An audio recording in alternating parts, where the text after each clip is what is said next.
80% of the people in this world don't live past 18, simply because when they reach adulthood, their parents will turn them into food, serve them on the dinner table, eat them up, and the next day, those so-called parents will run to a welfare home again, to adopt a new baby again, start a new cycle. In the next cycle, these children may never know until they die. On the surface, they appear to be kind and friendly parents, but behind the scenes, they are just human monsters. And the reason I know this so clearly is because this is my own experience. On my 18th birthday, my mom personally stabbed a knife into my heart, and kept muttering in her mouth. Time passes by so quickly, in the blink of an eye. We've been raising it for 18 years. While on the other side, Dad swallowed hard, stared straight at me. Yeah, the day when people and animals grow up. The meat is the most delicious. And I gradually lost consciousness in my parents' strange conversation. I don't know how long passed. I heard the familiar birthday song in my ear. I suddenly opened my eyes. I saw the cake on the table and my parents sitting across from me. I also saw the knife placed on the table. At that moment, I completely panicked. I jumped out of my seat directly, but when I touched my chest, it was completely unharmed there. What on earth happened? Why did the knife that stabbed into my chest end up back on the table? No, that's not the point. Why did my mother kill me on my birthday? But I was already killed by my mother. Why am I standing here unharmed now? Could it be that everything before was just a figment of my imagination? At this moment, my whole brain feels like it's been hit by a heavy hammer, utterly confused. My abnormal mother stands up and asks me what to do, but I can't say. I imagined her stabbing the knife into my chest. The whole room fell silent for a moment, and with that, my mother breaks the silence with a smile on her face. So fast, in the blink of an eye. Our spirit pet is already 18 years old. The moment the same words came out of Mom's mouth, my scalp is going to explode. As I watched Mom reaching for the knife on the table, I grabbed the knife on the table, tremblingly said, "Let me cut the cake." But then a gulp sounded.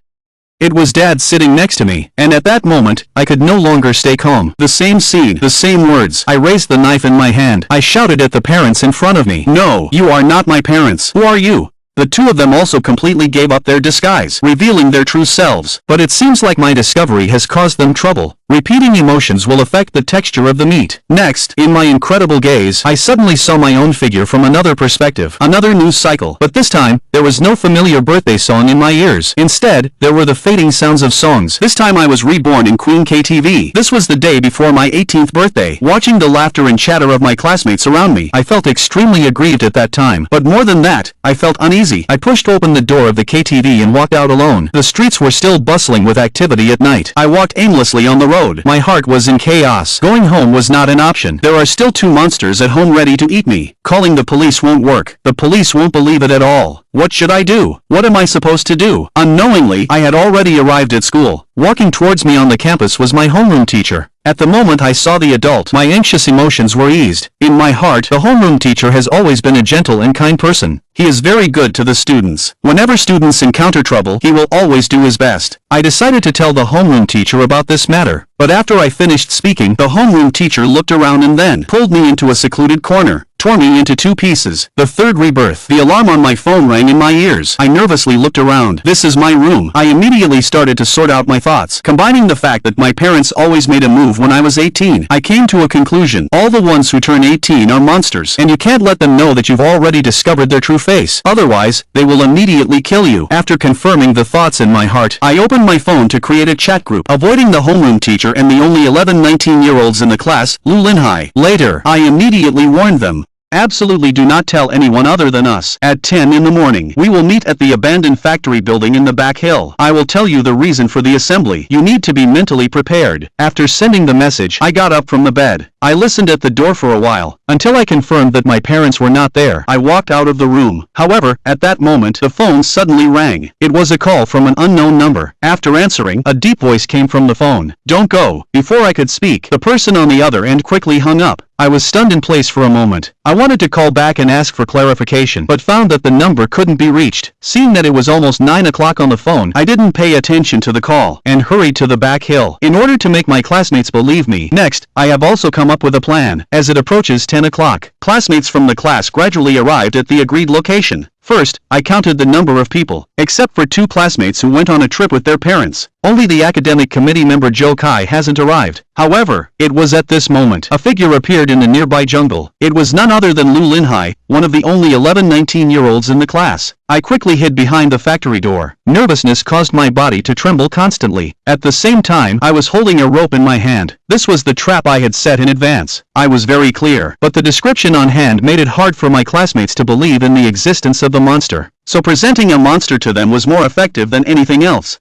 As Lu Linhai walked to the location of the trap, I pulled the rope fiercely, accompanied by a scream. Lu Linhai fell to the ground and couldn't get up. Amidst the screams of my classmates, I comforted them not to panic, telling them that Lu Linhai is a monster in human skin. After saying that, I used the sharp edge of a stone to tear off Lu Linhai's mask. Until that moment, I was completely dumbfounded, because beneath the skin was only crimson flesh and blood. At this instant, my classmates went crazy and fled, shouting continuously from their mouths, "The paranormal killed someone! Quick, run!" And at the scene, only the squad leader Gu Zijing was left. He looked at me with a teasing expression and said, "Oh dear, Linny, it seems like you've guessed wrong. How did you discover us?" And what he said next made me realize how foolish my actions were. "You've made a very serious mistake, classmate. The consumption time for humans and animals is determined by the consumer's preference. Just like some people like their steak cooked to medium rare, some people like it rare, and you happen to fit the taste I like. I believe that everyone over 18 in this world is a monster, and you can't let the monsters know that you've discovered their existence. Otherwise, they will immediately devour you." But it was when I organized the under 18 students to kill the only 11 students over 19, Lu Linhai, in the abandoned factory in the back hills, to prove that he was a monster. That's when I realized I was wrong, because beneath his human skin was nothing but crimson flesh and blood. Classmates see this, scattered and fled, shouting, "I killed someone." Only the monitor Gu Zijin looked at me playfully as he approached me. Only then did I realize it's over, because I can't guarantee that I can always go back to the past. Now, I can only take one gamble. Just when I was ready to be solved happily by the monster, I didn't expect that he would actually not let me die, eating my organs little by little. In this long process, I completely went crazy. As my consciousness returned to the day of the college entrance examination, I shouted loudly to the invigilator and classmates around me, "You are all monsters. Stop pretending. Come on, kill me. Stop torturing me like this. I've had enough." At this moment, everyone in the exam room is staring straight at me. At the same time, I felt someone standing up and walking towards me. I thought I could finally end this damn cycle. But that person put their hand on my shoulder and said, "Teacher, I'm sorry. He's my classmate." Maybe because the pressure of this exam was too much. That's why it happened like this. I listened. A familiar voice instantly sounded. Before I organized my classmates to go to the back mountain and the sea road, I received a strange phone call. The person inside told me not to go to the back mountain, and the voice on the phone is exactly like the person who is helping me now. I turned to look. Now it turns out that the only one in the class who did not go to the back hill is Joe Kai. At this moment, the invigilator passed over Joe Kai. With a smile on his face, he stared at me and said, "Is he really okay? He looks a little off. How about I take him to the office to rest for a while?" Upon seeing this, Joe Kai immediately blocked me. "Teacher, you also know how important the college entrance examination is for us. If the exam didn't go well," feeling upset, that's why he said that. Joe Kai turned his head and glared at me. "Lini, apologize to the teacher quickly." While I stood there in a daze, I can't tell who was the real person, who was the monster. Joe Kai saw me standing there in a daze. He calmly pulled me to his shoulder. He bowed to the invigilator while holding my head. Then he secretly pinched my waist, said, "Quickly apologize to the teacher." It was only then that I realized, "Teacher, I'm sorry. I shouldn't have been angry with you." But the invigilator didn't say anything. He stared at me for a while, then glanced at Joe Kai again, persistently said, "Do you really not need to take a break?" Joe Kai still politely declined the invigilator for me. Seeing this, the invigilator had to pat my shoulder, asked me to go back and have a good rest before turning and leaving. However, just as Joe Kai and I were about to leave the classroom, suddenly, the invigilator's voice came from behind. "Student, wait a moment." At that moment, I shivered. What should I do? Ignore his calls? Just walk away? But wouldn't that expose us? But if we stay, we will definitely be killed by these monsters. Just thinking about the scene of my own death last time, my whole heart is beating rapidly. That kind of pain, that feeling of suffocation, and the despair at that time, I really don't want to experience it. At this moment, Joe Kai's voice came to my ear. "Calm down. If you don't want to die, don't be looking for me." I take a deep breath, slowly turn around and ask, "Teacher, is there anything else?" He smiled and pointed to the stationery on the desk. "You forgot your things." I quickly walked to the exam desk. I grabbed the stationery and thanked the teacher. The invigilator looked meaningfully at my back and said, "After going back, take a good rest. The exam doesn't mean much to you. When I heard the invigilator's last words, I was shocked and broke out in a cold sweat. I remembered that my parents, who are also monsters, said the same to me. Before I discovered the truth of the world, I always thought my parents were more cheerful. Even if my grades were not ideal, they never scolded me. Now it seems they are not uncheerful. They really don't care. After all, who cares about a monster's exam results? Then, under Jokai's urging, we came to the school rooftop. After confirming that the rooftop was empty, Jokai asked with a cold face when I discovered the monster. I didn't know what to say for a moment. Do I have to tell him that I found out when the monster killed me 2 days later? But will Jokai believe this? However, at this moment, Jokai stared at the students downstairs who were preparing to go home after finishing the exam and said, "Never mind. It's not important. We have to leave early. If we leave too late, we might be discovered by them." Then, he looked at me seriously and said, "From now on, you have to remember, there are no monsters in this world. If you want to stay alive, you must pretend you don't know anything." But he doesn't know. I'll be dead at the hands of my parents in 2 days. I asked Jokai about this world. How much do you really understand, and to find a way to survive in it? But Jokai just sighed. I don't know much more than you do, but I can be sure of one thing. We were not raised by our biological parents. We were raised as livestock by those monsters, and the day the livestock grow up is the time for the monsters to feast. At this point, I remembered the day my parents killed me, called me a beast. Unintentionally, I let slip the words beast. At that moment, Jokai's expression changed suddenly. Grabbing my collar, he asked, "Why do you know how the monsters are called? Have you already seen the true form of those monsters?" I nodded. "Tell him. My parents, Teacher Yao, and Class President Guzijin are all monsters." At this point, Jokai angrily said to me, "Why didn't you say so earlier? Are you trying to drag me down with you? Don't you know that once their true colors are exposed, the breeding will be terminated early?" After saying this, Jokai hurriedly glanced at the world on his phone and turned to walk towards the staircase, all the while muttering under his breath, "It's over. Everything's finished. I helped you out in the classroom. They will definitely come after me. I can't die. I can't leave my little sister alone. I have to stay alive. I have to protect him." I hurriedly stopped Jokai. "Tell him I didn't report. Every time I die, I will return to just before death. Before I met you, I've died a total of 3 times, and in order to make him believe me, I even revealed the phone number Jokai called me from when he stopped me from going to the back hill last time." When he heard the number, Jokai frowned. This is indeed his number, and he has never dialed it for anyone else. He has always been very cautious, because he's worried about the phone being tapped. So he specifically prepared a checked elderly phone and an unregistered SIM card, prepared for emergencies. So apart from himself, nobody should know this number. At this time, Jokai did not continue to walk towards the stairwell. Instead, he turned around and looked at me, saying, "This should be your ability." But just as I was about to ask, suddenly, footsteps sounded from the staircase. Immediately after, I saw my mom appear on the rooftop, staring at me with a tight smile. Why did you come to the rooftop?" Mom still had a gentle smile on her face, waiting outside for a long time without seeing you come out. "How did you know I was here?" Linny asked, suddenly aware. "I came in to find you. I heard from your classmates that you went to the rooftop, so I came to check on you," Mom said as she walked towards Linny. Linny stammered, unable to stabilize his emotions with his mother's sudden arrival. "Auntie, Linny is feeling a bit upset." At this moment, Jokai stepped forward. Jokai was calm and smiling as he said, "Linny didn't perform well in the exam, so he's feeling down." After the exam, his classmates were discussing the questions, and I was afraid Linny would feel even worse if he heard, so I brought him here to comfort him. Watching Jokai's relaxed demeanor, Linny couldn't help but admire him. Clearly, the previous Jokai had a serious look on his face, but the next second, it was as if nothing had happened. "Is that so, Mom looked at Linny. Linny, who had come to his senses, nodded slightly and said, "I'm sorry, Mom. After knowing that you are a monster, I can't bring myself to call you Mom." But Jokai is right. The most important thing now is to stay alive. Although he could go back to the past after being killed, Linny didn't know how long he could still use this ability. I might have done very poorly in this exam. Linny gradually entered a state. He lowered his head, looking like a child who was feeling sad and blaming himself for not doing well in the exam. "It's okay, Mom said softly. "It's just one exam. It won't change your worth. So, let's go home." On the way back, Linny was on edge the whole time. Occasionally, he glanced at his mother who was driving, and countless thoughts popped into his head. Should I take off my coat and strangle her? Linny thought. No, what if these monsters also have shells on their necks? The coat won't strangle her at all, and I'm still sitting in the car. What if she steps on the gas and the car rushes out? I will die too. Or, poison their food? But what if they smell it? What troubled Linny even more was that he didn't know how many monsters were in this world. Even if he could kill the monster in front of him, what about the others? Does that mean he has to live in this world full of monsters?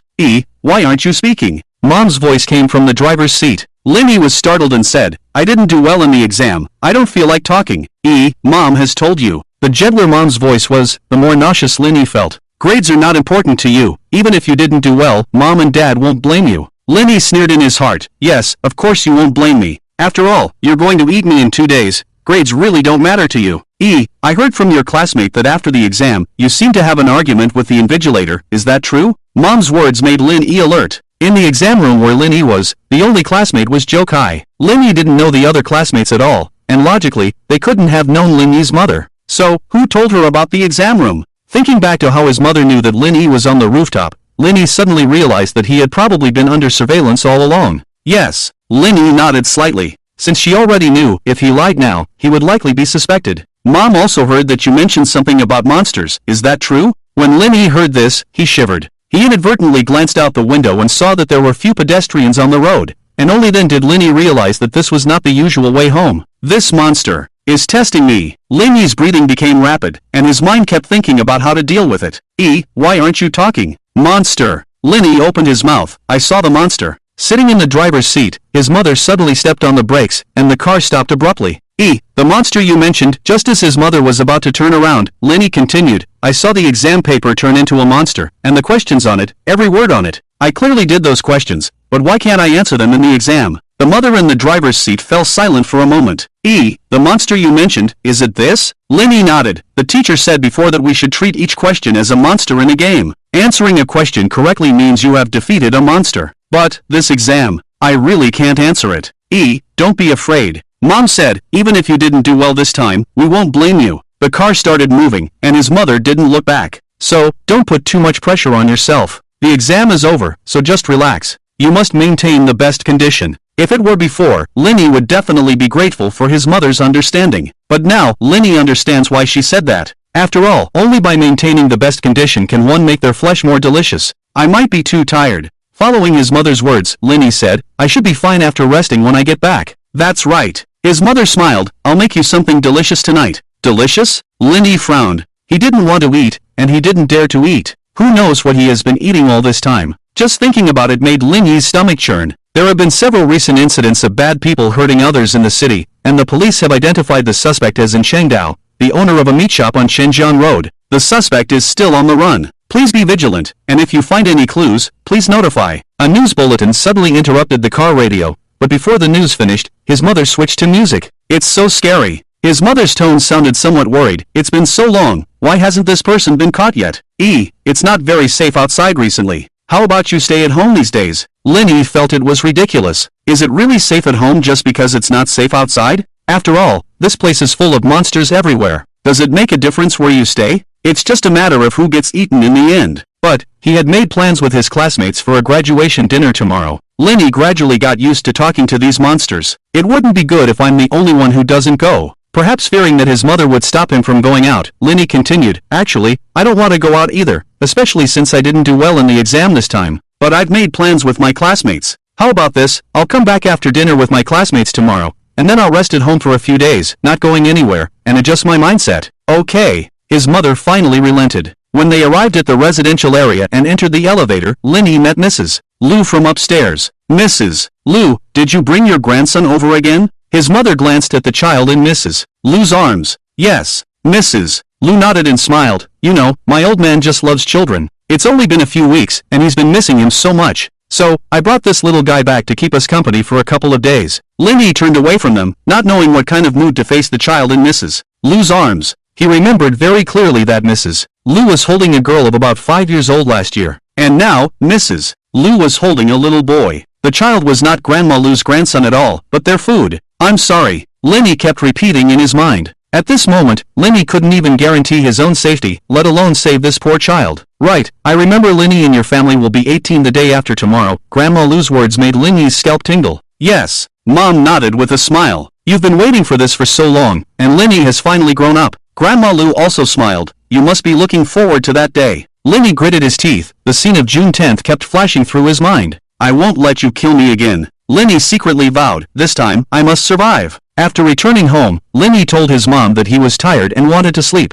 He hid in his room, thinking about what to do next. During this time, his mom came in a few times. Although Linny pretended to be asleep with his eyes closed, he could feel his mom standing by the bed, staring at him intently. In the evening, the doorbell rang at home. Footsteps could be heard outside the room, and Lin Yi thought it was his dad coming back, adding to his worries. The door was opened, and someone came to Lin Yi's side. "Lin Yi, it's me." A familiar voice came to his ear. "Zhou Kai." Seeing Zhou Kai in front of him, Lin Yi breathed a sigh of relief. "Lin Yi, something has happened." Zhou Kai's face was extremely ugly. His eyes were red, as if he had just been crying. "What happened?" Lin Yi became nervous. "Did we get exposed?" Zhou Kai shook his head. "Lin Yi, I'm sorry." A sharp pain came from his abdomen, and looking down, Lin Yi saw that Zhou Kai was holding a knife, and the blade had pierced Lin Yi's body. "Why?" "I'm sorry, but I have to do this, because only this way. There are 15 minutes left until the end of the exam. Please pay attention to the exam time." The voice of the broadcast woke Lin Yi up. Opening his eyes, Lin Yi saw the exam paper in front of him.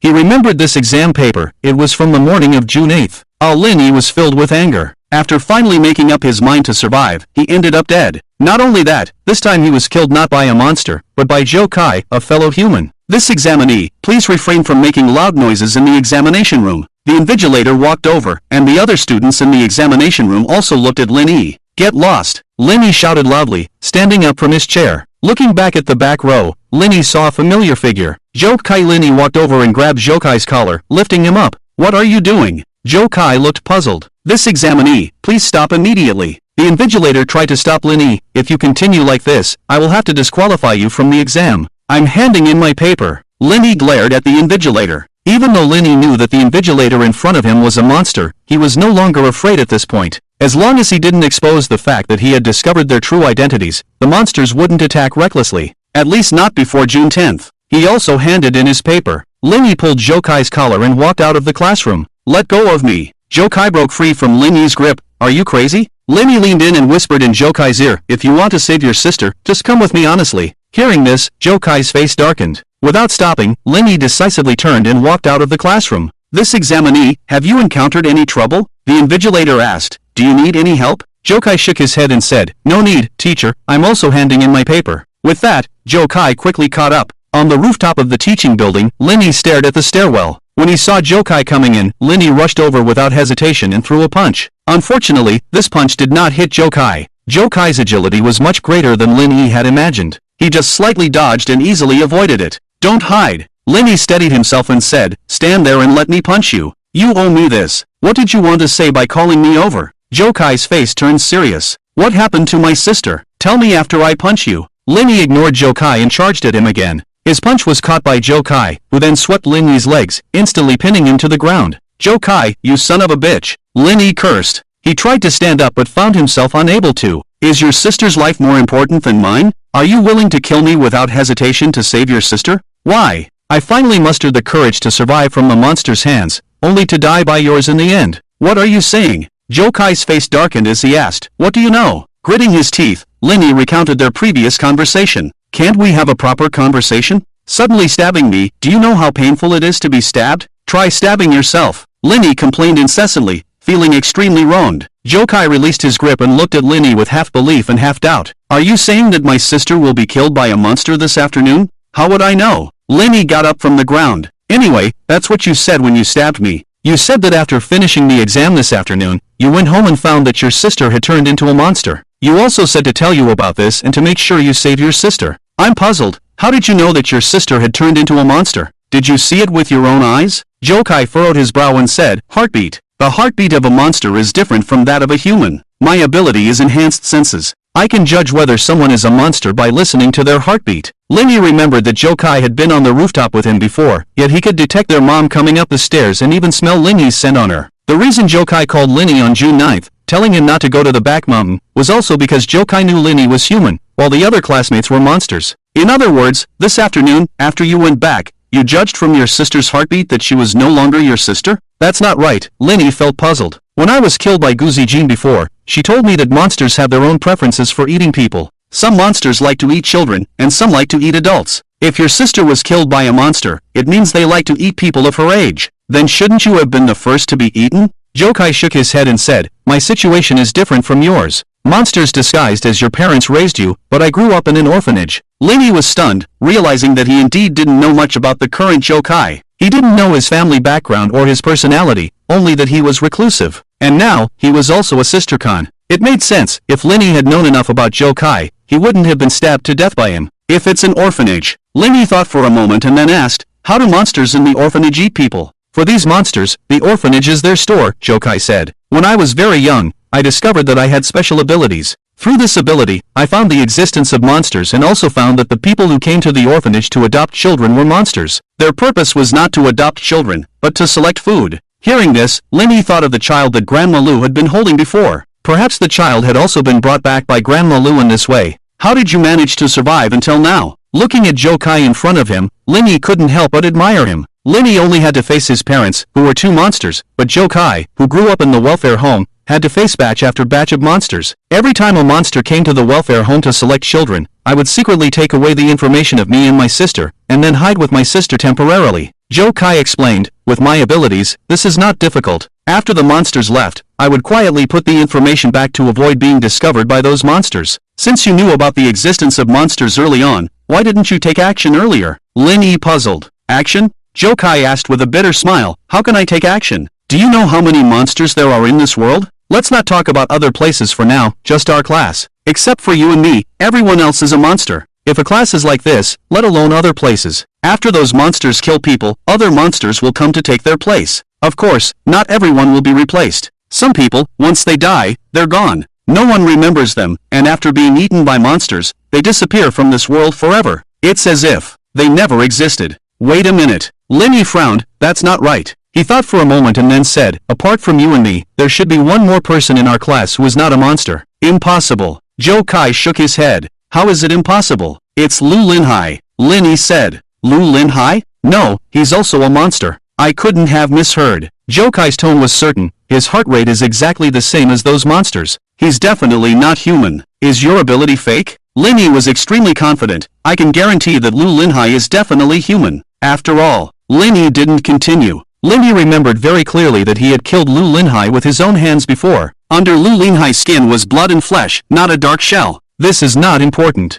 Jokai brought the topic back. The most urgent thing is how to save my sister. Did I tell you when and where my sister was killed by the monsters? Jokai asked. And where was she killed? Linny shook his head. You didn't say. Why didn't you ask? Jokai complained. You just came at me with a knife. I wasn't prepared at all. Even if I wanted to ask, I couldn't do it in time. Jokai paused for a moment, then lowered his head and said, I'm sorry. How about you beat me up this time? I promise not to fight back. A sister killer. Linny cursed in his heart. In fact, Linny was very angry with Jokai's behavior. But seeing Jokai's current anxious look, Linny couldn't bring himself to do it. I'll owe you one, Linny said. After this is over, I'll find time to beat you up. I thought that as long as I took away the information of me and my sister, I could survive from the hands of those monsters. Jokai clenched his fists tightly, showing his impatience. I thought that as long as I grew up, I could take my sister away from the welfare home. Because we didn't have parents, I thought that as long as I continued to pretend not to know about the existence of these monsters, I could live with my sister in this world. But,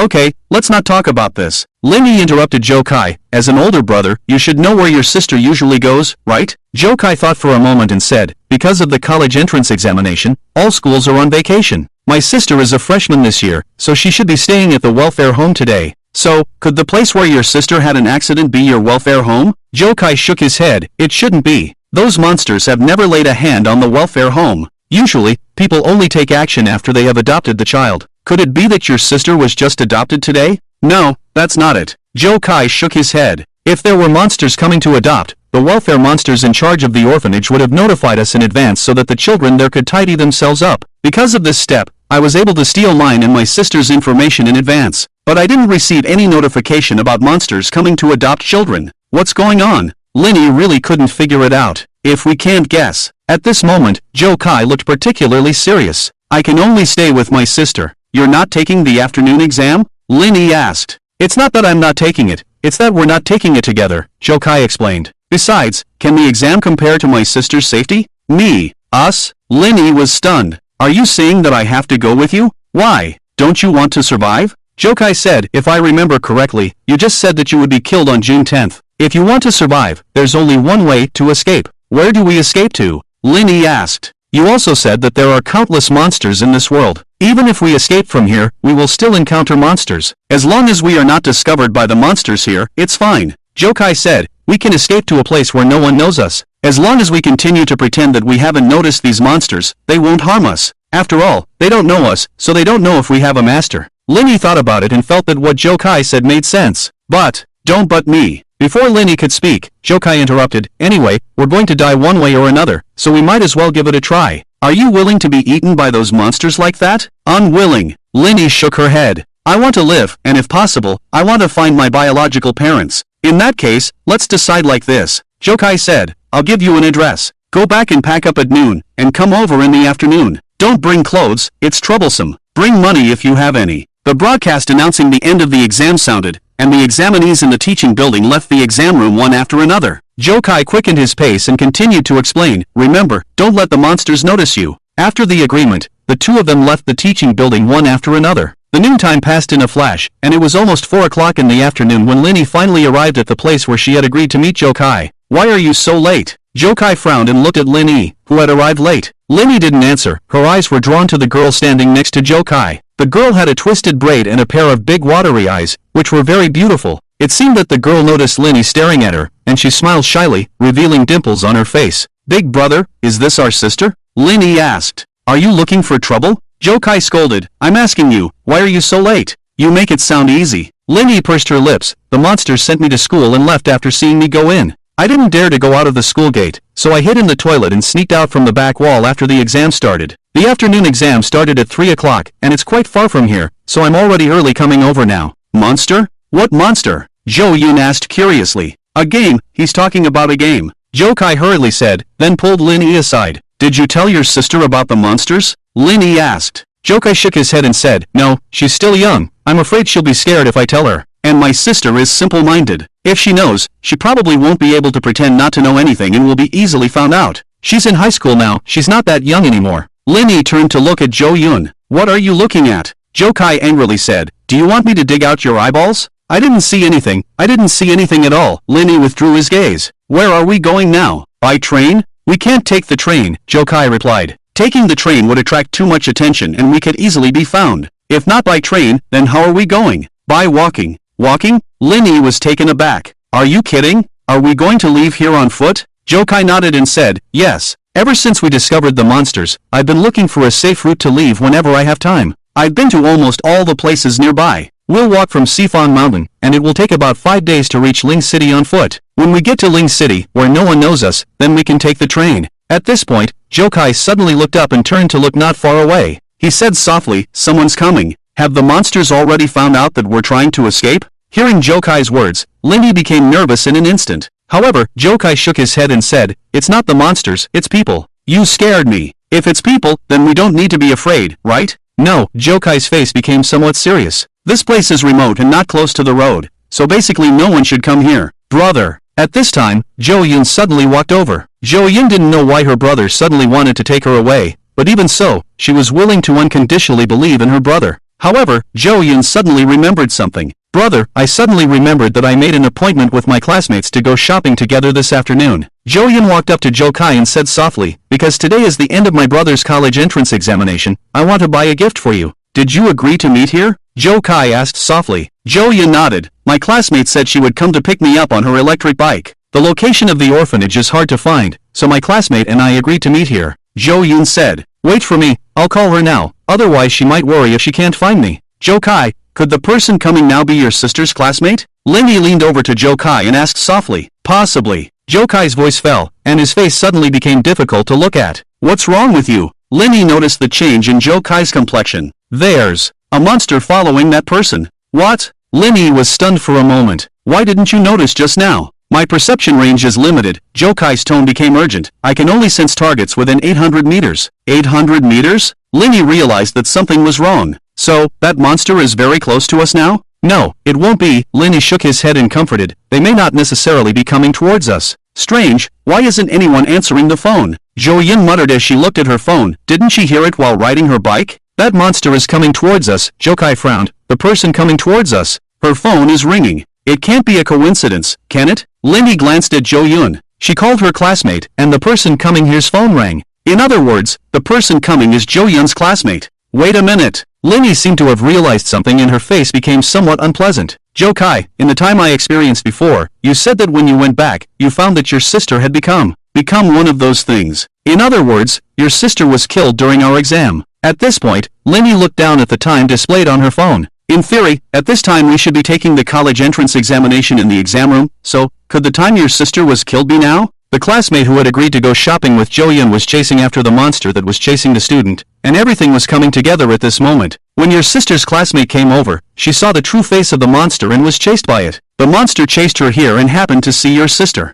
Damn, we've caught up. Linny stomped his foot. Xiaoyun, let's go quickly. Zhou Kai grabbed Zhou-Yun and turned to run. Wait for me. Linny followed closely behind, running with them. Brother, what's wrong? Zhou-Yun noticed that Zhou Kai's expression was not right and asked with concern. Leave here first, I'll tell you later. Zhou Kai didn't have time to explain. At this moment he just wanted to leave here quickly. Linny felt the same way. He didn't want to be killed by those terrifying monsters anymore. If they didn't leave immediately, when the monsters caught up, they would definitely attack them. But at this moment, Zhou-Yun's phone suddenly rang. Zhou-Yun pressed the answer button, and her classmate's terrified voice came from the phone. Zhou-Yun, where are you? Save me, there's a monster. A monster is trying to kill me. Damn, why am I so unlucky? Linny complained. He couldn't understand why these monsters, who usually hid so well, would suddenly reveal their true faces. Could it be that Zhou-Yun's classmate happened to see the monster eating someone? But she was riding an electric bike across the road. She shouldn't have encountered such a thing. It's too late. Zhou Kai stopped and quickly took out a knife from his backpack.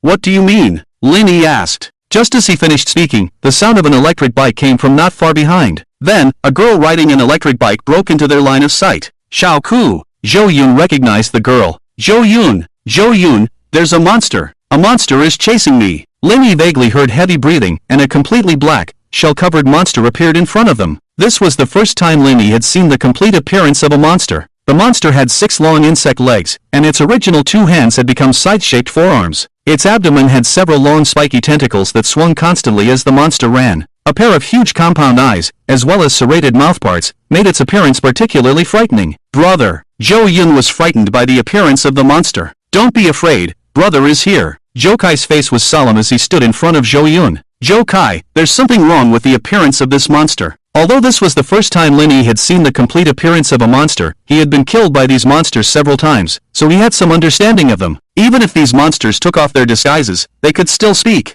However, this monster in front of them shook its head and continuously exuded disgusting mucus from its mouth. Not only that, Linny smelled a strong smell of alcohol from the monster. Could it be that this monster accidentally revealed its true face because it was drunk? Linny found it somewhat ridiculous. However, when he thought about the monster that disguised itself as his father also drinking alcohol, he didn't find it strange anymore. Not entirely. Zhou Kai tightly gripped the knife in his hand, staring intently at the monster. The heartbeat of this monster is slightly slower than that of other monsters. It may be an older and sick monster. Ha! Linny was somewhat surprised. Monsters can also get sick? How would I know? This is just my guess, Zhou Kai said. Besides, is now the time to discuss these things. Zhou-Yun, I'm sorry. The girl looked terrified as she passed by Linny, not stopping, and rode away on her bike. This is all your fault. If you hadn't made me go shopping with you, I wouldn't have encountered such a terrifying thing. Watching the girl ride away, the final piece of the puzzle of Zhou Kai's murder fell into place. Zhou-Yun's classmate had led the monster here and coincidentally encountered Zhou-Yun when her classmate arrived. As a result, her classmate rode away, leaving Zhou-Yun to hold off the monster alone. She just ran away like that? Linny found it hard to believe. She won't get away, Zhou Kai sighed. Once she sees the true face of the monster, she will eventually be killed by other monsters. Xiaoyun, go find a place to hide. Zhou Kai bent slightly, preparing to fight the monster. Zhou Kai, you're not going to fight this monster, are you? Linny glanced at the approaching monster. Not just me, Zhou Kai said, it's us. Linny fell silent. Facing the monster in front of him, Linny had a simple reason for not running away. He couldn't run as fast as the monster, so he prepared to fight. Although he was a little scared, he comforted himself with the thought that even if he were killed, he would just go back in time and start over. With this in mind, Linny gained confidence in an instant. But when he saw Zhou Kai fighting the monster, he couldn't help feeling a little envious. He's really amazing, Linny sighed. The monster moved swiftly, its 6 insect-like legs making its large body exceptionally agile. Its side-like forearms kept swinging, and combined with its tentacles, it was no match for an ordinary person. However, compared to the monster, Zhou Kai was equally skilled. It was clear that since he had sensed the monster's presence, he had been training himself. In addition, Zhou Kai's ability was sensory enhancement, which made the monster momentarily unable to do anything to him. Visual enhancement allowed him to quickly perceive the movements of the monster's tentacles. Auditory enhancement allowed him to judge the attacks of the monster's forearms by the sound of the wind. Tactile enhancement allowed him to wield the knife in his hand more effectively. However, when Zhou Kai's knife pierced the monster, it couldn't break through its shell. Its whole body is covered in a hard shell. The knife can't hurt it at all, Linny shouted. Stop standing there shouting, come and help. Jokai dodged another swing of the monster's forearm and said to Lin Yi. Lin Yi shrugged and said, brother, you think I'm you? If I had your abilities, I would have come to help long ago. You are the only fighting force we have here now. Lin Yi observed the monster and continued, the eyes. Jokai, attack its eyes. There's no shell on its eyes. Jokai didn't want to attack the monster's eyes, but he simply couldn't get close. The monster kept emitting low growls that Lin Yi couldn't understand, seemingly being constantly provoked by Jokai's dodging. This won't work. Jokai's stamina is limited, but the monster's might not be. If Jokai runs out of stamina, we'll have to stay here. I have to find a way to deal with this monster. I don't want to die at their hands again. Lin Yi quickly took off his backpack and started searching inside. Although the side-like forearms of the monster were sharp, it was relatively easy to dodge. However, the tentacles on the monster's abdomen were extremely agile, and combined with their large number, it was very troublesome to avoid them. After Jokai took a few steps back to dodge the reaching tentacles, he seemed to notice something and glanced at Lin Yi's position. He noticed Lin Yi's actions and immediately understood his plan. Ugly monster, over here. Jokai decided to cooperate with Lin Yi, constantly attracting the monster's attention. He shouted loudly while attacking the monster's shell with the knife in his hand, even though he knew the knife couldn't penetrate it. Hey, ugly monster, look here. Soon, Lin Yi's voice rang out. At this moment, he stood up straight, holding a bottle in his hand. The bottle was stuffed with a towel torn into fine strips, completely soaked in the alcohol inside the bottle. This bottle of alcohol was secretly taken from the liquor cabinet at home by Lin Yi before he left. The reason for bringing the bottle of alcohol was twofold. First, to bolster his courage, in case he encountered something terrifying, taking a sip might make him less afraid. Second, alcohol can sterilize, and Lin Yi never thought that his escape plan could be completed smoothly. In case of injury, this bottle of alcohol could also be used for disinfection. However, he never expected that this bottle of alcohol would be used to make a makeshift incendiary bomb. Seeing the monster turn around, Lin Yi lit the towel and forcefully threw the bottle of alcohol at it, shouting, ugly monster, go to hell. The bottle flew towards the monster, but the scene of the bottle hitting the monster and shattering as Lin Yi had imagined did not happen. Lin Yi did not control the force of the throw well. The bottle flew high into the air, and just as it was about to leap over the monster suddenly raised its forearm and chopped down at the bottle. The bottle was cut in half, and the alcohol spilled out was instantly ignited by the flame on the towel, landing on the monster's eye. One of the monster's eyes was ignited by the flame, and it let out a piercing scream. Run! Jokai took the opportunity to stab the monster a few more times, but seeing that they still couldn't break through the monster's shell, he quickly retreated and ran towards Lin Yi's position. We can't kill this monster. While its eye is burned, let's run quickly. Xiao Yun, come over here. Jokai pulled Zhou Yun and ran desperately. After taking a glance at the monster screaming, Lin Yi hurriedly followed. Where are we running to? Lin Yi asked. Of course, towards the four-faced mountain, Jokai replied. Stay close to me. We can't take the main road, it's crowded. If they see the monster chasing us, they won't let us go. Brother, what is that monster? Exactly? Zhou Yun seemed to have guessed something. We suddenly have to leave here, is it because of that monster? Jokai nodded, but at this moment, he didn't have time to explain. Xiao Yun, this is a complicated matter. I'll explain it to you slowly later. Although they ran fast, the frenzied monster had no intention of letting them go. The fire on its eye quickly extinguished, and although one eye was injured, the other was unharmed. So, the monster quickly caught up. Run faster, the monster is catching up. Jokai heard the monster's heartbeat. This is already my fastest speed, Lin Yi gasped. They ran for a long time, and the monster chased them for a long time. Brother, I can't run anymore. Zhou Yun couldn't run anymore. Gradually, Lin Yi also began to feel exhausted. Can't we think of a way to shake it off? Lin Yi asked, panting heavily. This way, we'll go into the alley. Jokai carried Zhou Yun and ran into the alley. But shortly after they entered the alley, Jokai suddenly stopped. Why did you stop running? Lin Yi asked curiously. Hasn't the monster stopped chasing us? Jokai frowned, gritted his teeth, and said, we're surrounded. What? Lin Yi was startled. Another one is coming from the front. No way? Lin Yi looked around, trying to find something to use as a weapon for self-defense. But after looking around, he found nothing. Do we have to start all over again this time? Faced with this situation of being caught between a rock and a hard place, Lin Yi couldn't think of a way to deal with it for a while. He gritted his teeth and made a decision. Jokai, if it comes to it, just kill me. Ha! Hearing Lin Yi's words, Zhou Yun was surprised. If we can't escape, that's all we can do. Jokai tightened the knife in his hand. In the next moment, you must also tell the truth about what just happened. Only in this way can we avoid that monster and safely reach Sifan Mountain. I don't need you to tell me. I already know, Lin Yi sighed. He had thought that this time he could survive, but it seemed that he couldn't escape the fate of being killed. The next time he resurrected, the time should go back to June 7th. It's better this way. At least if he escaped on June 7th, he wouldn't encounter this mad monster. Hurry up and do it. Lin Yi closed his eyes. Give me a quick death. Jokai raised the knife in his hand. Just as he was about to stab Linny, suddenly, a familiar voice came from the front of the alley. Linny? Joe Kai? What are you doing here? Lu Linhai? Seeing the person walking out of the corner of the alley, Joe Kai's face darkened. What are you doing here? Linny asked in surprise. He didn't understand why Lu Linhai, who should have been in the exam room, would appear here. Could it be that the current Lu Linhai in front of him was really the monster? But Linny clearly remembered killing him in the previous time. The Lu Linhai at that time was definitely not a monster. I'm going home, Lu Linhai said, puzzled. Going home? Linny frowned. Aren't you supposed to be taking the exam at this time? What time is it? The exam ended a long time ago. Linny glanced at his phone. It was almost 6 o'clock, and the afternoon exam had indeed ended. What are you doing here? Lu Linhai asked as he walked towards them. Stop, don't come any closer. Joe Kai quickly shielded Zhou Yun behind him and raised the knife in his hand. Joe Kai, what? What are you doing? Lu Linhai was startled by Joe Kai's actions, especially when he saw Joe Kai raising the knife and looking at him warily. Stop pretending, I know you're a monster. Joe Kai gritted his teeth. Monster?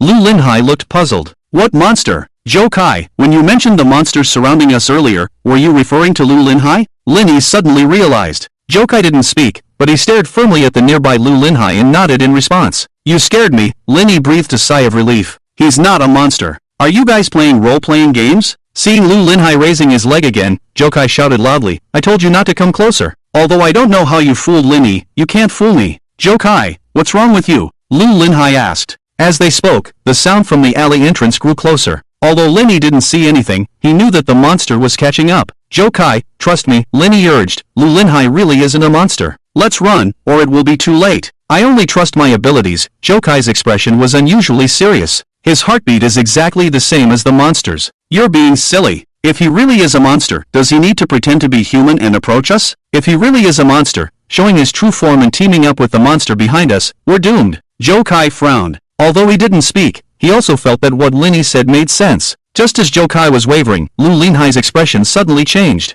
Oh my god? Lu Linhai raised his hand and pointed shakily at something not far away. What is that thing? Looking back, the monster was catching up. Linny had thought that the narrow alley would restrict the monster's movements, but he never expected that the monster could climb quickly on the walls. The narrow alley not only did not restrict the monster's movements, but also made it more agile. Run! Linny urged loudly. Joe Kai gritted his teeth and continued to run forward with Zhou Yun. Linny, what is that? Lu Linhai stared straight at the approaching monster. The role-playing game you guys are playing is too advanced. Advanced my foot. Linny ran past Lu Linhai and shouted at him, that's a real monster. Run! A real monster? Lu Linhai snapped out of it and glanced at the monster again, then hurriedly chased after it. The alley's twists and turns, which Joe Kai thought would slow down the monster, ended up putting him in danger. The monster climbed up the wall and leaped from the top, blocking their path. Its side-like forearm swung down, and although Joe Kai reacted in time, Zhou Yun behind him didn't have time to dodge. Joe Kai turned his back and hugged Zhou Yun, watching as the monster's forearm was about to strike them, when Lu Linhai suddenly rushed forward. Run! Lu Linhai pushed Joe Kai and Zhou Yun away, but the scythe pierced Lu Linhai's body. Lu Linhai! Seeing the blood flowing from Lu Linhai's wound, Lin Yi's mind flashed back to the scene of him killing Lu Linhai. Why? Joe Kai didn't understand why Lu Linhai would save him. How would I know? Lu Linhai's voice grew weaker. Maybe it was a subconscious reaction. He looked at Linny and Joe Kai, his body starting to convulse. Perhaps not wanting them to worry, Lu Linhai tried to smile, but the convulsions made it impossible to control his facial expression. Linny didn't know much about Lu Linhai. After all, Lu Linhai had only joined their class in their senior year as a repeat student. But in Lin Yi's impression, Lu Linhai had always been like an older brother. He was kind-hearted, always willing to help his classmates in trouble. Run! The monster's tentacles quickly wrapped around Lu Linhai. Its serrated mouthparts bit into Lu Linhai's neck, greedily sucking his blood. Lu Linhai's death bought them a brief moment. The monster didn't continue its attack, instead enjoying its delicious meal. Joe Kai helped Zhou Yun up from the ground, looking at Lu Linhai caught by the monster, feeling a mix of emotions. Let's go, Joe Kai gritted his teeth. You go. Linny didn't move, standing in place, his hands involuntarily clenched into fists. A nameless anger surged in his heart, causing his body to tremble slightly with the anger. He's already dead. Joe Kai pulled Linny, urging him repeatedly. We're no match for the monster. We can't save him. I can. Linny took a deep breath, his eyes gradually becoming determined. I can save him. Do you? Joe Kai instantly understood Linny's meaning. Even if you can save him now, what about later? Do you have to use your ability to go back every time someone dies? I don't know about the future. Linny didn't waver, taking the knife from Joe Kai's hand and walking towards the monster with firm steps. But now, I have to do this. Because I owe him. Linny, you go first. Linny didn't look back. If my ability fails, at least you and your sister can survive. Jokai frowned and glanced at the determined Linny, then turned and left with his sister. Hey, ugly monster! Linny stood in front of the monster and shouted at it. Let him go! Seeing the monster ignoring him, Linny tightened the knife in his hand and thrust it towards the monster. Linny was smart. He didn't choose the monster's covered carapace but aimed for its abdomen, which was not covered in armor. However, even just these tentacles were not something Linny could easily handle. Before the blade could reach the monster, the tentacles quickly entwined Linny. The monster lifted Linny up and looked at him with its remaining compound eye. You piece of trash, go to hell! Linny roared and threw the knife with all his might. The blade pierced the monster's compound eye, and its tentacles flailed wildly, throwing Linny with force. Intense pain spread throughout his body, as if every bone was broken, and even his internal organs seemed to have ruptured. The 6 insect legs continued to trample on the ground, repeatedly hitting Linny's body. Ha ha, ha! Watching the monster's furious appearance, Linny suddenly felt like laughing.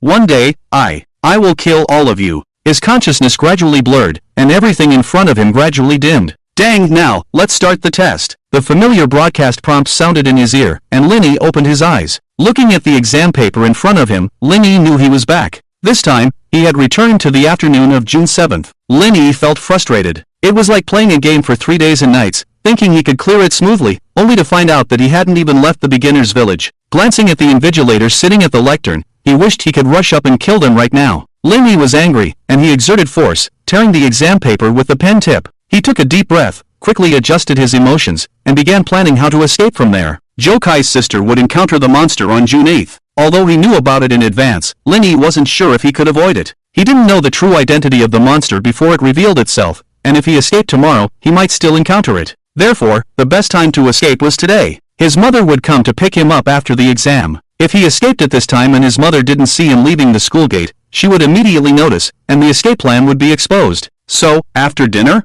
Not feasible either, as tomorrow was the last day of the college entrance examination. If he hadn't returned by evening, his parents would also notice. Therefore, the most suitable time was after they fell asleep tonight. This way, even if the 2 monsters at home discovered it, they would have already run far away. When he thought of this, Linny suddenly noticed someone standing beside him. He looked up and shuddered. He didn't know when, but the invigilator was standing next to him, frowning at Linny's blank exam paper. What are you looking at? I can't do any of it, okay? Linny said irritably. The invigilator was taken aback, seemingly not expecting a student who hadn't answered a single question to be so arrogant. After the invigilator left, Linny quickly filled out the answer sheet. Leaving it blank would seem suspicious. After all, he had already written the answers once, so he quickly finished it. Finally, with 15 minutes left until the end of the exam, Linny handed in his paper and left. Before leaving, he whispered a few words to Jokai. What are you doing, examinee? The invigilator said, hand in your paper and leave quickly, no whispering. As the words fell, Jokai stood up. Teacher, I'm also handing in my paper. Jokai handed in his paper and followed Linny out of the examination room. It was still the familiar rooftop. Linny recounted the events to Jokai, describing them clearly, especially about Jokai and his sister, so Jokai didn't doubt him. However, when he heard that Lu Linhai had saved him and Jo Yun, he was still somewhat surprised. I didn't expect Lu Linhai would actually save me. He has always been kind-hearted, Linny casually said. Besides, there are many things you can't imagine. If it weren't for Lu Linhai saving you, you probably wouldn't believe he's not a monster until you die. But his heartbeat is exactly the same as those monsters. Jokai still couldn't understand this. It's probably because everyone's physique is different. Linny thought for a moment and said, some people have their hearts on the right side. Okay, let's not talk about this anymore, Linny said, glancing at his phone. The exam was about to end. Don't forget tonight, I will invite Lu Linhai to join us. Don't call him a monster again. After experiencing various things before, the current Linny could face monsters as naturally as Jokai. Soon, it was evening. Linny made sure that the 2 monsters at home were asleep and then sneaked out.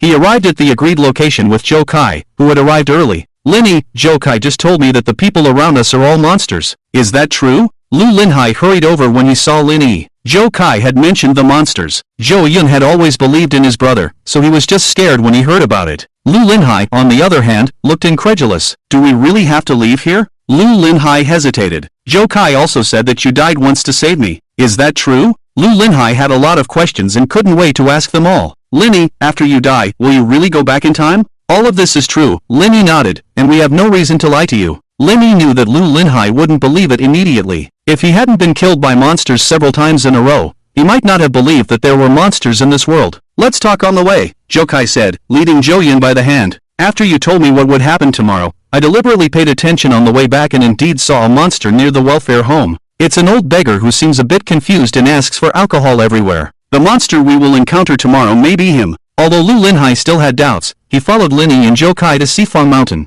Of course, one of the main reasons he followed them was because he was worried about them. Because they had planned the route in advance and set off at night, they quickly arrived at Sifang Mountain. Climbing up Sifang Mountain and continuing on after crossing it, they would have to walk about 600 kilometers to reach the neighboring city. It was a difficult journey, but in order to survive the monsters, they had to face it. "Let's go." Linny took a deep breath and took the first step. The mountain road at night was not easy to walk, and because it was summer, there were many mosquitoes. Fortunately, Linny was prepared, not only with a flashlight but also with mosquito repellent. But when Linny sprayed the mosquito repellent on himself, he suddenly saw Zhou Kai frowning beside him. "What's wrong?" Linny asked. "It's a bit pungent," Zhou Kai said, covering his nose. "Pungent?" Linny looked at the mosquito repellent in his hand. "I think it smells good." After saying that, Linny thought of Zhou Kai's ability. "Oops, sorry, I forgot that your ability enhances your senses," Linny said with a smile. "Your nose is like a dog's now." As soon as he finished speaking, Zhou Kai's face suddenly darkened. "I was just kidding, don't be angry." Seeing Zhou Kai's expression, Linny quickly apologized. Should Zhou Kai lowered his voice, "There's a monster following us, I heard a sound." "What?" Lu Linhai was surprised. "Is there really a monster? Where is it?" Zhou Yun didn't say anything, but her face showed that she was a little scared. Zhou Kai raised his head and sniffed, but all he could smell was the pungent scent of mosquito repellent. So, Zhou Kai turned back and glared at Linny. "Maybe it's not here for us." Linny thought for a moment and said, "Let's hide first. We've come this far, so we mustn't be found." They quickly hid in the nearby bushes. Soon, rustling sounds came, accompanied by faint footsteps getting closer to them. Could it really be following us up here? Linny covered his mouth, even his breathing became cautious. But then, the voice from not far away made Linny shudder, because it was his mother's voice. It's so late, why aren't you sleeping at home? What are you doing here? You have an exam tomorrow. Come, let's go home together. This isn't a monster, after all." Lan Linhai, who heard the shouting, was puzzled. He nudged Linny and whispered, "It's not a monster coming, it's your mother. Don't speak." Linny glared at him, signaling him to be quiet. "You said you left without being noticed, right?" Zhou Kai glanced at the bushes, then looked at Linny and asked, "When I left, they were indeed asleep." Linny couldn't understand it either. When he sneaked out of the house, he made sure the two monsters at home were already asleep. Why aren't you answering, Mom?" Mom's voice was getting closer, and Linny became more and more nervous. Zhou Kai was the same, tightly gripping the knife that was originally in his bag. Come out, Mom is here to take you home. It's so late, it's cold on the mountain. It wouldn't be good if you caught a cold. Mom would worry. Yeah, if you catch a cold, the taste of food will be worse." Linny gritted his teeth and thought to himself, "Linny, are we really not going out?" Perhaps because of the concern in his mother's tone, Lan Linhai seemed to waver. Linny noticed something was off and frowned, saying, "Something's not right. If I had been caught when I left, why would the monster wait until now to make a move? It would have been better to stop me when I left, or to kill us when we met, right? Could it be?" Zhou Kai thought for a moment and said, "Someone leaked our whereabouts?" At this point, they all looked at Lan Linhai. "What are you looking at me for?" Lan Linhai hurriedly explained, "I'm innocent, I swear I didn't tell anyone about this. Besides, I don't even know Linny's parents' phone numbers." "Brother." Zhou Yun suddenly tugged at Zhou Kai and said cautiously, "The footsteps seem to have disappeared." Zhou Yun's reminder made Linny's scalp tingle, because not only had the footsteps disappeared, even his mother's shouting was gone. It was eerily quiet all around, as if his mother had never been there. Left? Linny thought to himself, because they didn't find me, they gave up? But then, Linny felt something was wrong again. If that monster had really left, he should have heard the footsteps gradually fading away. And the monster's footsteps and shouting suddenly disappeared, so the monster must still be nearby. Thinking of this, Linny suddenly noticed that Zhou Kai's face had become very ugly. His hand holding the knife was trembling slightly from exertion. Zhou Kai slowly raised his head and looked up. Following Zhou Kai's gaze, Linny also looked up. But just then, Linny felt a chill down his spine, and goosebumps covered his whole body. Your mother has found you. Linny. Lan Linhai widened his eyes, finding it hard to believe what he was seeing. He opened his mouth and stammered, "Linny, why does your mother's belly have so many octopus legs?" Linny's mother had not left. Spiky tentacles emerged from her abdomen, entwining the tree above Linny and the others. His mother's face showed a sinister smile as she hung upside down above them, staring straight at Linny and the others.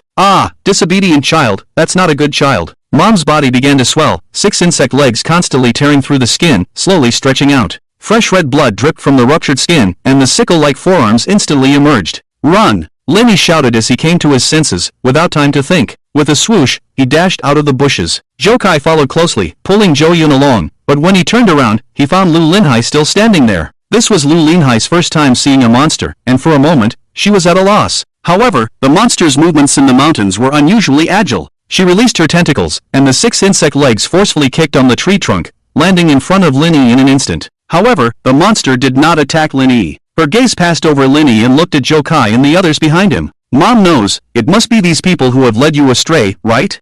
Don't be afraid, Mom will kill them. Then, you will still be Mom's good child. The sickle-like forearm swung down, and the monster wanted to kill the people behind Lin Yi. Take Yun and go. Zhou Kai's face darkened as he pushed Zhou Yun towards Lin Yi. The sickle fell, but fortunately, Zhou Kai's ability allowed him to judge the monster's attack trajectory through the sound of the wind. After pushing Zhou Yun away, Zhou Kai immediately dodged to the side. Nevertheless, the monster's forearm almost touched Zhou Kai and pierced into the ground. Brother! Zhou Yun's face turned pale. Although the scene in front of her frightened her, she was more worried about Zhou Kai's safety. Lin Yi, take Yun and go! Zhou Kai shouted, raising the knife in his hand to counterattack. Zhou Kai's target was clear. The knife in his hand could not penetrate the monster's shell, so he attacked the unprotected areas. He aimed at the monster's abdomen and stabbed with force. However, the tentacles on the monster's abdomen kept moving, and even though Zhou Kai's ability was convenient, his physical fitness could not guarantee that he could completely avoid them. Seeing several tentacles with thorns reaching towards Zhou Kai, a roar came from the side.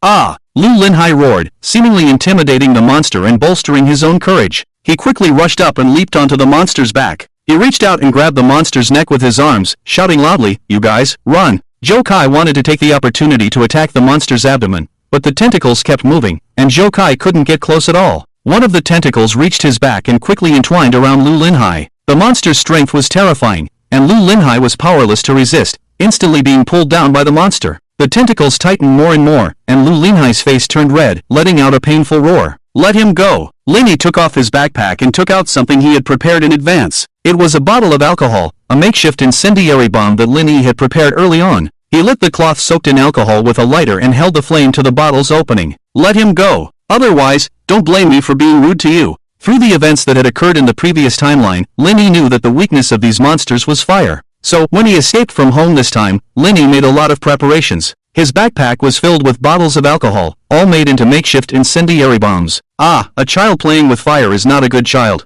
The monster was not frightened by the fire in Lin Yi's hand. The tentacles entwined around Lu Linhai slowly moved down, using Lu Linhai as a shield in front of her. And, I believe our little Yi would not hurt Mom. The monster sneered. You are not my mom. Lin Yi shouted, let him go. Otherwise, I will set the mountain on fire. We will perish together.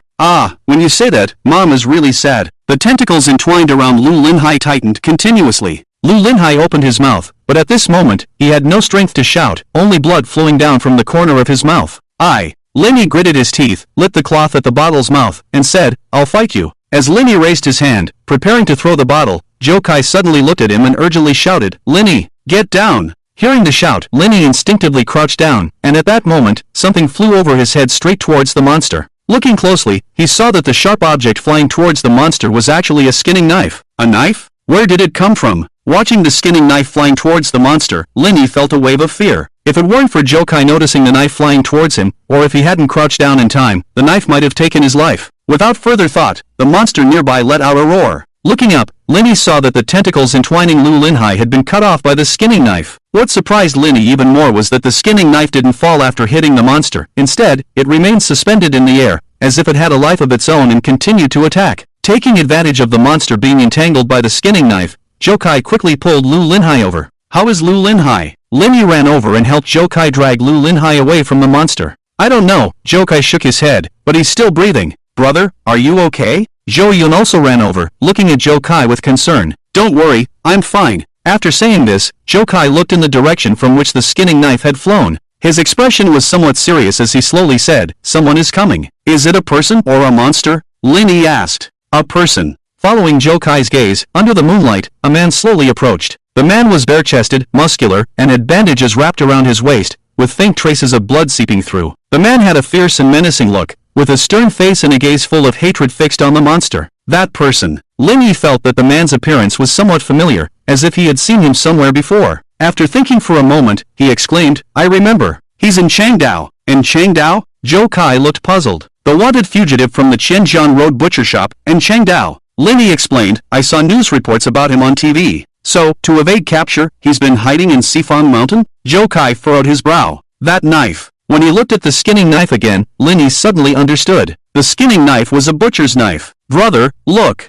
Zhou Yun's surprised voice came from behind. Turning around, Linny saw something continuously flying out from behind in Changdao, forming a circle around him. 1, 2. Those things constantly spinning around in Changdao were all butchering tools. 3 bleeding knives, 3 boning knives, 2 cleavers, 1 meat cleaver, and a dark green bone-cutting knife. And Changdao furrowed his brow, his eyes filled with killing intent. Even without getting close, Linny could feel a terrifying aura emanating from him, making him feel a bit frightened. When the dark green bone-cutting knife flew in front of him, and Changdao quickly grabbed it and charged towards the monster. Beast, die! And Changdao let out a low growl, his deep and muffled roar sending shivers down one's spine. He raised the bone-cutting knife and fiercely attacked the monster. Within Changdao's action, Linny saw fear for the first time on the monster's face. The sickle-like forearm was raised high and swung down towards Changdao. But as 2 flashes of cold light passed, 2 boning knives pierced into the monster's forearm. How can his knives be so sharp? Linny was surprised. He never expected that the monster's tough shell could be pierced so easily. No, it's not his knives that are sharp.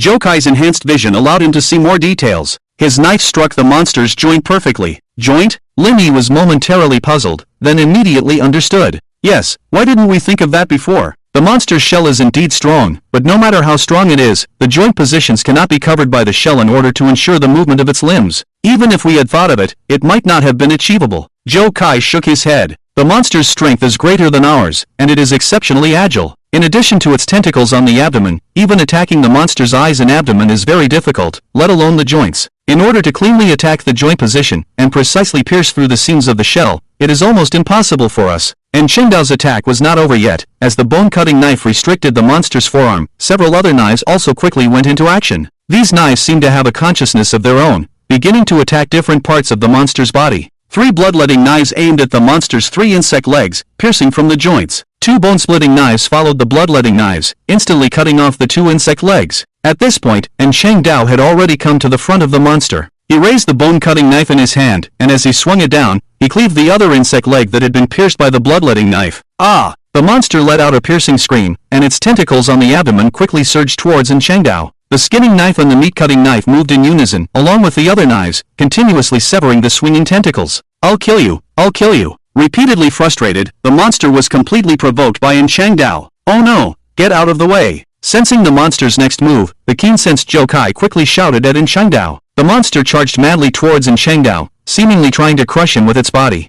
Changdao heard Zhou Kai's warning, but he did not dodge. He tightly gripped the bone-cutting knife in his right hand, and slightly leaned to the left. As the monster approached closer and closer, Changdao exerted force from his waist, swinging the bone-cutting knife in his hand towards the monster. With a clang, the bone-cutting knife struck the monster's shell, sparking a series of sparks. Although the bone-cutting knife did not break through the monster's shell, it left a deep indentation. This guy is too terrifying. Linny looked on in astonishment. He knew how strong these monsters were, and how formidable they were. Faced with such a terrifying monster, Changdao not only was not afraid, but even used the bone-cutting knife in his hand to force the monster to a stop. He's almost more like a monster than the monster itself, Linny murmured. Those flying knives, could it be his ability? Watching the continuously attacking knives in the air, Linny felt a bit envious. This ability not only had strong attacking power, but also looked cool. It should be, Zhou Kai casually replied. But soon, Zhou Kai frowned. He noticed that the bandage on Changdao's waist had been completely soaked with blood. The confrontation with the monster had caused the wound on Changdao's waist to tear open again,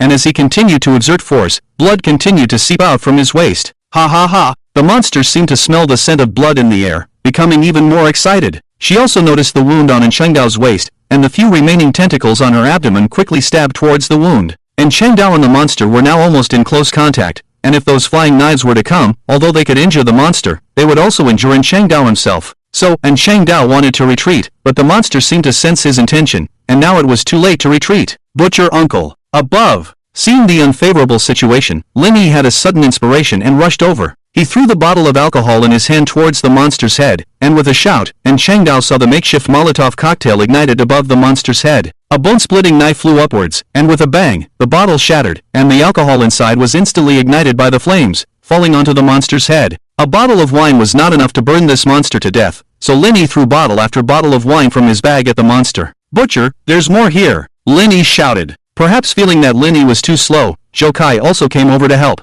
3 bone knives and a meat cleaver constantly circled above the monster's head, smashing the wine bottles thrown by Linny and Zhou Kai. The wine in Linny's bag was all high-proof liquor, and the spilled wine intensified the fire, spreading instantly on the monster's body. Feeling the pain from the flames, the monster's remaining tentacles rose, trying to extinguish the fire on its body. However, Chang Dao would not give her that chance. The bone knife pierced the monster's remaining tentacles, and the skinning knife quickly cut off all of the monster's tentacles. The monster swung its remaining 3 insect legs, trying to escape, but Chang Dao leaped up with the bone-cutting knife in her hand, aiming at the joints and cutting off 2 in succession. The remaining insect leg was also pierced at the joint by the bloodletting knife, and could no longer move. The monster lost all its means of attack, lying on the ground rolling continuously, not knowing whether it was trying to extinguish the fire on its body or struggling in pain. In the flames, the monster slowly raised its head to look at Lin Yi. Save mom, save mom. You are not my mother. Lin Yi shouted. I am your mother, I am your mother. The monster wriggled its body, seeming to want to get closer to Lin Yi. I raised you for 18 years, I am your mother. Quick! Save mom, mom is in so much pain, quick, save mom. 18 years. These words from the monster made Lin Yi uncontrollably angry. He gritted his teeth, feeling a kind of inexplicable oppression in his heart. Yes, you did raise me for 18 years, but that also means I have been separated from my biological parents for 18 years.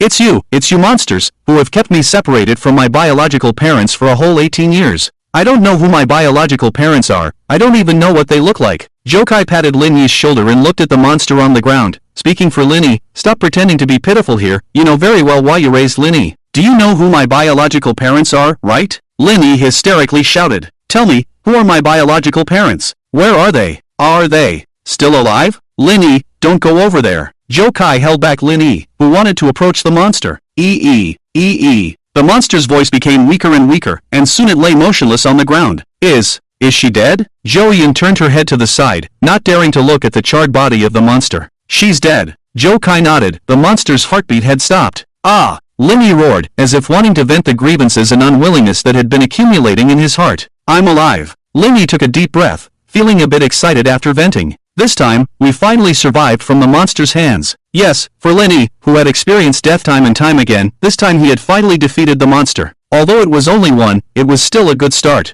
However, just as Lin Yi was immersed in joy, Jokai's face suddenly changed. A very faint sound suddenly appeared, entering Jokai's ears. This sound was the monster's heartbeat. No, it's not dead, Jokai shouted in a panic, but when he shouted, the monster had already moved. The mother's face had turned to ashes due to the burning flames, and the serrated mouthparts forcefully propped against the ground. The monster used all its strength to leap up, and the serrated mouthparts bit towards Lin Yi. This sudden scene caught Lin Yi off guard, and when he came to his senses, the monster was already in front of him. At this moment, Lin Yi was at a loss. With only one thought in his mind, he couldn't die. After finally defeating a monster, was everything going to return to square one after a brief moment of excitement? No, he refused to accept it. Lin Yi felt his body heating up, and it was at this moment that he suddenly noticed the monster about to bite him had stopped in midair. What had happened? Lin Yi was stunned for a moment, looked up, and realized that it wasn't just the monster that had stopped moving. The knives flying in the air, Zheng Kai preparing to shout, and Chang Dao raising his bone-cutting knife, the panicked Zhou Yun, and even the leaves falling nearby, it seemed that everything had come to a standstill.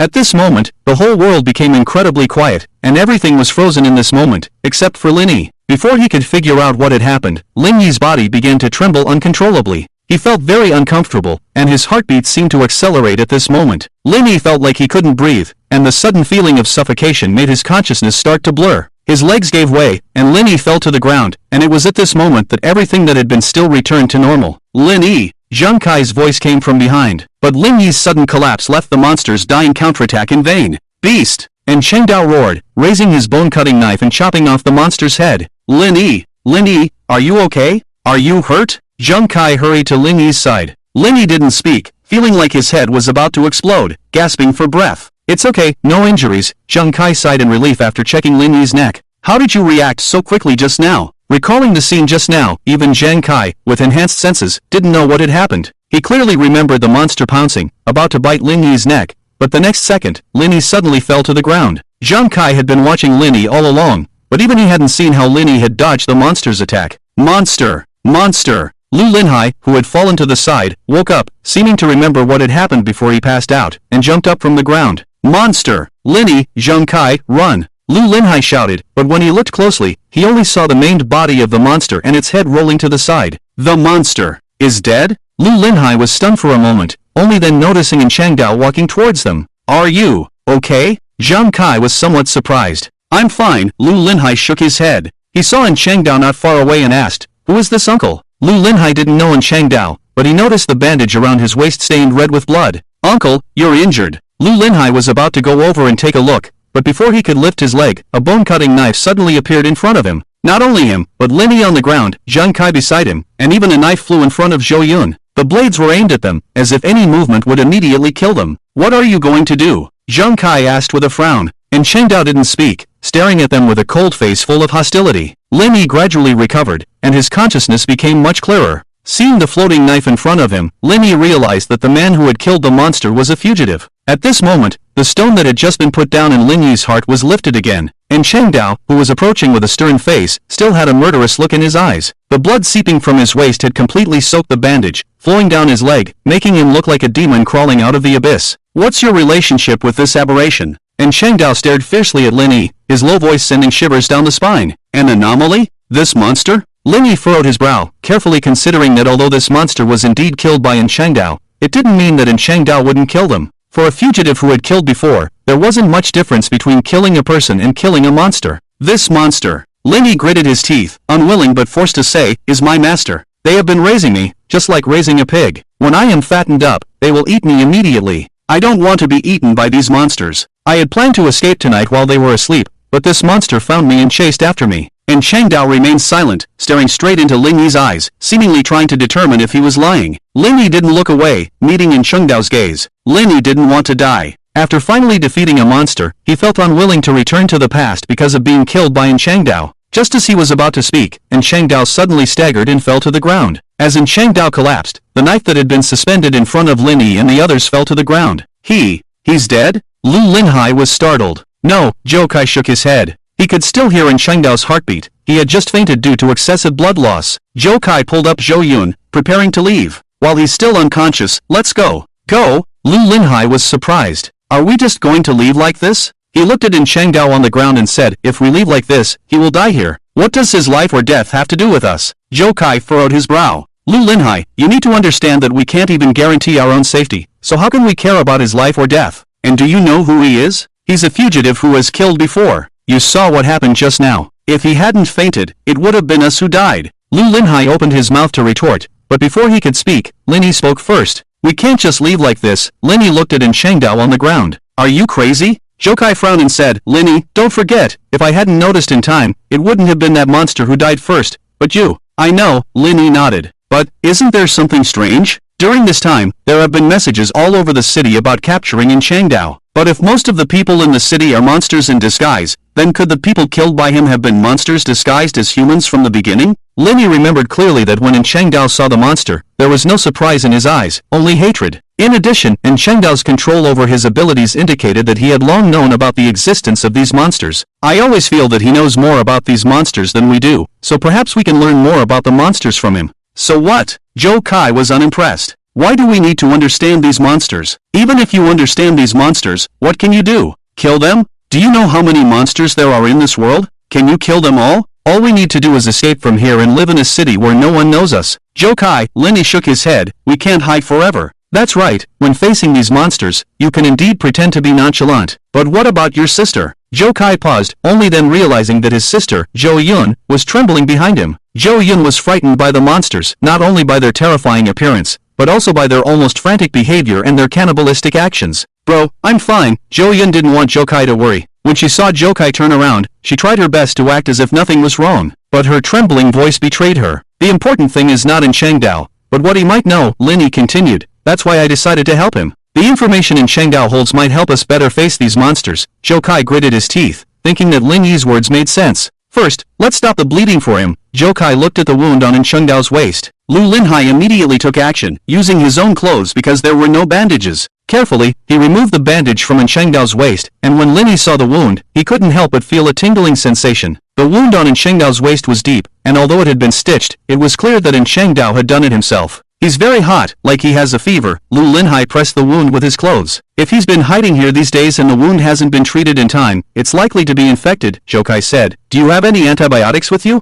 Lu Linhai shook his head. He didn't have anything. Linny looked at his backpack and asked, "Can we use alcohol to disinfect the wound?" "But I threw away all the alcohol I had. Now I only have floral water and medicated oil in my bag." Zhou Kai glared at Linny. "Are you trying to save him or kill him?" "If we want to save him, we can only." Here, Jokai stopped. He looked up and glanced back at the way they had come. Linny understood what Jokai meant and continued, "We can only do it this way. I know where there's a 24-hour pharmacy. It's still a few hours before dawn. I'll go and come back early. You wait here, I'll go with you." Jokai stopped Linny. "It's not safe for you to go alone. If there's anything, we can take care of each other." Jokai patted Joyun's head and said, "Xiaoyun, you wait here, remember, don't run around. If someone suddenly comes up the mountain, make sure to hide." Jokai looked at Lu Linhai and then said, "Lu Linhai, you stay here too and take care of my sister." "Don't worry," Lu Linhai patted his chest. "Let's go," Linny urged. The two left Sifang Mountain and arrived at the nearest pharmacy. As a precaution, Jokai went into the pharmacy alone, while Linny stood across the street waiting for him. The streets in the middle of the night were quiet, and although it was a familiar city, for Linny at this moment, it felt different. Linny sighed and looked towards the pharmacy, where Jokai had already bought the medicine and come out. Linny was about to go over, but at that moment, a car suddenly came and stopped in front of Linny. The car window slowly rolled down, and when Linny saw the driver, he felt a sense of unease. Linny knew the driver. How could he not know him? After all, the guy in front of him was his father, another monster in the family. His father sat in the driver's seat without getting out of the car, staring at Linny without blinking, a hint of a sneer slowly appearing on his face. It's so late. Why aren't you sleeping at home? What are you doing out here?" Linny shivered, not understanding why this monster had appeared here. Not only him, but his mother had done the same before. They always seemed to find Linny's location. Linny quickly calmed down and pretended as if nothing was wrong, saying, "The pressure of the exams these days is too much. Just thinking about the 2 exams tomorrow makes me so nervous that I can't sleep. So, in order to face tomorrow's exams in the best condition, I thought of coming out to relax and adjust my mood." "I see," his father sneered, then said, "You've been out for so long, your mood should be adjusted by now. Get in the car, Dad will take you home." "Home? Did you go back and get eaten by it?" "No need, I can walk back by myself." Linny wanted to refuse, but as soon as he finished speaking, his father's face instantly darkened. "Stop pretending, I know you've already found out." His father's words made Lingy's heart sink. He gritted his teeth and wanted to turn and run, but his father's next words dispelled that thought. "Don't even think about escaping, you can't get away." Something seemed to be wriggling under his father's skin, whether it was those few insect legs or those thorny tentacles. His eyes were impatient, and even saliva flowed down from the corner of his mouth as he spoke. "Besides, it's late. It wouldn't be good to wake up the sleeping people nearby. You don't want to attract attention and make a big fuss, do you?"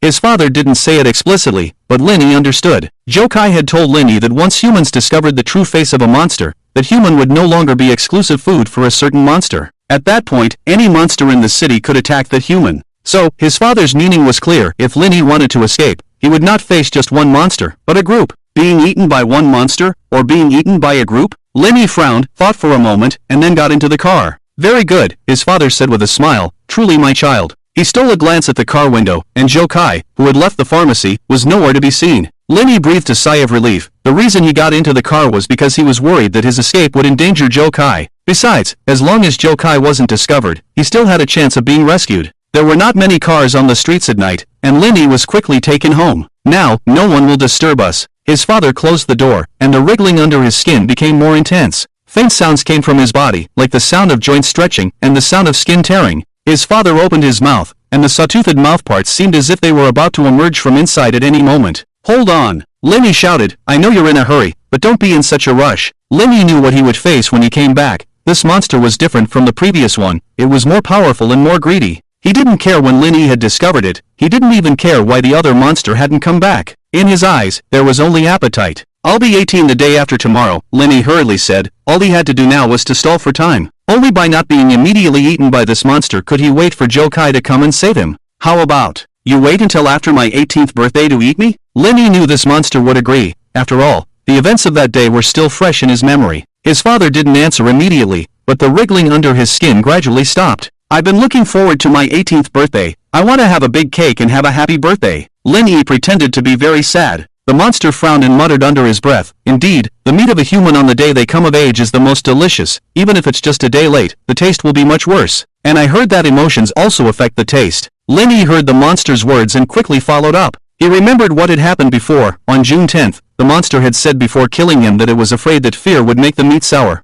So Linny continued, "If I can't celebrate my 18th birthday, I'll be very sad. If I'm too sad, the taste will be much worse, right? After all these years of waiting, it's a pity not to have the most delicious meat. Don't worry, this time I absolutely won't escape. Even if you lock me in a room. Even if you want to escape, I can still find you." The monster sneered. and the wriggling under its skin stopped completely at that moment. The monster in front of him returned to its former father-like appearance, but his eyes were no longer the same as before.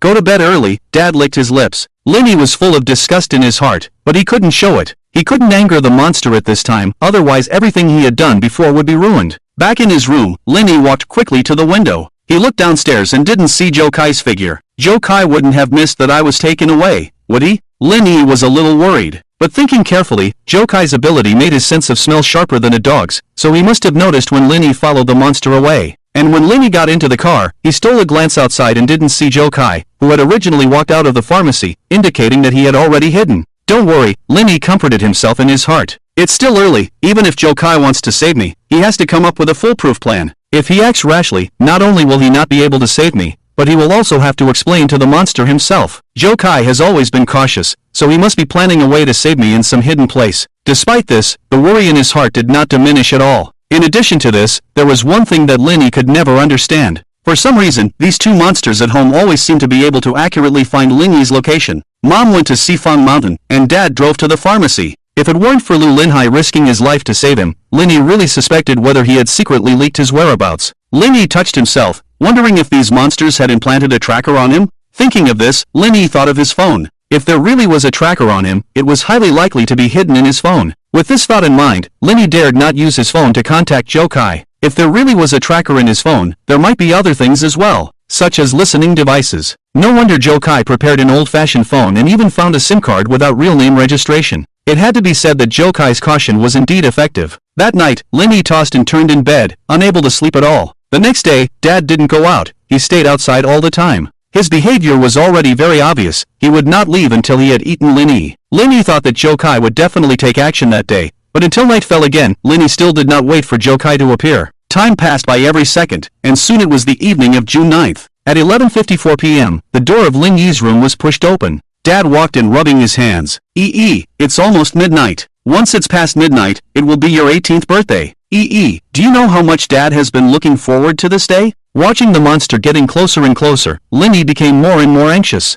He couldn't understand why, with only 5 minutes left until midnight, and seeing himself about to be eaten by the monster, why hadn't Joe Kai appeared yet? What had Joe Kai been doing all day? Could it be that Joe Kai had given up on him? Because Joe Kai knew that even if Lenny died, he would just go back in time, so he gave up on saving him? Lenny wanted to cry, really wanted to cry. Although Lenny could come back to life in the past after being killed, the pain of being killed was unavoidable. Lenny still remembered how painful it was when he was killed. Wait a minute! Lenny shouted, trying to stop the monster from approaching him. You promised to eat me tomorrow, not a minute, not a second before tomorrow. And where's the cake? It's my birthday, you should at least prepare a cake for me. I don't like sweets. The monster licked his lips, sneered, and the wriggling under his skin started again. I'm not giving it to you to eat. Lenny didn't give up and continued to shout, even if there's no cake to eat, let me blow out a candle and make a wish. The monster ignored Lenny and his body began to swell, the human skin gradually distorting as if the monster inside was about to burst out at any moment. I can't die. I don't want to die. Lenny gritted his teeth, and in his panic, he remembered the events on the mountain.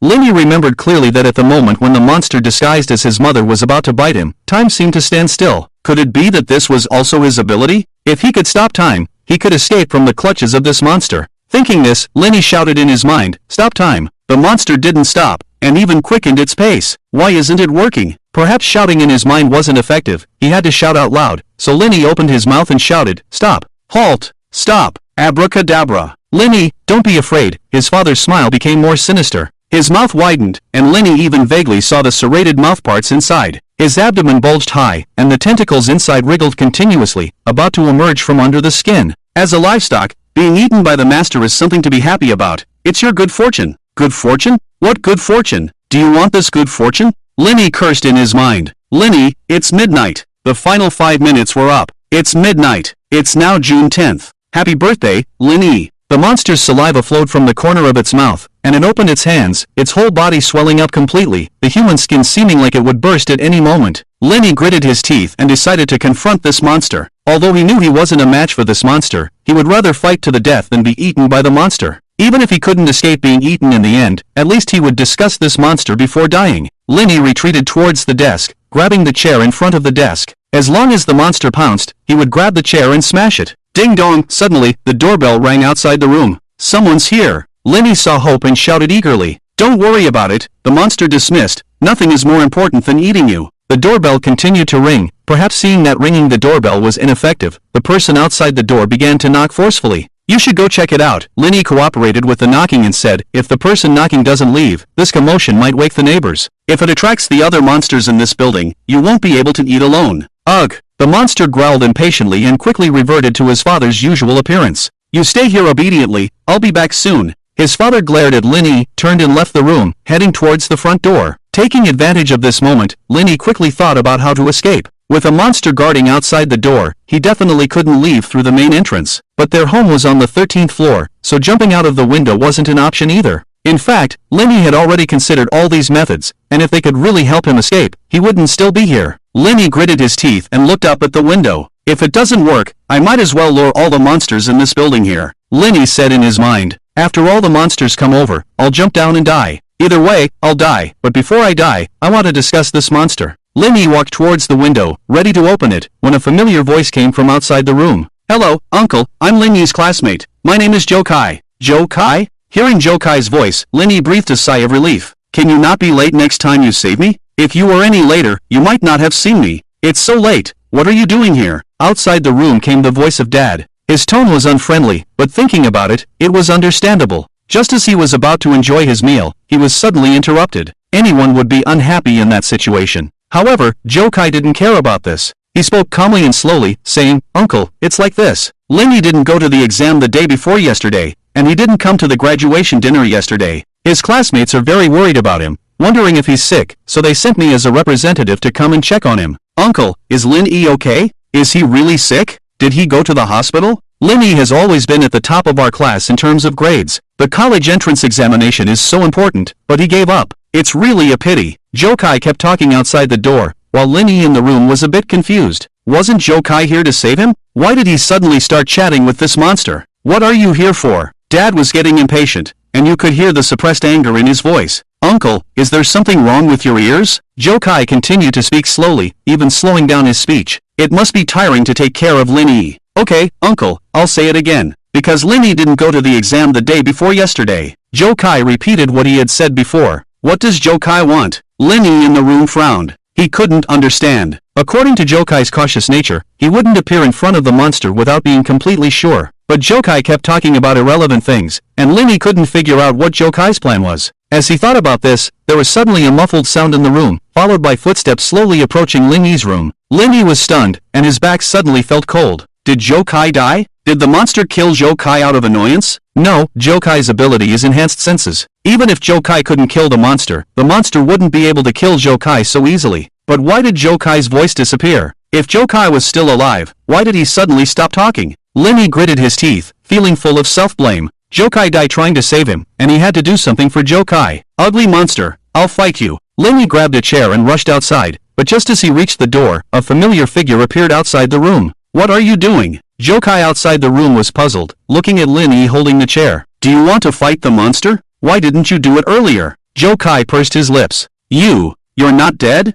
Looking at the Joe Kai in front of him, Linny couldn't help but feel surprised. Joe Kai wasn't dead? Did the monster die instead? Did Joe Kai kill the monster in return? Do you want me to die? Joe Kai frowned and asked. But I clearly heard. Linny put down the chair in his hand. Walking out of the room, Linny saw the monster lying in the hallway. The muffled sound just now was made when the monster fell. Joe Kai really killed the monster, but how did he do it? In his surprise, Linny suddenly noticed something familiar on the monster's neck. It was in Qingdao's knife. Did you use these two knives to kill the monster just now? Linny was surprised. You think too highly of me. Joe Kai shook his head and said, most of the people living here are monsters. In order not to wake up other monsters, you have to be quick, accurate, and ruthless when you make a move, preferably killing with one blow. I can't kill this monster in an instant. Looking down at the ground, this monster didn't even have time to show its true form before it was killed. If there was really someone who could do this, Linny could only think of one person. In Qingdao? There were faint footsteps in the corridor, and then Qingdao walked in with a cold face from outside the door. He was wearing an ill-fitting hoodie that looked like Joe Kai's clothes.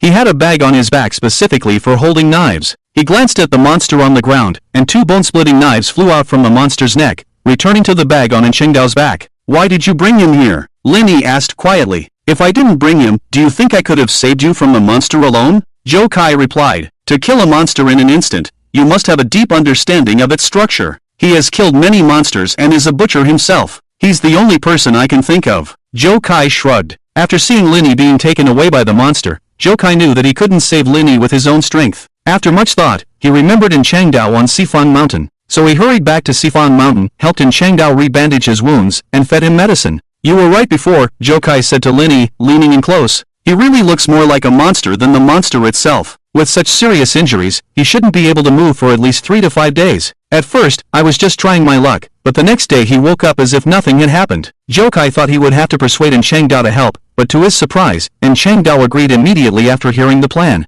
I remember you told me that you would be eaten by the monster on June 10th, so I rushed over. Zhou Kai's plan was simple. He would knock on the door, distract the monster with conversation, and then use his ability to control the bone-splitting knives to kill the monster. There's one more thing. Do you know why those monsters were able to find us? Zhou Kai asked. Linny shook his head, unable to understand this. Pheromones, Zhou Kai explained. These monsters leave pheromones on the humans they raise. With these pheromones, they can accurately locate you no matter where you go. Fortunately, only the owner can smell these pheromones, and now that all your owners are dead, you don't have to worry about them anymore. Hearing this, Linny breathed a sigh of relief. Since you knew all this, why didn't you tell me earlier? Linny asked. Zhou Kai pointed to In Changdao with his chin and said, he told me this on the way here. You're right, he understands these monsters better than we do. He was very glad he had made the decision to bring In Changdao with him. If he had left In Changdao and left directly, even if he hadn't returned to the city, he would have been found by the monsters because of the pheromones on his body. Linny turned to look at In Changdao. Perhaps because of the loss of blood, his face was deathly pale, but even so, In Changdao, with a serious expression and furrowed brow,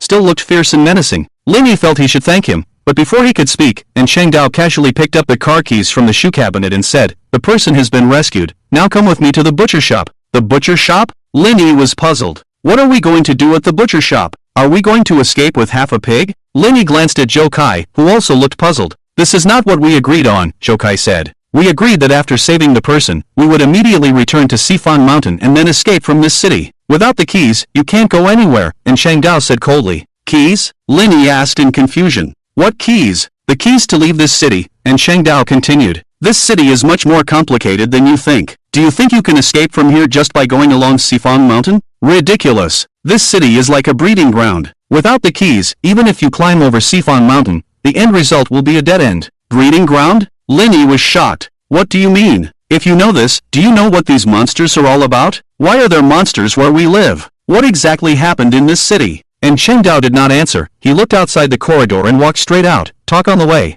Linny and Zhou Kai hurriedly followed. They arrived at the parking lot and found Linny's father's car. After getting in the car, and Changdao drove to the butcher shop. Uncle Lin, can you tell us now? Linny couldn't wait to know what was going on. A few years ago, I had a pig farm in the suburbs, and Changdao began to tell his experience of discovering the monsters. The pigs raised on the farm would be slaughtered and then sold at the butcher shop. Everything was fine until 3 months ago, when the pig pen door wasn't closed properly and all the pigs ran away. The scale of the pig farm is very small. If these pigs are not found, the whole year's work will be in vain. So, I started looking for these escaped pigs. I searched for a long time, until I saw the bodies of these pigs. These pigs were eaten by monsters? Linny asked. And Changdao shook his head and continued, not monsters, but a special device on the edge of this city. If you don't have the key, once you try to leave this city, you will die immediately. That's impossible. Linny felt absurd. What about the people who go to college in this city? You only see them going to college, but have you seen them come back? And Changdao retorted. Linny was stunned, and suddenly thought of the son of Grandma Lu upstairs. Grandma Lu said her son was working outside, but Linny had never seen him come back, even during the new year. And, as I said, this city is like a feeding ground.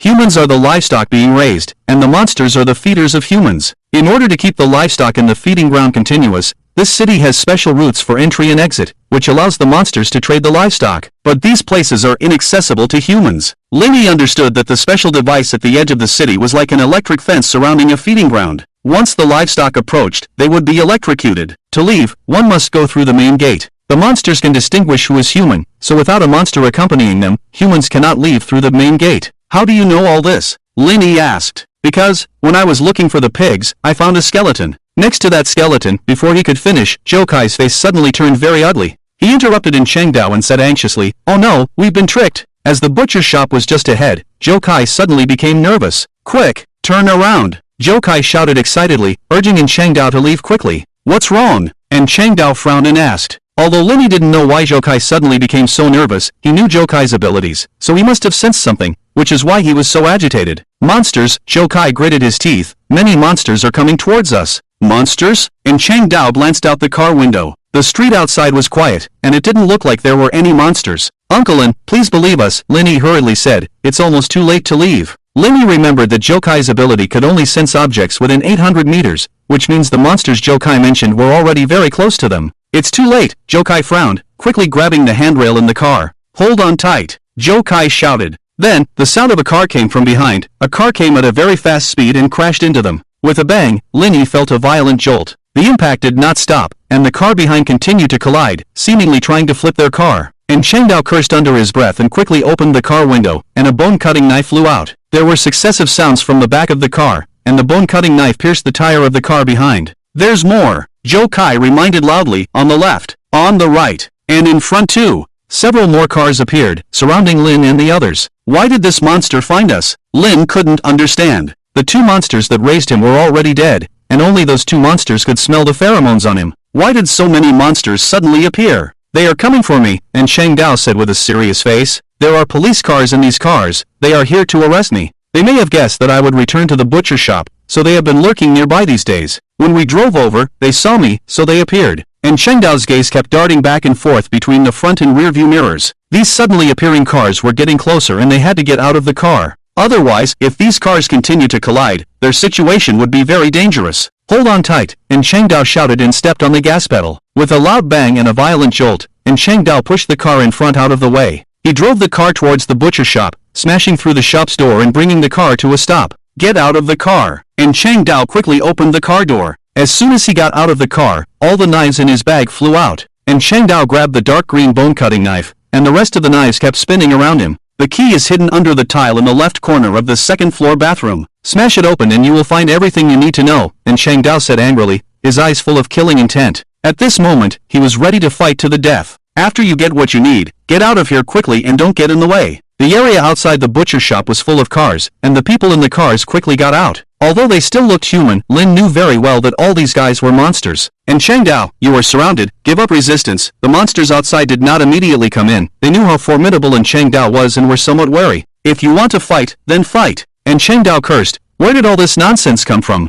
The bone-cutting knife flew out first, and before the monsters outside could react, it directly pierced the neck of the speaking monster. Instant kill. Lin was somewhat surprised. Although Chang Dao had killed the monster in his house like this, seeing it with his own eyes still felt astonishing. Why haven't you left yet? And Chang Dao asked in a low voice. We can't leave. Jokai's face looked grim. He looked around and picked up a knife from the floor of the butcher shop, holding it tightly in his hand. This place has been completely surrounded, upstairs and downstairs. We can't escape. What? Lin was taken aback. There are monsters upstairs too? There are several monsters outside the window. If we go up now, they will immediately break the window and rush in to kill us. Damn it, Lin gritted his teeth, to be surrounded by these monsters. We can't escape my ass. And Chang Dao cursed in a low voice, stick close to me, I'll lead you out. The knives spinning around in Chang Dao stopped at this moment, and the next second, these knives flew out towards the outside of the butcher shop. Go! And Chang Dao shouted, holding the bone-cutting knife in his hand and rushing outside. Kill him! The monsters outside the butcher shop shouted. They knew how difficult Chang Dao was, and at this moment, all the monsters' bodies began to swell. The human skin they had disguised themselves with burst, and all the monsters revealed their true forms.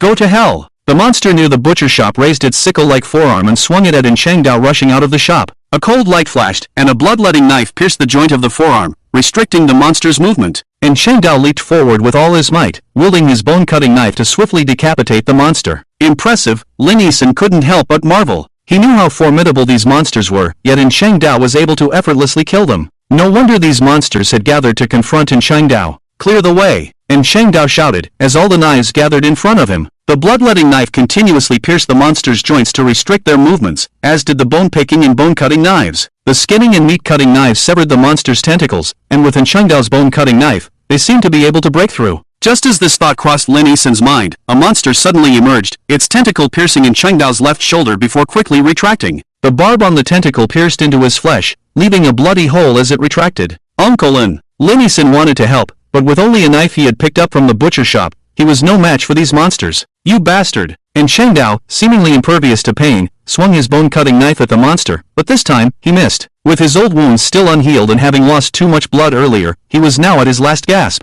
As he made vigorous movements, the wound on his waist tore open again. His movements slowed, but he still gritted his teeth and persisted. Above, Zhou Kai seemed to sense something and shouted at Chengdao. The monsters that had been lurking outside the second-floor window now attacked, revealing their true forms as they jumped down from the building. 3 bone-picking knives flew upward, piercing the monsters' insect legs. However, there were simply too many of these monsters, and even with Chengdao's prowess, he couldn't possibly kill them all. Chengdao dodged the second monster that jumped down, but he couldn't evade the attack of the third. The sickle-like forearm pierced through Chengdao's chest as the monster landed. Uncle Lin Yixin tightened his grip on the knife and rushed towards the monster. I'll fight with you. Stay back. Sensing Lin Yixin running towards him, Chengdao growled. Get lost. I don't need a little brat like you to save me. Gritting his teeth, Chengdao raised his hand, and the skinning knife flew, cutting off the reaching tentacle. The bone-cutting knife pierced the joint of the monster's forearm, and the meat-cutting knife followed suit, instantly severing the monster's forearm. Hurry, get out of here. Don't get in the way. 2 bone-picking knives flew behind Lin Yixin and Zhou Kai,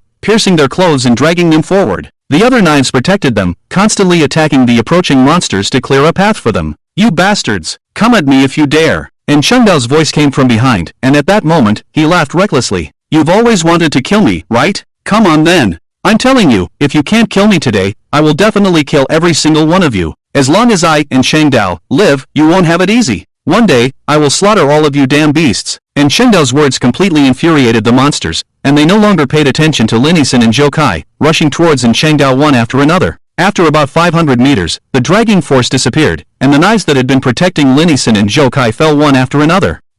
Looking at the fallen knives, Lin Yixin seemed to understand something. Not yet. Zhou Kai shook his head, and Chengdao is still alive, but his heartbeat is getting weaker. His ability should have a certain range limitation, similar to mine, or he no longer has the strength to control these knives. We have to go back and help him. Lin Yixin wanted to go back to help, but was grabbed by Zhou Kai. Get a grip. Zhou Kai cursed. What can we do if we go back? Go to our deaths? We can't even handle these monsters in Ansheng. What can we do? He told us the hiding place of the key, hoping that we can come back alive to take the key next time. Hurry! Zhou Kai urged. The monsters have seen us, and the surrounding monsters have heard the commotion. If we don't leave now, we really won't be able to leave. Let's go back to Sifang Mountain first, hide, and come back for the key after this matter settles. Lin Yi was pulled by Zhou Kai, and at that moment, he suddenly realized how useless he was. When the monsters caught up with him, he couldn't fight back. When the monsters took him away, he couldn't escape. When surrounded by monsters, he could only watch Ansheng sacrifice himself. Lin Yi felt suffocated, as if something was stuck in his throat, extremely uncomfortable. If only we had discovered these monsters earlier, Lin Yi said in his heart. If we had known earlier that there were monsters lurking nearby, we wouldn't have come, and Uncle Lin wouldn't have died. If only my abilities could help.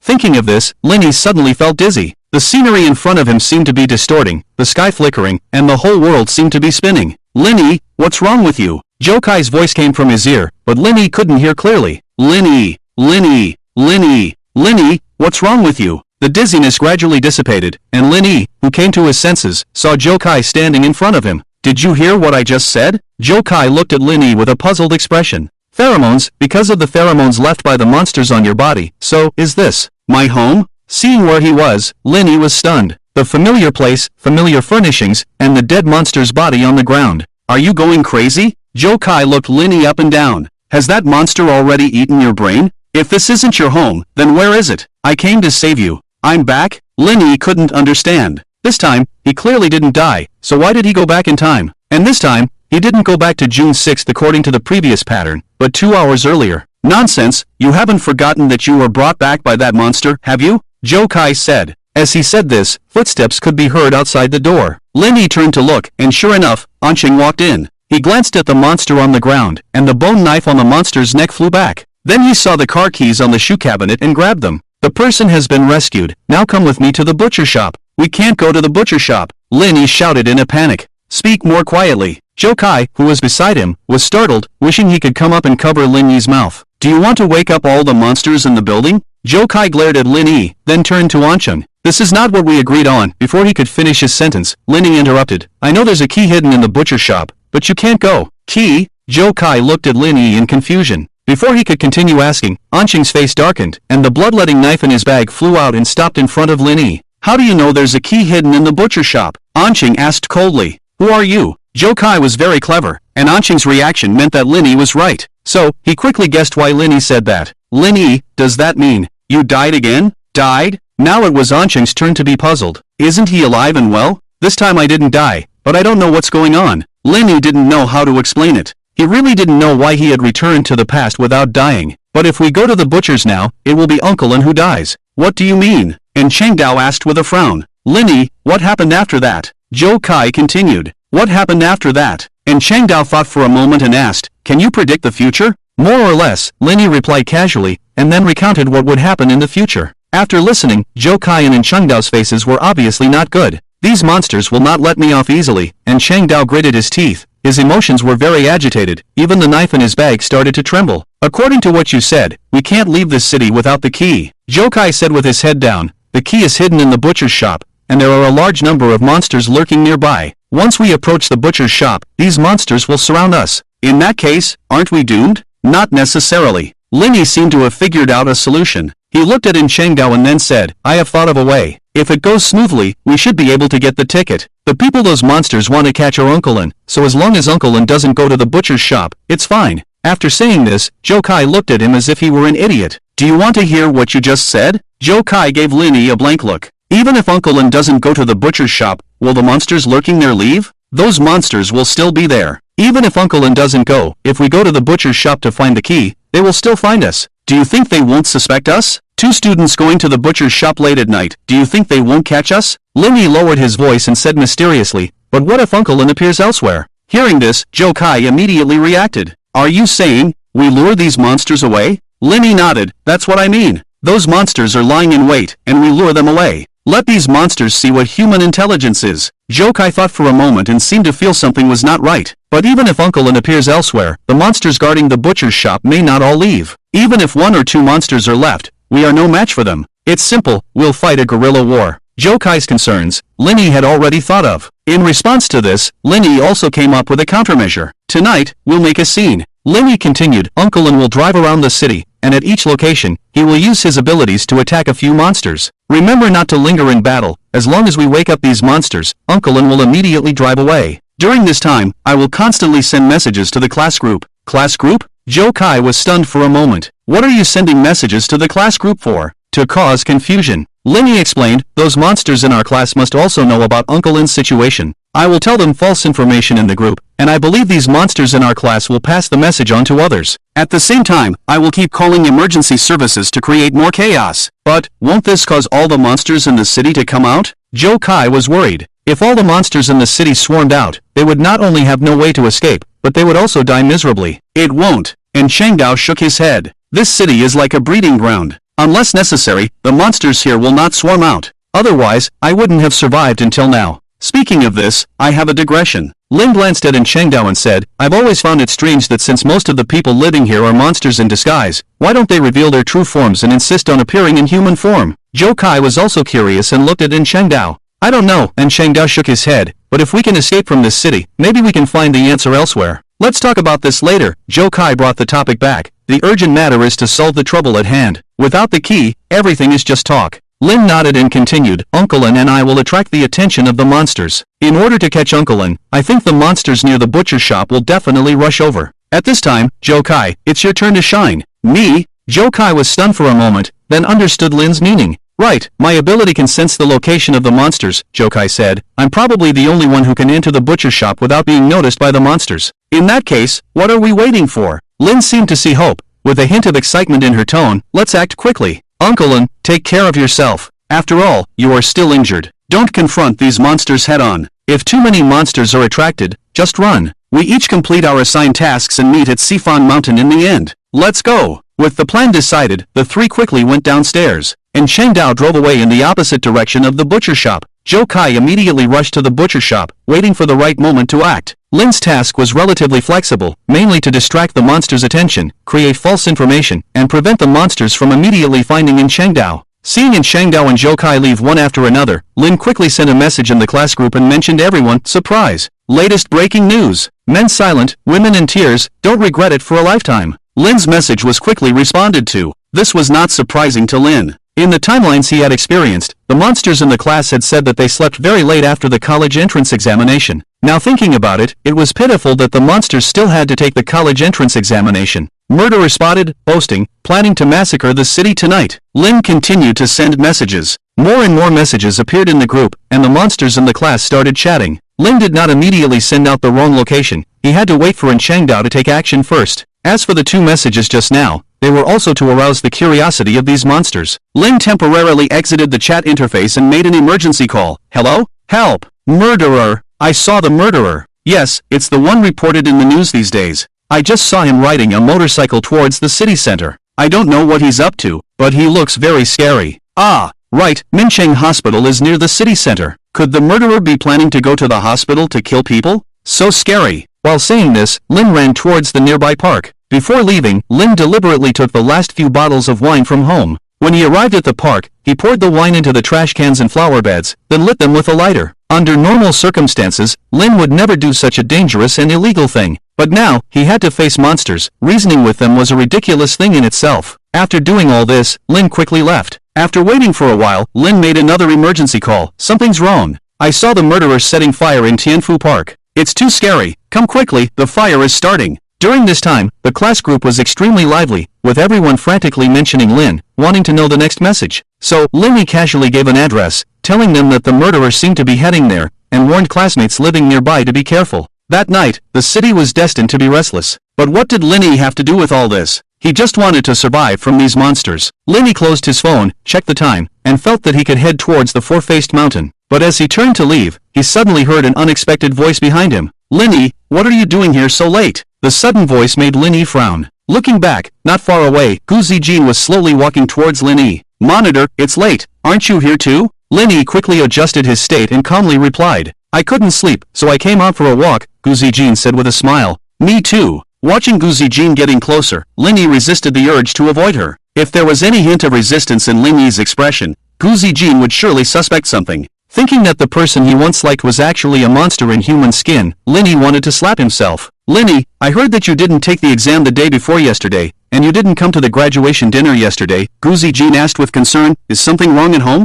These past 2 days, your classmates have sent you a lot of messages, but you haven't replied. Lin did receive a lot of messages, but during that time, he was imprisoned at home by the monsters, and all he could think about was how to escape, so he didn't have time to pay attention to them. Lin, if something is wrong at home, you can tell me. I will definitely try to help you. Something wrong? Lin cursed in his heart. Even if something is wrong, it's none of your business. What could go wrong? I just didn't have confidence in this year's exam, so I gave up and planned to retake it. Lin quickly came up with an excuse to brush it off. Really? Gu Zijin didn't seem to believe it. Really? Lin nodded. Monitor, it's late now. I have to go back. You should go back early too. I heard that the police have been looking for the murderer, so be careful. Lin was ready to leave. He didn't want to waste time here with a monster. But as soon as he turned around, Gu Zijin called out to him again. Lin, let me walk you back. Ha! Lin was stunned. The body of the monster from his home was still lying behind the door. If Gu Zijin followed him back, she would definitely see it. So, Lin quickly refused. No need, Monitor, I can go back by myself. It's late, the road is not safe. You should go home quickly. If it's not safe, then why don't you walk me back? Gu Zijin still had a smile on her face. You can't let a girl go home alone late at night, can you?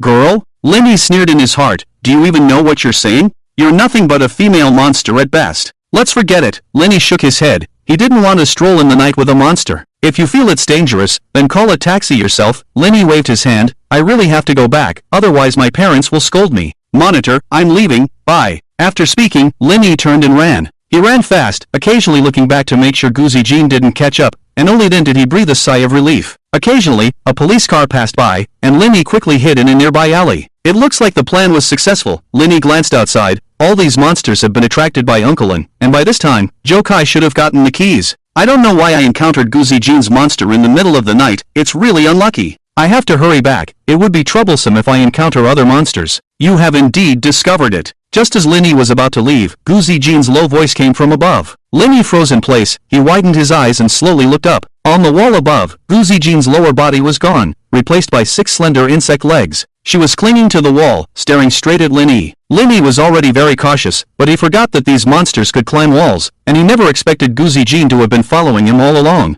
Since you've already found out, then I won't be polite. Gu Zijin's skin began to tear, revealing a black exoskeleton. She opened her mouth, and saw-toothed mouthparts emerged, followed by her huge compound eyes. The abdomen was covered with spiky tentacles that kept swaying, as if eager to pierce into Lin's body. Don't come closer. Lin was extremely nervous. At this moment, he envied Joe Kai's ability. If he had Jokai's ability, he would definitely be able to detect this monster that was following him. Linny thought about what had happened in the butcher shop in the previous timeline. If he had returned to the past without dying, could he do it now? Retreat! Retreat! Retreat! Linny shouted. Unfortunately, time did not go back because of Linny's shouting. Why is this ability so unreliable? Linny felt like crying. Compared to Jokai and Chengdao's abilities, his ability was really unreliable. Guzi Jin jumped off the wall. In a panic, Linny quickly picked up a brick from the ground and forcefully smashed it towards Guzi Jin. There was a dull thud, and a hint of anger appeared on Guzi Jin's face. Looking closely, Linny was stunned. The brick hit Guzi Jin's forehead, leaving a shallow dent. What the hell? Linny was puzzled.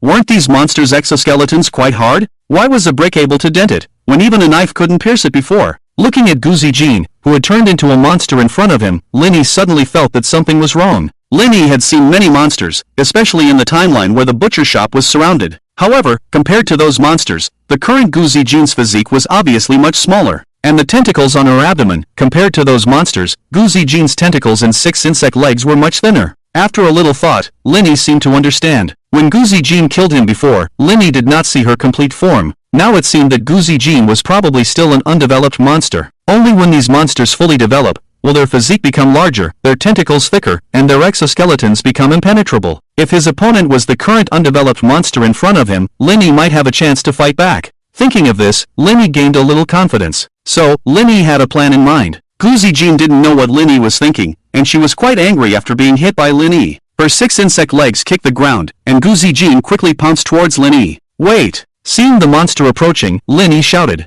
He knew how greedy these monsters were, and unless absolutely necessary, they would never share their prey with other monsters. Are you planning to eat me here? Linny asked. Although it's night now, because of the murderer, there might be other monsters passing by. If they see you eating a person, they might come over to share the feast. By then, you won't be able to enjoy my delicious flesh alone. If you really want to eat me, I know a place where you can eat me peacefully. Linny raised an eyebrow and continued, after all, as food, there is also dignity. Linny-san was very clear in his mind that he was no match for Guzi Jin if they were to fight in the alley. Firstly, he had no weapon, and secondly, the sound of the fight could attract other monsters. Therefore, Linny-san used the greed and selfishness of these monsters to suggest changing the location. He dared not go to the butcher's shop, as he was unsure if Jokai was still there. If there were monsters lurking outside the shop, and they saw another monster following Linny-san, they would surely know that he had discovered their true identities. Once fully developed, the monsters would undoubtedly kill Linny-san. Linny-san also had no choice but to avoid Sifan Mountain, as the journey was too far, and encountering other monsters on the way would make his situation even more dangerous. After some thought, Linny-san decided on the destination, the abandoned factory on the back hill. In the timeline that Linny-san had experienced, he had set a trap in the abandoned factory to kill Lu Linhai. At that time, he had arrived at the factory early and had searched for a long time, so he knew much more about the factory than Guzi Jin.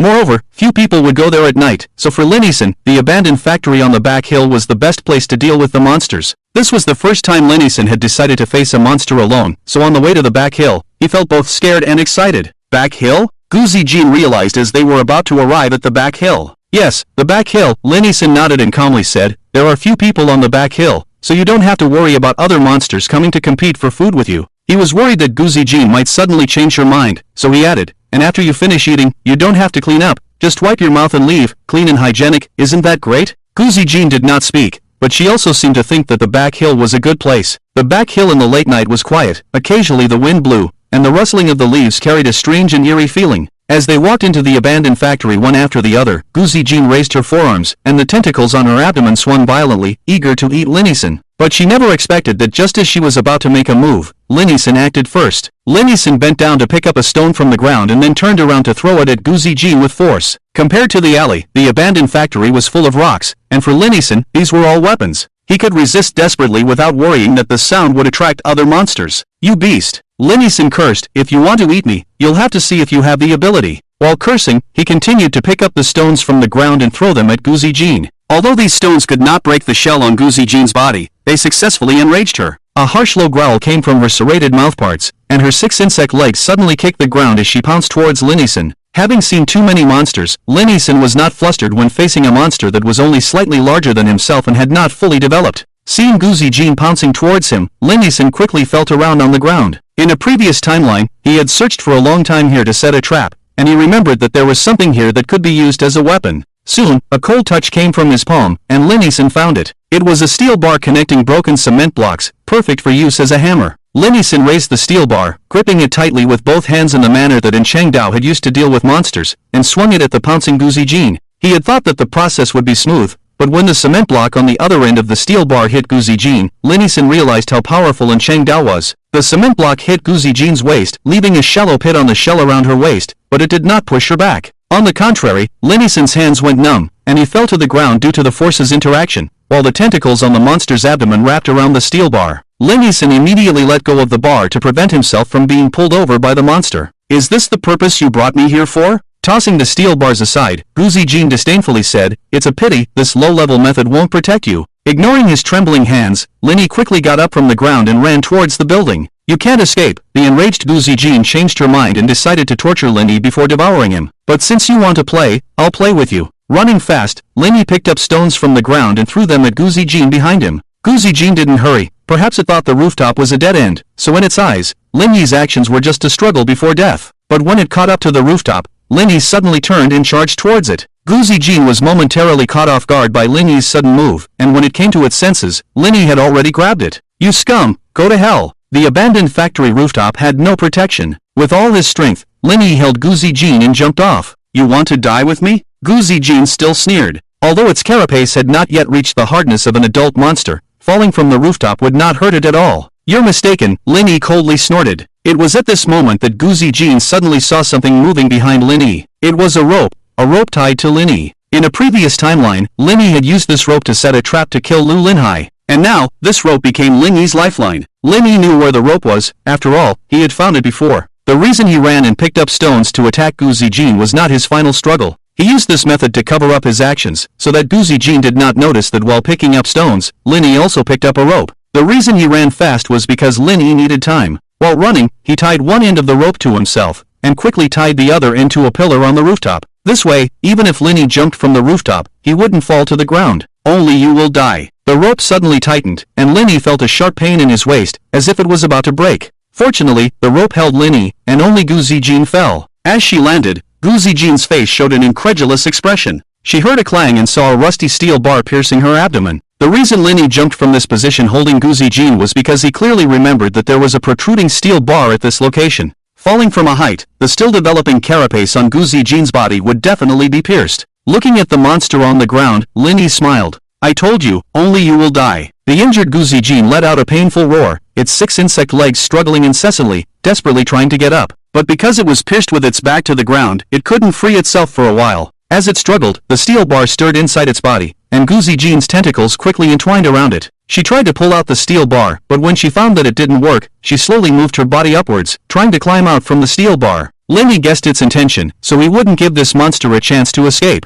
Climbing back to the rooftop along the rope, Linny, ignoring the pain in his waist, picked up a stone from the ground. With force, he lifted the stone over his head and unhesitatingly smashed it down towards the monster below. With a bang, the stone missed its mark. Although it didn't hit the monster's body, it hit one of the monster's insect legs. "Ah!" The monster roared in anger. "Linny, I will kill you. I will definitely kill you. I'm going to peel your skin off and break your bones. You won't have the chance." Linny sneered and picked up another rock. One rock wasn't enough, so he grabbed another. Linny kept throwing rocks at the monster below, again and again. "No, please stop." Gu Zijin finally realized her situation. She stopped cursing and pleaded pitifully. "Linny, please let me go. We've known each other for so many years, spare me. Don't you remember? I was so good to you in school. Have you forgotten?" "I haven't forgotten," Linny gritted his teeth. "I remember very clearly." Linny didn't expect these monsters to beg for mercy, but he wouldn't relent, because I remember very clearly. I will always remember how you killed me here. "Ha!" Gu Zijin was stunned, not understanding what Linny meant. "I killed you?" Gu Zijin asked. "Linny, what do you mean?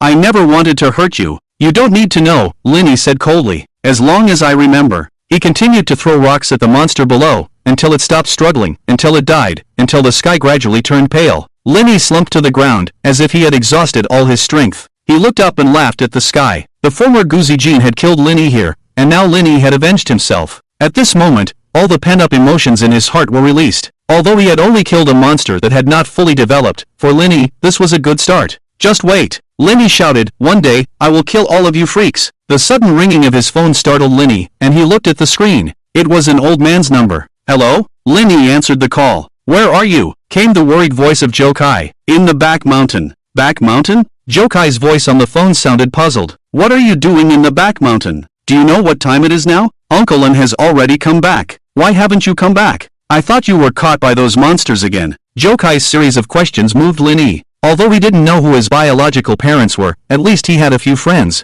That's enough. I met Gu Zijin. Jokai was silent on the other end of the phone. After a moment, Jokai asked, Are you going to reopen it? Not necessary, Linny smiled. I killed it. What? Jokai was surprised. You killed a monster by yourself? I'll talk to you when I get back. Linny realized it was not the time to relax. He had to hurry to Sifang Mountain and discuss the next plan with Jokai and the others. After hanging up the phone, Linny looked down at Gu Zijin. Goodbye, class monitor. When Linny returned to Sifang Mountain, Lu Linhai ran over quickly. Linny, are you okay? Lu Linhai nervously looked at Linny until he confirmed that Linny was unharmed. Then he breathed a sigh of relief. I heard from Jokai that you encountered a monster. I was so scared. He's like a reckless man. He was just about to go to the back mountain to find you. Jokai also walked over. He looked around warily, confirming that Linny was not being followed by monsters before continuing. You're lucky, you actually killed a monster. It's not a fully developed monster. Its shell is not as hard as an adult monster's. Linny explained, I used some tricks and luckily won. Linny recounted the whole process, and after hearing it, Jokai and the others felt relieved for Linny. Brother Linny, are you okay?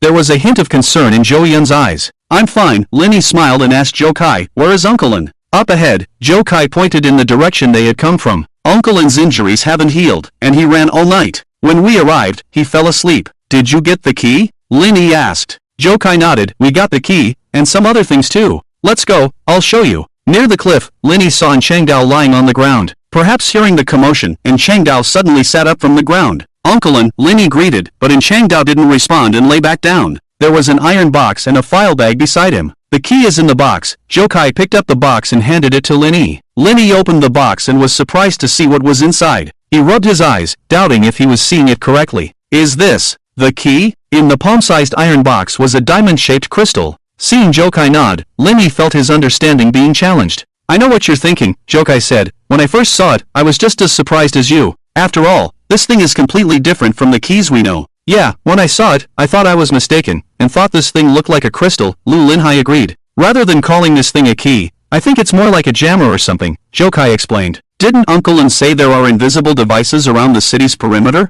This thing should be able to interfere with those devices and allow us to pass safely. I always feel like this world is getting stranger and stranger, Linny couldn't help but exclaim. Take a look at this, Jokai handed over the file bag. After reading this, you won't be surprised anymore. Linny took the file bag, which contained some assembled paper documents. After taking them out, Linny saw a few glaring words, Human Ranch 798. Human Ranch. Looking at the 4 big words on the documents, Linny felt a chill run down his spine. Just like Uncle Lin said before, the city we live in has been a ranch from the beginning. Jokai explained quietly on the side. The humans living here are food for the monsters, and the monsters living here are like caretakers, or rather, owners. When humans grow up, the monsters will not hesitate to eat us, and some high-quality humans may be sent to other places in a different way, to provide for other monsters. Other ways. Does that mean going to work in other places, or getting into universities? Linny asked. Jokai nodded, that's the only possibility I can think of for now. As for the 798 at the end, Jokai pointed to the numbers on the documents, I think it might be a code. So, it means there are at least 798 ranches like this city? Linny was astonished. At least 798, but I think there are more. Linny gritted his teeth. In just a few sentences, Linny's worldview had gradually begun to collapse. He didn't know what had happened to this world. If humans were livestock raised by monsters from the beginning, then what did all the knowledge they had learned over the years represent? Could it be that human history was also fabricated by these monsters? Uncle Lin found these things next to that skeleton, Jokai continued. The skeleton may have discovered the true nature of these monsters before it died, which is why it wanted to leave. However, I can't think of what could have happened to make a person with a key die there. Uncle Lin said that the location of the skeleton was already very close to the outskirts of the city. Could it be that those monsters found him, caught up to him, and killed him? Lu Linhai asked. Jokai shook his head. If that person really died there because of the monsters, we wouldn't see these things. It's a pity that when Uncle Lin found these documents, they were already torn apart. Although they were pieced together, the information we can grasp is limited. Linny took out the documents from the file bag and saw that the documents had been reassembled after being pieced together. Many pieces were missing from the documents, but at least some information could be gleaned from them. It records the method of using the key. Joe Kai pointed to one of the pages. When near the edge of the city, the center of the key will light up with a red glow. As the red light slowly spreads, until the key completely turns red, then you can leave. In addition to this, there are also sketches of the monsters on this page. Linny flipped to the back and saw the sketch. The sketch depicted the monsters that Linny had encountered. He would never forget the appearance of these monsters, with scythe-like forearms resembling mantis arms, tentacles like those of an octopus but without suckers, instead covered in spikes. There were also several disgusting insect legs, as well as 2 huge compound eyes and saw-like mouthparts. The grotesque appearance made Linny feel uneasy. Species name, touch mantis, wingless subclass, medium intelligence species. Below the sketch, the information about this type of monster was recorded. Carnivorous alien, scythe-shaped forearms, prominent compound eyes, large and bright, tentacles on the abdomen used to entangle prey. The neck can rotate freely, with saw-like mouthparts. Touch mantis? Linny was taken aback. Is this the name of those monsters? Joe Kai shrugged. That's how it's written in the documents. Looking at the documents in his hand, Linny felt even more puzzled. If there are records of the appearance and characteristics of these monsters, it means that someone has studied them. So, as long as we find someone who has studied these monsters, can we find a way to get rid of them? If we can really get rid of them, do you think this city will still be reduced to a pasture for breeding humans? Joe Kai sighed. Linny was at a loss for words. I know what you're thinking, Joe Kai continued. Linny, what we need to do is not to kill these monsters. Do you know how many of these monsters there are? And according to the information in the documents, it indicates that there are definitely more than one type of these monsters that we have seen. We are not their match, and our goal has never been to kill them. What we need to do is simply to survive. At this point, Joe Kai looked at the nearby Zhou Yun. I just hope that Xiao Yun can grow up safely and live a peaceful life. That's all I've ever wanted. Joe Kai's thoughts had always been like this. If possible, he didn't want to confront these monsters at all. Even if he knew that the people around him were all monsters, he just wanted to live with his sister. That's why he pretended not to know, and has been growing up like this until now. However, Lin Yi's thoughts were different from Joe Kai's. Lin Yi hated these monsters because it was because of these monsters that he was separated from his biological parents. If possible, Lin Yi wanted to know what had really happened in this world and get rid of these monsters. Even if we want to survive, do you think those monsters will spare us? Lin Yi said. In the eyes of those monsters, humans are nothing more than food. They don't care about the food's opinion, and they certainly don't care if the food about to be eaten has dreams. All they have to do is open their mouths and eat the food. Joe Kai, we can't escape. We can. Joe Kai's eyes showed a rare glimmer of hope. He took the documents from Lin Yi's hand, pulled out the last page, and placed it on top. Then, Joe Kai pointed to the writing on top with a pen and said, as long as we go here, we can live safely. Looking in the direction Joe Kai pointed, the pen's writing was already faint, but it was still possible to make out what was written. It was a neatly written line, saying the far north, peach blossom spring, humanity's last hope? What does this mean? Unlike the other contents on the document, only this line was written with a pen. If Lin Yi guessed correctly, this line might have been written by the deceased. The north, Joe Kai said, after leaving here, we head north. There might be a place that belongs only to humans, a place without monsters. That's why it's called Peach Blossom Spring. As long as we go there, we can live our lives peacefully. Are you crazy? Lin Yi was surprised. This line was obviously written later, and there's even a question mark at the end. How do we know if we don't go and see? Joe Kai's tone was firm. Just as the two were arguing, and Chang Dao, who had been lying on the ground, suddenly sat up. 3 bloodletting knives from his bag flew out and hovered in front of him. And Chang Dao looked at Lin Yi and the others, and in a deep voice, he said, you can't go anywhere. Look at you, I told you to keep quiet, don't disturb Uncle Lin's rest. Lu Linhai, seeing in Chang Dao's bad expression, immediately stepped forward to mediate. He first pretended to be angry and scolded Lin Yi and Joe Kai for speaking so loudly, then looked at Chang Dao apologetically and said, Uncle Lin, sorry for disturbing your rest. You continue sleeping, we'll go somewhere else to talk. But before Lin Yi and the others could turn around, the 3 bloodletting knives that had been hovering in front of Chang Dao flew over. Lin Yi was startled. He hadn't expected Chang Dao to suddenly make a move against them. When he tried to dodge, it was already too late. One of the bloodletting knives hovered between Lin Yi's eyebrows, as if it would pierce in the next second. Lu Linhai was in the same situation. Another bloodletting knife against his neck. A slight movement would pierce the skin. Uncle Lin, let's talk. Don't move the knives. Among them, only Joe Kai, relying on his enhanced senses, barely dodged the flying bloodletting knives. When he dodged, he slipped and fell. However, the bloodletting knife that Joe Kai dodged stopped in front of Zhou Yun. Don't hurt her. Seeing the bloodletting knife hovering in front of Zhou Yun, Joe Kai hurriedly got up from the ground. And Chang Dao glanced at them, snorted, and said disdainfully, I told you, you can't go anywhere. Why? Lin Yi was not convinced. You, don't speak. Joe Kai, worried about his sister's safety, shouted at Lin Yi. Then, Joe Kai looked at Chang Dao and asked, what do you want to do? Look at you now. and Cheng Dao slowly stood up from the ground. As he spoke, he walked in front of Linny and took the box containing the keys from the ground. Even my knives can't be dodged. Even if you leave this city, how far can you go? Instead of letting you die in the hands of monsters outside, I might as well kill you now. At least, you can die at the hands of humans, with a dignified death. Despite his words, the knives hovering in front of Linny and the others flew back. The bloodletting knives went back into the bag, and Cheng Dao took the keys and sat down on the ground. You don't think that killing a monster makes you great? And Cheng Dao raised his head slightly and glared at Linny.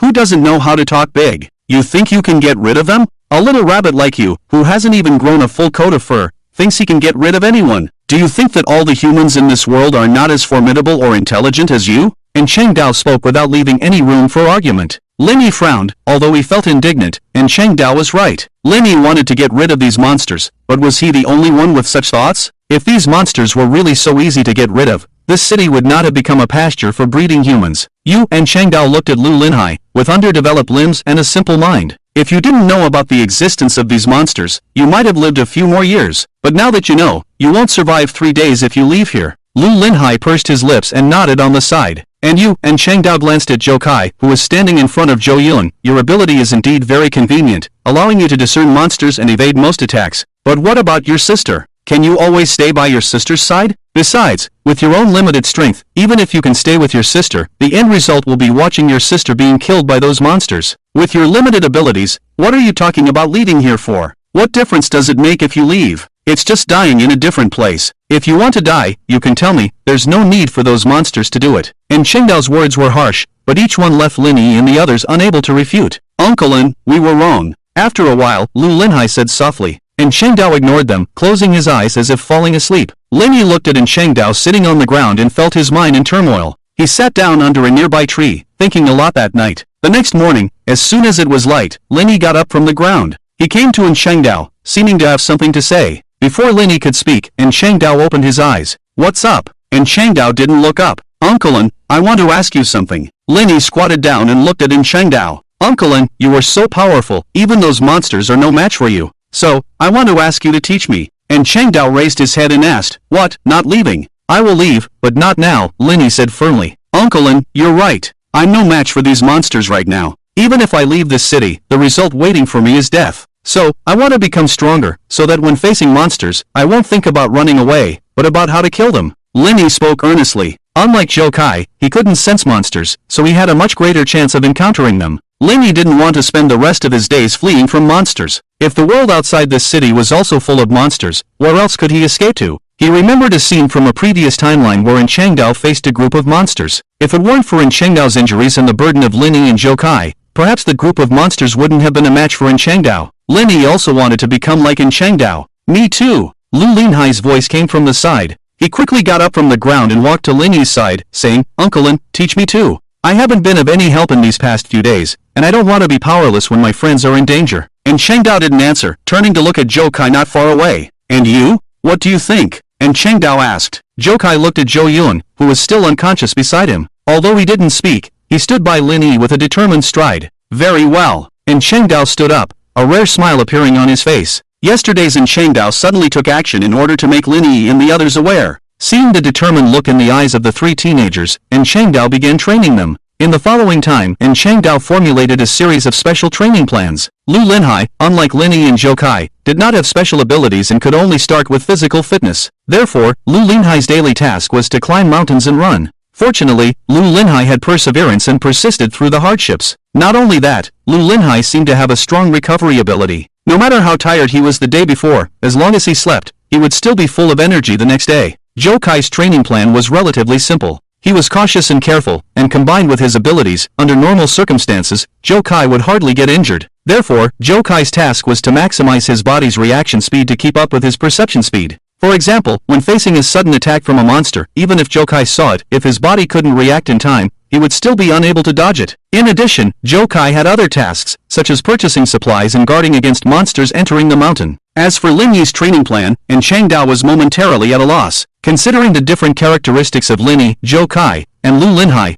Cheng Dao formulated different training plans. Lu Linhai's training plan was the simplest but also the most tiring. His situation was different from Lin Yi and Zhou Kai's because he didn't have special abilities, so Lu Linhai's only task was to enhance his physical fitness. Climbing, running with weights, rock climbing, any exercise that could be done on the mountain, Lu Linhai did almost all of them. Lu Linhai was very clear that only by enhancing his physical fitness could he have the strength to fight monsters and be of help to his friends in danger. Moreover, even if he still couldn't win, he would have enough strength to escape with his friends. Therefore, Lu Linhai had no complaints about these monotonous and tedious training. He trained very seriously, and even after completing in Chengdao's arranged training plan, he would continue to train on his own. Zhou Kai's training plan was relatively more complex. His perception ability was very convenient, but only by synchronizing his body's reaction speed with his perception speed could he maximize his abilities. So, before dawn every day, Zhou Kai had to climb to the top of Sifang Mountain. While climbing, he trained the coordination of his body and perception, and at sunrise, he would look into the distance to strengthen his visual adaptation. After a short rest, Chengdao would cooperate with Zhou Kai's training. He would blindfold Zhou Kai and use his abilities to make the blades fly, creating noise through collisions to train Zhou Kai's hearing, while continuously throwing prepared stones at Zhou Kai. Zhou Kai needed to hear the sound of the stones coming from these noisy sounds and catch them accurately to train the coordination of his body and hearing. For Zhou Kai, sharp senses were a double-edged sword, bringing convenience while also causing some trouble. For example, when they were climbing the mountain before, Lin Yi only sprayed a little floral water, which made Zhou Kai feel uncomfortable and even unable to distinguish who the monster following them was through smell. So, this time, the floral water brought by Lin Yi also played a role. Zhou Kai had to adapt to various stimulating smells and find the target from various smells. In addition, every 3 days, Zhou Kai would go down the mountain to purchase supplies. He needed to use his abilities to avoid monsters as much as possible and reduce unnecessary trouble. This could be considered real combat training for him. As for the money for the purchases, there was no need to worry at all. After getting the key from the butcher shop, Zhou Kai did not leave immediately. Considering that it would cost money to go to other cities, Zhou Kai took all the money from the butcher shop when he left. This money would be enough for them to live for a while. But when it came to Lin Yi, Chengdao was at a loss. Compared to Lu Linhai, Lin Yi, although determined, couldn't match his opponent in physical fitness. With the same amount of exercise, Lu Linhai remained energetic the next day, while Lin Yi suffered from back pain. At first, Lin Yi persisted, but the high training load only led to exhaustion. Lin Yi's understanding of his abilities was not as good as Zhou Kai's. This was not surprising, as Zhou Kai had discovered his special abilities at a young age. In order to protect himself and his sister, Zhou Kai had been exploring his abilities. Relying on this ability, he was able to repeatedly save his sister from the monsters. However, Lin Yi only discovered his special ability after being killed by a monster. Therefore, Lin Yi was unable to control his ability. Chengdao could only help Lin Yi explore his ability while training his physical fitness at half the level of Lu Linhai. Half a month passed, during which Chengdao's injuries improved under Zhou Yun's careful care. Although the wounds had not completely healed, they would not affect their future actions. Lu Linhai continued to train hard, increasing his training load every day, yet he remained energetic the next day. Zhou Kai's mastery of his abilities had improved, with his perception range increasing from the initial 800 meters to 1000 meters. Although his body's reaction speed still did not match his perception speed, he was able to accurately catch 3 or 4 out of every 10 stones thrown by Chengdao. On the other hand, Lin Yi, after half a month, still had not figured out his own abilities. Fortunately, the physical training had increased his stamina, preventing him from standing still. However, one day, after half a month, Zhou Kai returned with bad news from the mountain. I heard that the monsters are preparing to search the mountain. Lu Linhai was startled. Why are they suddenly searching the mountain? They have been looking for me for so long, and since they haven't found me, it's not surprising that they decided to search the mountain, Zhou Kai explained. After hearing this news, Chengdao was not surprised. I think their purpose in searching the mountain is not just to find Uncle Lin. Lin Yi thought for a moment and said, do you remember the first few days? Classmates in the class group kept asking about the 3 of us. In the first few days, Lin Yi, Zhou Kai, and Lu Linhai's phones were constantly receiving messages from classmates. This was because the 3 of them had all given up on the college entrance examination, and none of them had attended the graduation party. In addition, the monster in Lin Yi's house was lying behind the door, and it was only a matter of time before it was discovered. Therefore, the monsters in their class must have guessed that their identities had been discovered by Lin Yi and the others. Lin Yi and the others had been ignoring the messages on their phones, and when their phones ran out of battery, they simply stopped paying attention. However, the monsters would never allow humans who knew their true identities to live in this world. Since they couldn't find Lin Yi and the others in the city, the most likely hiding place would be in the mountains. There aren't many mountains around here, so we'll probably be found soon, Lin Yi said with a frown. It's good that they're coming. We'll catch them off guard in the mountains. Lu Linhai gritted his teeth. Chengdao stood up, looking calm, and brushed off the dirt on his body, saying, there's no need to risk your lives for those monsters. You have indeed become much stronger these days, but it's still too early to face a group of monsters. Pack up. We leave tonight and head to the neighboring city. It will take about 5 days to cross the 4-square mountain. During these days, Linny and the others continued their training while traveling. They set off before the monsters search in the Forfang Mountains, and everything went smoothly along the way. However, when they finally reached the edge of the city, they discovered something unexpected. Is this the edge of the city? Linny looked at the forest in front of him, feeling both anxious and hopeful. After 5 days, they finally reached the edge of the city, and all they had to do next was to pass through the forest to reach the neighboring city's mountain. Linny knew nothing about the world outside the city.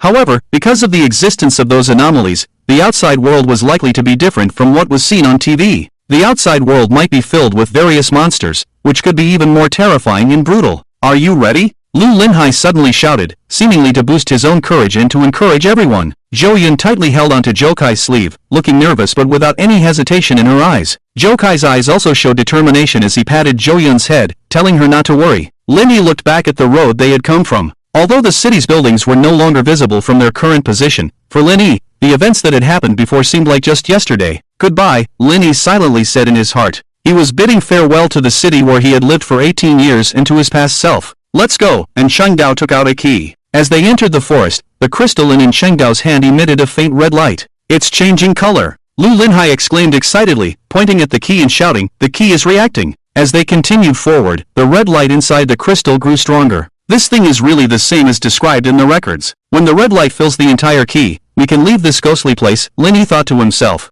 Finally, the red light completely filled the crystal, but just as they were confidently preparing to leave, Linny suddenly felt dizzy. He felt extremely uncomfortable, his head was spinning, and even the scene in front of him began to blur. This feeling became more and more pronounced, as if something was desperately tearing at Linny's soul. Linny realized that something was wrong and wanted to alert the others, but he found that his body was out of control at that moment, and he couldn't say a word. What's going on? Linny roared in his mind. Why is this happening? Have those monsters caught up with us? No, if there were monsters approaching us, Zhou Kai would definitely have noticed. Damn it! Damn it! Victory was right in front of us. Why is this happening? Linny's consciousness became increasingly blurred, and in a daze, he seemed to see two familiar figures sitting in front of him. They had loving smiles on their faces, clapping their hands and saying something. The flickering candlelight and cheerful singing reached his ears. Linny had heard this song before, a song he used to look forward to every year, but now he never wanted to hear it again. This song marked the beginning of Linny's nightmare. Happy birthday to you, wishing you happiness every day, wishing you eternal happiness. Linny, happy birthday. Blow out the candles. After a moment of confusion, Linny came to his senses.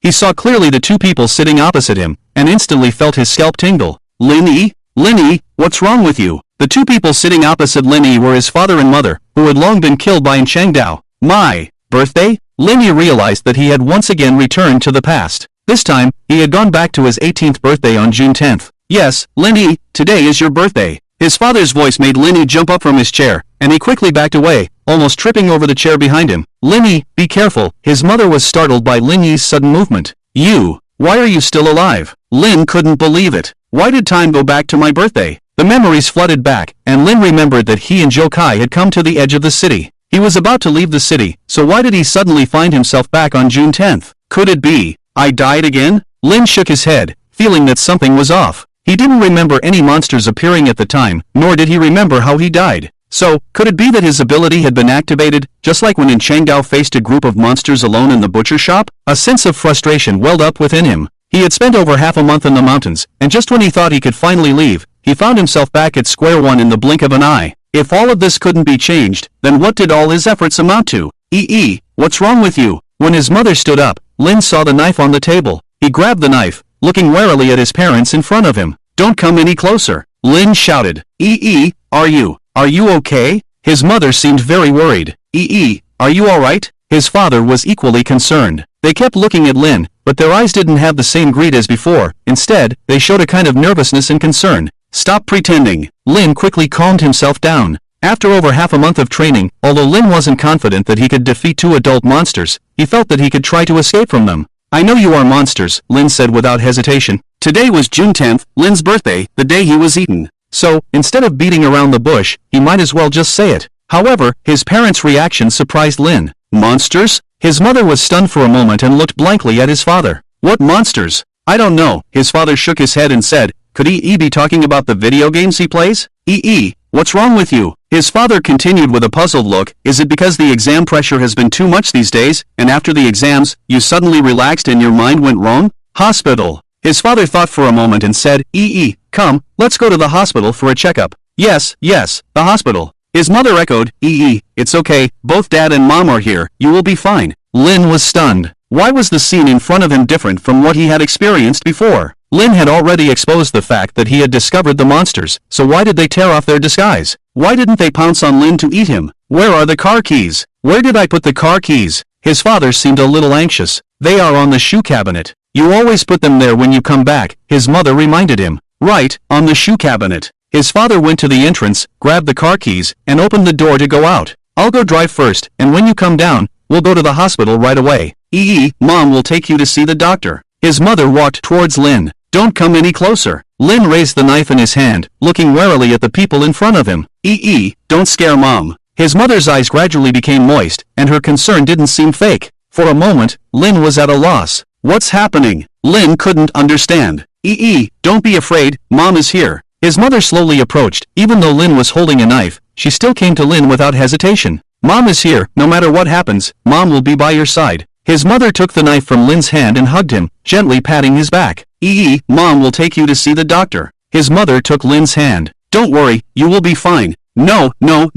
Lin felt his mind was in a mess. What happened? Why did things change after going back in time this time? Why didn't those two monsters kill him? Could it be that the past experiences were all illusions, and what is happening in front of him now is the reality? Or is it that during this time travel process, something unexpected happened that Linny didn't notice? Linny began to recall the entire process of entering the woods, but couldn't find anything strange.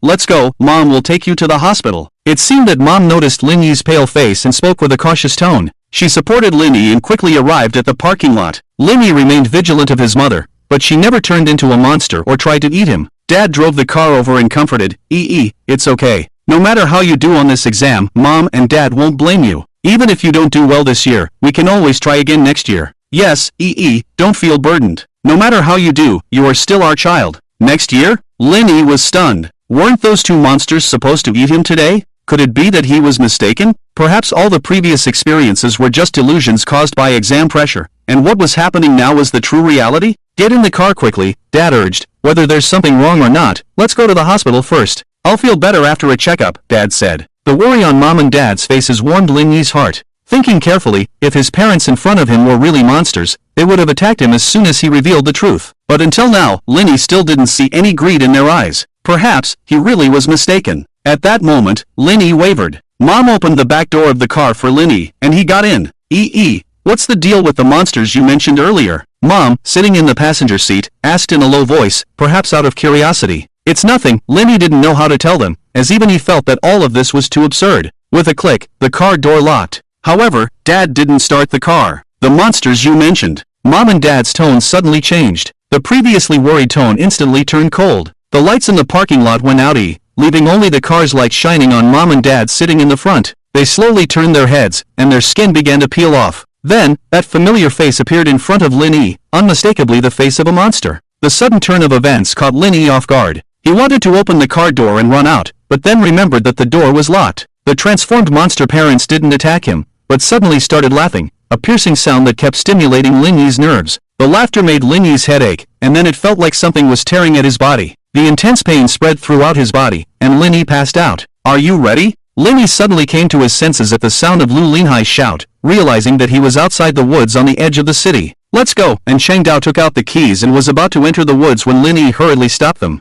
Wait! Linny looked panicked as he grabbed Zhou Kai and asked, Zhou Kai, quickly, look around. Are there any monsters? Have those monsters caught up with us? Or, are those monsters hiding in the woods, waiting for us to walk into a trap? Linny, what's wrong with you? Lu Linhai, seeing the panic in Linny's eyes, couldn't help but feel worried. Linny, are you okay? Zhou Yun also seemed to sense Linny's nervousness. Hurry! Linny did not respond to them, and continued to urge Zhou Kai. Zhou Kai frowned and glanced at Linny, seeming to understand something. Zhou Kai nodded and began to use his abilities to sense the surroundings. No, Zhou Kai shook his head after a moment. There are no monsters nearby. Impossible. Linny didn't believe it. If there were no monsters nearby, why would he go back in time? His ability only activates after he is killed. If there are no monsters nearby, why did he die? Linny, calm down. Zhou Kai grabbed Linny and continued. First tell me what happens after entering the woods. Your ability has activated again? And Cheng Dao also understood. After entering, we will die, Linny answered with a frown. He recounted his previous experiences, but after hearing it, Jokai felt something was off. Something's not right, Jokai thought and said, although we don't know exactly how your ability works,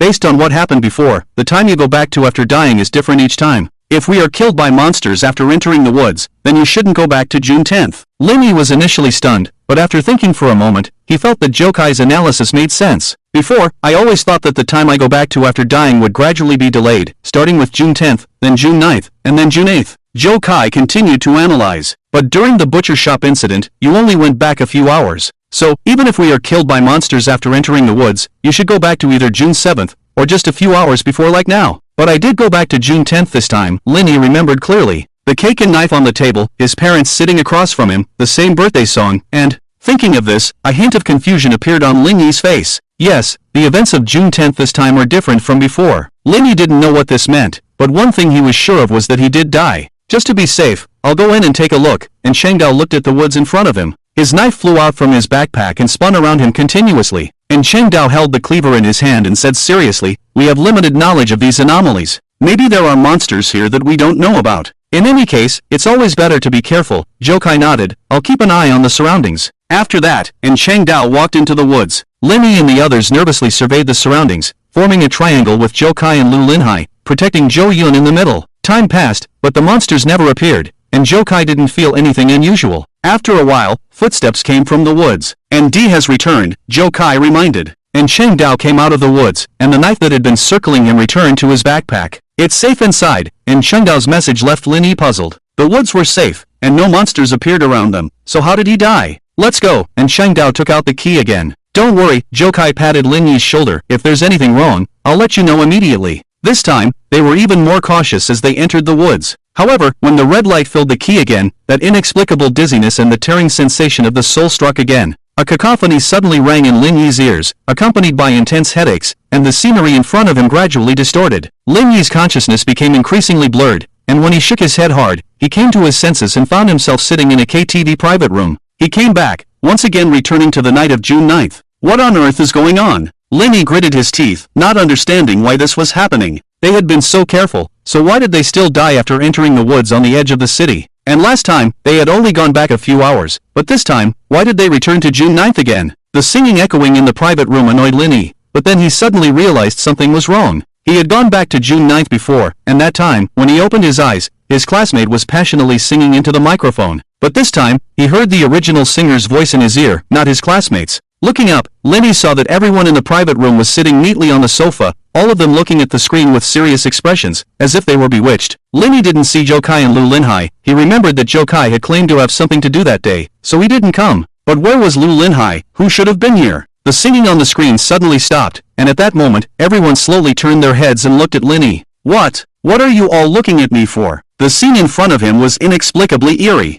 You guys are singing, I don't have the lyrics on my face. Linny was a little scared. Did he expose himself? No, this was too strange. He had just returned to June 9th, and he hadn't done anything, so these monsters couldn't have found out. The classmates in the private room remained silent, staring at Linny intently, not even blinking. Linny felt a little frightened. He stood up to leave, but before he could take a step, he heard a series of sounds, and the skin on these people's faces began to peel off. Linny realized that things were not good. If these monsters attacked at the same time, he would undoubtedly die. I suddenly remembered that there's something at home. I have to go. Linny was startled and ran towards the door of the private room. At the moment the door opened, a familiar figure appeared outside. Linny, what are you doing? Looking up, Lu Linhai was standing outside with a pile of snacks in his arms. Quick, come with me. Linny pulled Lu Linhai and ran out of the KTV as if escaping. Linny, what's wrong with you? When they ran to a corner where no one was around, Lu Linhai asked in confusion. At this time, Lu Linhai didn't know about the existence of the monsters, so Linny had to explain everything. But when Linny was halfway through, Lu Linhai's face suddenly turned dark.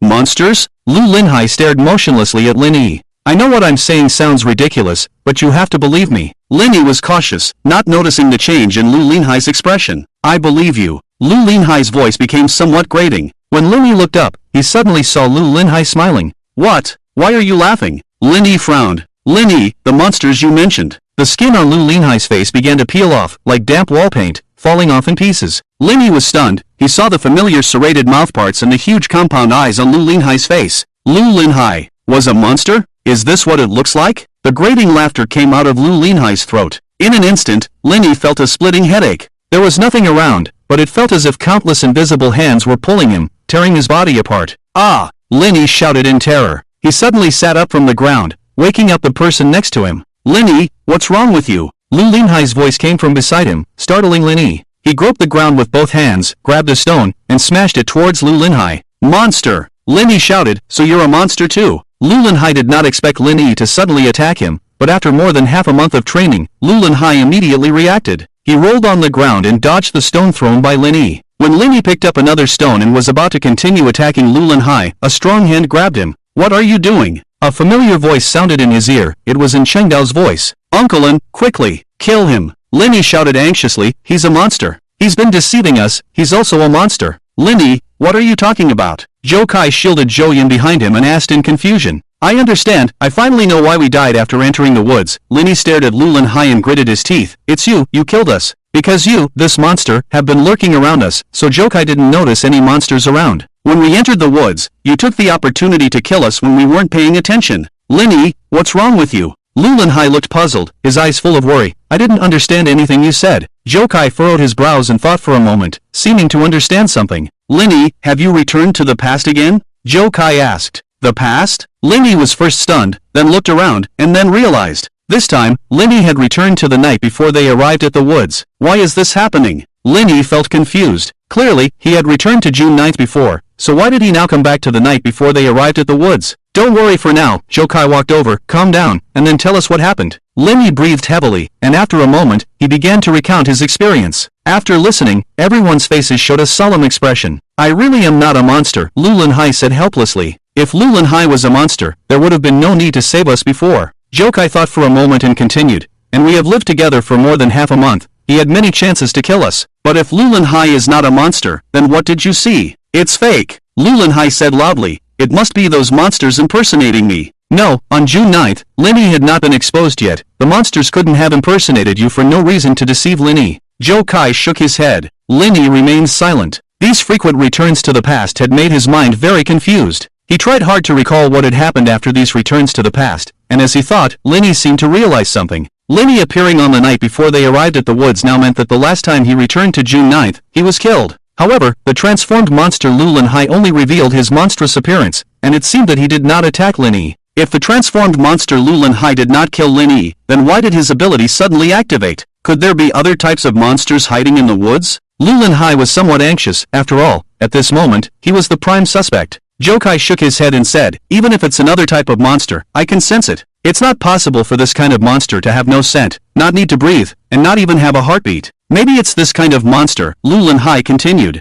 We don't know much about these monsters. There might really be a kind of monster in the woods that has no scent, doesn't need to breathe, and doesn't even have a heartbeat. This is not an impossible thing. Jellyfish don't have a heartbeat. Why do monsters have to have a heartbeat? Okay, even if there really is this kind of monster, it must act when it kills us. Once the monster acts, I can also feel it. Zhou Kai frowned and said, could it be that this kind of monster is quite powerful, and can kill us instantly before we even notice it? If such monsters really exist, then there's no point in running away. We wouldn't stand a chance against them. Zhou Kai thought for a moment and added, besides, according to what Linny said, Uncle Lin went in alone before. If there really are such monsters, why didn't they attack Uncle Lin? Perhaps they wanted to catch us all at once, Lu Linhai retorted. Catch us all my foot, if these monsters are so powerful, why would they need to resort to such tricks to deal with us? Linny didn't say anything. He began to recall the events that had occurred after his recent trips back in time. Upon careful consideration, whether it was Lu Linhai turning into a monster on June 9th, or his parents turning into monsters on June 10th, it seemed that they only revealed themselves as monsters in front of Linny. They didn't attack Linny, yet he still died. Furthermore, there was a common point in these two instances of time travel. Before dying, Linny felt intense pain, as if his body was being torn apart. Since the monsters didn't attack him, why did Linny feel pain? In addition to this, Linny remembered something else. Both times he entered the woods, he felt a headache, as if his soul was being torn apart, a feeling of extreme discomfort. However, if Linny remembered correctly, before the last time he went back to the woods, Uncle Lin had entered the woods alone to confirm if it was safe. And after Uncle Lin came out, he didn't feel any discomfort. After much thought, a chilling speculation suddenly emerged in Lin Yi's mind. His gaze slowly shifted to Zhou Kai's backpack, which contained the essential key to leaving the city. The key? Linny exclaimed in surprise. The key? What about the key? Lu Linhai didn't understand why Linny suddenly mentioned the key. Zhou Kai quickly grabbed the backpack from the ground, checked that the key was still inside, and breathed a sigh of relief. The key is still in here, Zhou Kai said. Both times we entered the woods, we died when the key was completely filled with red light. Lin Yi's voice trembled as he spoke. When the key turned completely red, I felt a strong headache, everything in front of me started to blur, and the whole world seemed to be constantly spinning.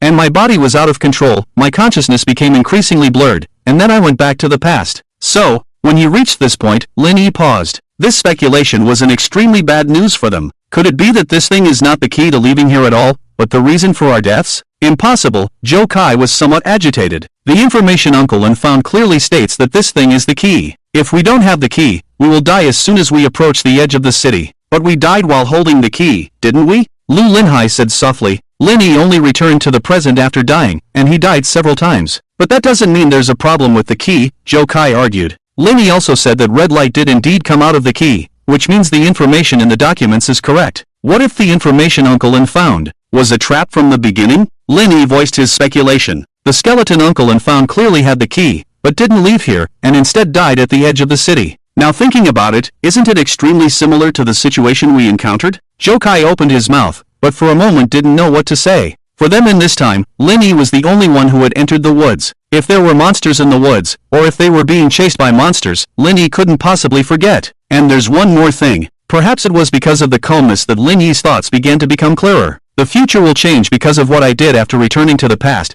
but the things that have already happened in the past will not change. Just like the graduation dinner and singing on June 9th, and my birthday on June 10th, Lin Yi continued. But these two times, after I returned to the past, I found that the past events had changed. My parents didn't immediately kill me after I made a birthday wish, and even started comforting me when I showed signs of panic. And then there's Lu Linhai, he shouldn't be a monster. Lin Yi was certain of this, having once killed Lu Linhai. What do you mean by shouldn't? I'm definitely not a monster. Lu Linhai interjected. You, be quiet for a moment. Lin Yi glared at him and continued. But this time on June 9th, Lu Linhai turned into a monster. Are you saying that the past timeline has changed? Zhou Kai asked. Lu Linhai was killed by the monster ahead of time, and then took his place? Lin Yi shook his head. I don't think the past timeline has changed, but rather these two instances of time travel are simply fake. Fake? Zhou Kai was puzzled. What do you mean? These two instances of time travel may have been illusions that I saw, not real at all, Lin Yi explained. After the key turned red, I started to have a headache. I thought I had returned to the past, but in reality, I only saw illusions related to the past. Because I remembered what happened in the past, but due to fear, the illusions changed based on my fears, thus showing a different past. Then why did you die? Zhou Kai asked. Even if these two instances were illusions, you returned to the forest edge before and now, indicating that you did indeed die. Can illusions also kill people? I don't know if illusions can kill people, and Chang Dao suddenly spoke up. Frowning, he said in a serious tone, but there is something that can definitely kill us. To prevent humans in the city from escaping, a special device is deliberately installed at the edge. Once a human approaches, it will immediately kill them. But we have the key in our hands, Zhou Kai said. That's why I said the key was a trap from the beginning. Lin Yi's expression became somewhat serious. I wasn't killed by the illusion, but after seeing the illusion, I lost control of my body. My consciousness was immersed in the illusion, but my body kept moving forward. When I approached the edge of the city, those devices killed me. So, I felt a severe pain as if my body was being torn apart alive. These are all your speculations, not necessarily true. Zhou Kai was not convinced, even showing some excitement. Lin Yi knew why Zhou Kai had such a reaction. Most of the monsters in this city already knew about their situation, and now, they couldn't continue living in this city as if they didn't know anything. For Zhou Kai, the key was the only way to leave now. Once the key in their hands couldn't help them leave, they would be trapped in the mountains. Moreover, the monsters in the city had already started searching the mountains, and it was only a matter of time before they were found. Faced with numerous monsters, even in Changdao, no matter how powerful, could not be their match. There may be other reasons why we died after entering the forest, Zhou Kai thought for a moment and said, such as traps set in the forest in advance, unrelated to the key, just plain traps. We just happened to trigger this trap when the key turned red, so Lin Yi made a mistake. Perhaps Lin Yi didn't make a mistake. And Changdao seemed to have thought of something. He shook his head, his expression becoming somewhat grim. Do you remember what I said before, that the reason I discovered the existence of monsters was because my pig ran away? Lin nodded, and Changdao once said that he occasionally discovered the skeleton while chasing the runaway pig, and also saw the pig, equipped with a special device, die as it prepared to cross the city's edge. When those pigs crossed the city's edge, their bodies expanded at an extremely fast rate. When this expansion reached its limit, the pig's body exploded. Although I don't know what kind of feeling this is, but I think it's similar to the intense pain of being torn apart that Lin Yi just mentioned. So, Lin Yi's guess might be right. If the key is fake, then what should we do? Hope turned into a bubble at this moment, and Zhou Kai couldn't accept it for a while. If the key is fake, it means we can't cross the city's edge. If we can't leave here, What was the point of our perseverance and efforts all this time? Brother, it's okay. Jo-Yun seemed to sense Jo-Kai's anxiety. She walked over and comforted him. As long as we are together, we will definitely be able to come up with a solution. Whether the key is a trap or not, I think we can give it a try. In fact, Linny also didn't want to believe that the key was fake. So, Linny thought for a moment, and a bold idea came to mind. What method? Jo-Kai asked eagerly. Tomorrow, we will go to the forest at the edge of the city again, but this time, I will go in alone with the key. No, that's not possible. As soon as the words fell, and Chengdao shook his head. It's too risky, I can't let you do that. Even if someone has to go, it should be me. Uncle Un, please listen to me first. Linny continued, first of all, even if something really happens, and I die in the forest, my ability can bring me back to the past. Secondly, I didn't say I was going to die in there. Linny explained his complete plan. Before entering the forest, he would carry in Chengdao's backpack. The backpack contained in Chengdao's knife, so in case of an accident, in Chengdao outside the forest could use his ability to control the knives to fly out. In this way, Linny, carrying the backpack, would also be dragged out of the forest by the knives in the backpack, ensuring his safety. But, Brother Linny, how do we know if you are safe? Jo-Yun asked from the side. That's up to your brother. Linny continued, after entering the forest, I will keep singing. Jo-Kai can use his ability to hear my voice, and if he notices the singing stops, he can immediately inform Uncle Un. This method sounds feasible. After thinking about it, Jo-Kai agreed with Linny's plan, and Chengdao frowned, but also felt that there was no problem. It was Lu Linhai who shook his head and said, No, I disagree. Why? Linny asked. I don't disagree with your plan, I disagree with you going. Lu Linhai expressed his thoughts. This kind of thing should be handled by me. Lu Linhai patted his chest and continued, I am in good physical condition, and if the key really has a problem, with my physical quality, I can hold on for a while longer. And, my recovery ability is strong, if there are any after effects, with my physical quality, I don't have to worry. Linny shook his head and said, It has to be me. Only I will remember what happened after entering the forest, so it's necessary for me to go into the forest to determine whether the problem is with the key. Even if this method fails and I don't come out, even if I return to the past, I will remember what happened and how I felt after entering the forest, which will be convenient for comparison. But, Linny is right, and Chengdao interrupted Lu Linhai.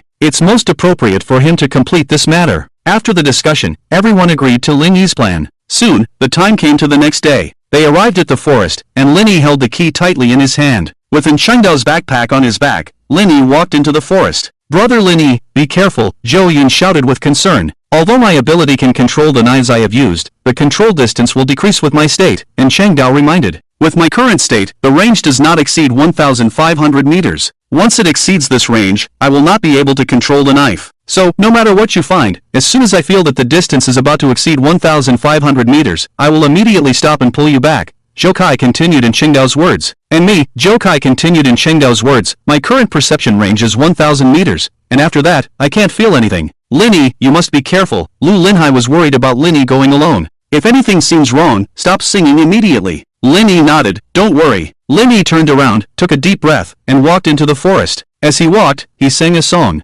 Soon, the key in his hand emitted a red light. At 600 meters, the red light began to spread. At 700 meters, the speed of the red light spreading in the crystal gradually increased. At 800 meters, the red light had spread 2/3 of the entire crystal. At 900 meters, it was almost there, and the red light was about to fill the key. At 1,000 meters, the key in Linyi's hand turned completely red. It was at this moment that the uncomfortable dizziness struck again. Yes, it was this feeling. The 2 previous times Linny entered the forest, he felt this dizziness. Linyi's head began to ache, as if it was about to explode, making it impossible for him to think. It seemed like someone was speaking in his ear. Who was it? Classmate. This classmate. Linny recognized this voice. It felt very familiar. Whose voice was it? This classmate. The exam has already started. Why are you still sitting still? Linny remembered. It was the voice of the invigilator. In an instant, the surroundings changed. The original forest turned into a familiar examination hall. Linny came to his senses and saw the exam paper in front of him. He had come back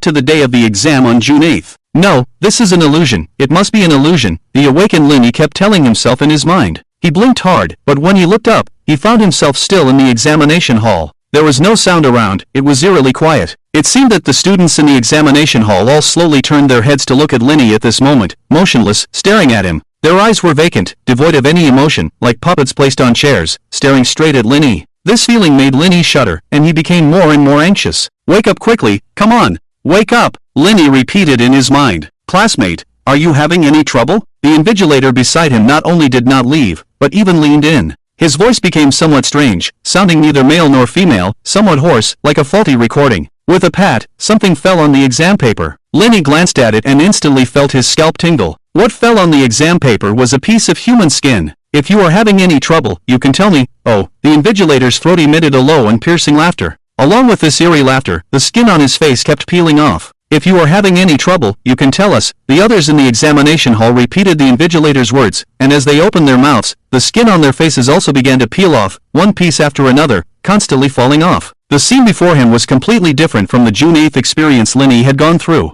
He was certain it wasn't real, but even knowing it was an illusion, he was still chilled by this eerie scene. As the skin on these people's faces peeled off, jagged mouthparts and huge compound eyes appeared faintly. Sensing Lenny's panic, they let out stiff laughter from their throats. This isn't real. Lenny gritted his teeth, forcing himself to look at these people. He had to do this. Only by overcoming the fear in his heart could he make these illusions disappear. You are not monsters. Lenny stood up, trying to calm himself as much as possible. I have seen the process of those monsters revealing their true forms. When they reveal their true forms, their bodies swell because their original size is much larger than that of humans. So when they reveal their true forms, their skin tears, not peels off like yours. You are not monsters at all. You are just illusions born from my inner fears. I'm not even afraid of monsters, so how could I be afraid of you, things that don't even exist? With Lin Yi's shout, the laughter in the classroom abruptly stopped. The people in the classroom became dull again, still staring at Lin Yi, but they became lifeless puppets as before. I won! Lin Yi's face showed a relieved smile. He felt he had succeeded, felt he had overcome these illusions. As long as he overcame the fear in his heart, these illusions were no match at all. But why hadn't these illusions disappeared?